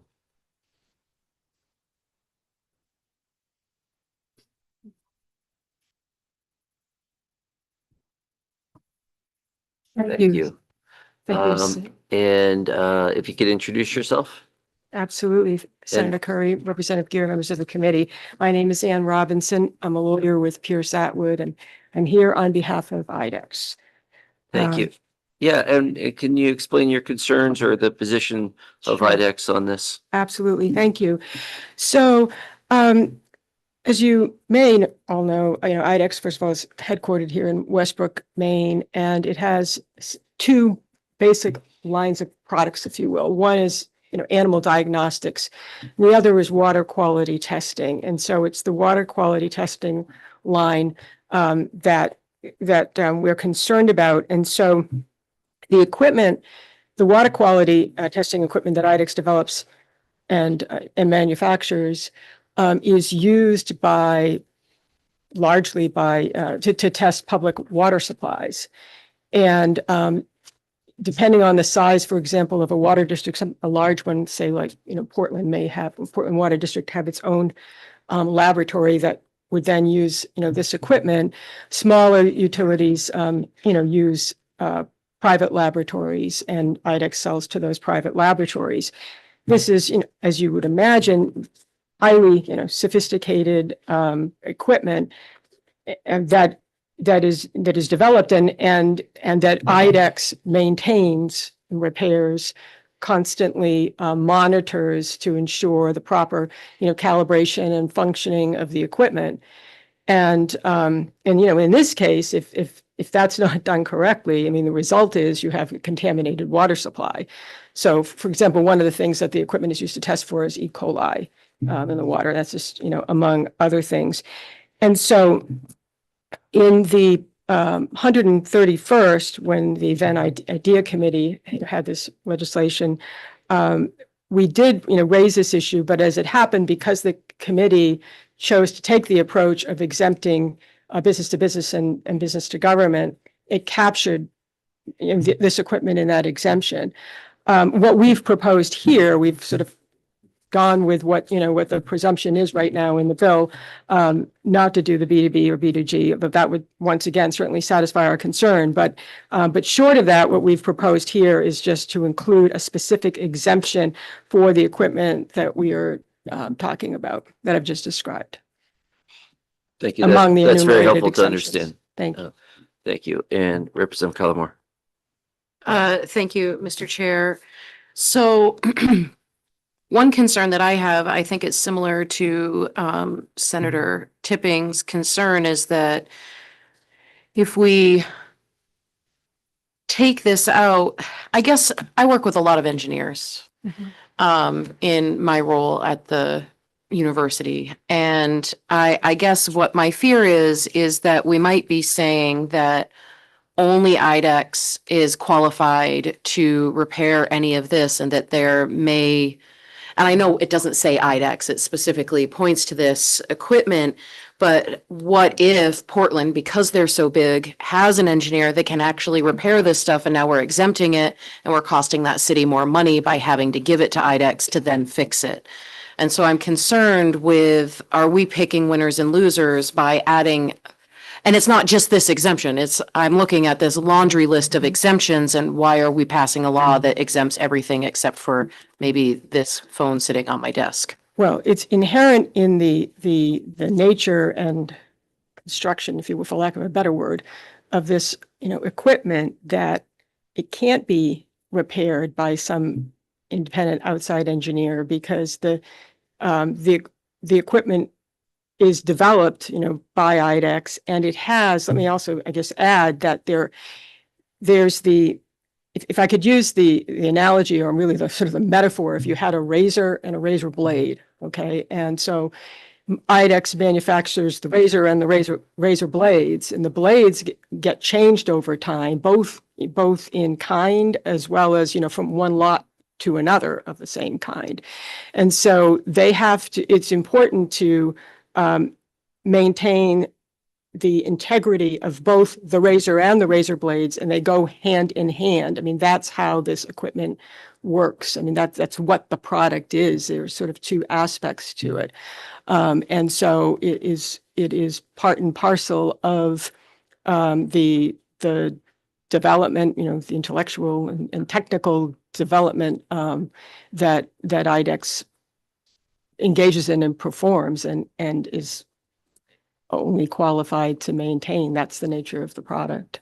So it's not like a laptop, I mean, or, other kinds of products. Go ahead. I'm not sure if this is for you or if this is for Sophie. But by putting this in here, does it make it illegal for somebody to do it? Like by inserting this language, is it illegal to do it, or can people still do it even though we've included it as an exemption? When you say do it, what is To the repair the equipment on their own? Well, It truly is okay if this is a Sophie question. this language would exempt from the requirement that an independent repair entity be able to do it, okay, be allowed to do it. So it would exempt the requirement that IDEX somehow enable this to be done by some, independent entity.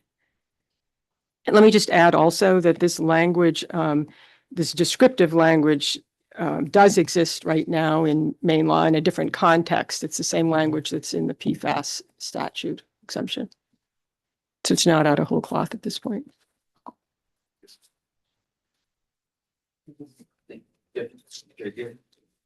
And Ms. Robinson, just to make sure I heard you clearly, the exempting of business to business and business to government arrangements where there's a contract in place, that would cover what you're looking for. The two together would, Those yes. two together. Yes. So it's an alternative to this language, an alternative approach. Yes. Thank you very much. Thank you for the opportunity. Thanks.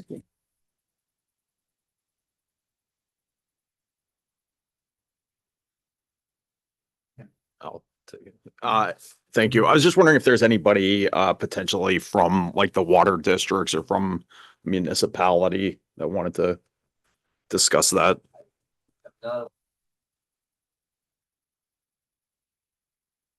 I'm not aware of anyone here who's representing them or available on Zoom. I'm thinking about what's our pathway moving forward on this, and one of the things I might recommend to us is to entertain a tabling motion in a little bit. There's a lot in here, and Sophie has brought a number of things to us today, and so I'm feeling like we've heard it. People who have direct interest in this, both in the consumer protection area and in terms of the industry, can hear the issues that we're dealing with. I will also say out loud, I want to hear more about the implementation date. January 1, 2026 seems a bit early, given that it was a month ago. And so we need to change that and have some real discussion on that for those who wish to move forward. And also, we haven't been able to discuss the change that was recommended as the first sold date, that recommendation. So I'm inclined to push towards a tabling motion to give people not too far out, because we do need to make a decision on this fairly soon, but push towards a tabling motion to give members time to digest this and to figure out where they are. Is there information that folks need before we do that? Representative Eater? Sorry. Either way. When I first saw this, I was excited about about farm equipment, tractors and so forth. And I'd be curious about folding that in if that doesn't make it too unwieldy. I know that's important to a lot of my constituents. Okay. And so that's where I If stand. we do pursue a table and do that, I would encourage you to work with folks to figure out if you want to include that or bring that back as an amendment. Representative Collmore. Thank you, Mr. Chair. I don't see it in here and it probably is because it wasn't requested before, but Sophie, I'd love to see the law that was passed last time or the bills that came out, the two versions of the bills that came out last time, just so I can compare what's here to those and the work that we did there. Yeah. That would be great. I do have on hand, right now, the, majority report from last legislature, but, at the next work session, I can have all the reports inclusive of fiscal notes and Senate amendments. If you have that available on hand right now, I think that would be Oh, wonderful to pass out, the majority report, because I think what I'm asking members to do is be ready with amendments at the next session. So we're not starting from this point where we are right now. And assuming the committee agrees with me on doing that. Representative Lookner. Thanks, Mr. Chair.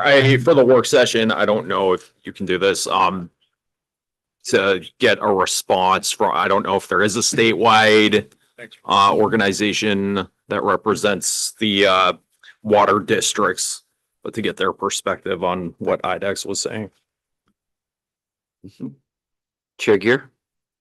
Thank you. And I will just say, Representative Lookner, that might be something that our analysts can get, but I would also, this is going out and there are lots of lobbyists and interest. I would hope that they would encourage someone to reach out directly to you. Chair Gear. Thank you, Mr. Chair. And for me, I feel like it would be helpful to have with regard to defining what that equivalent or better replacement language could be. And I could have missed something, so correct me if I did, but I'm left with this question of is a refurbished device, does that qualify? Is it, what would be the best way? What do we want to capture? And then what would be the best way to do that? And I just haven't heard if we have any consensus on that, that would be great to see some sample language of how that would work. And I think, may I add to that section, the readily available is, if it means the same day, that's one thing. If it means something else, and how do you define that? So. Are there other pieces of information we need to, or we need to ask for, or put on mic so people know we're thinking about it and they can come educate us as to what they think? Representative Collmore. Thank you, Mr. Chair. I wonder if we can hear from a representative or such from the governor's office on the fair and reasonable terms, since that is why she vetoed a previous repair bill, and what their opinion would be on the recommendations we've received, so that we don't do all of this work to have another veto. We can ask. Yes.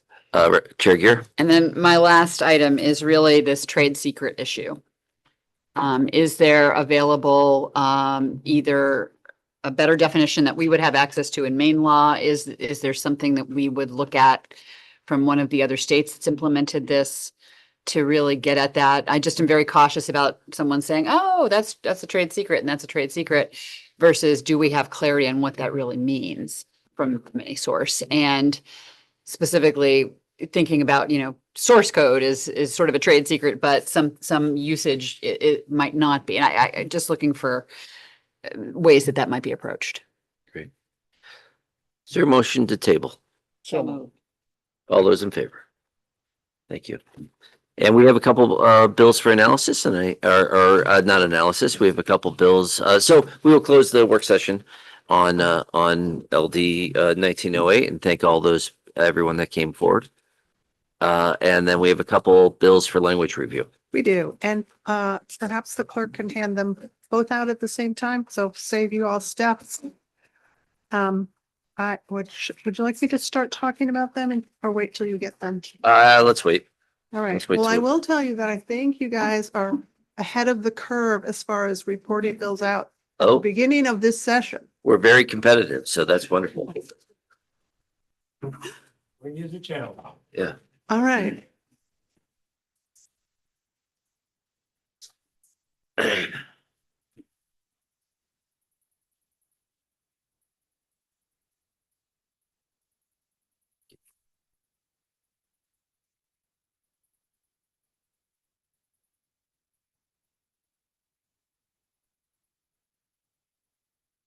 Okay, I think everyone that's here has language, has copy. Okay, so this is a unanimous vote of the committee with one absent.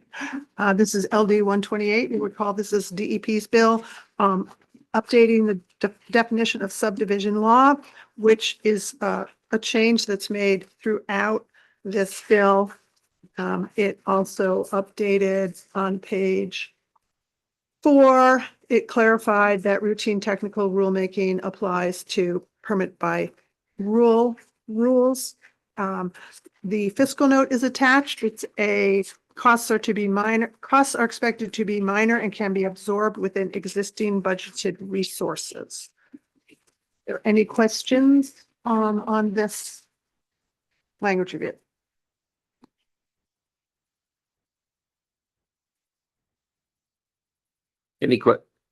Any disagreement? Any corrections?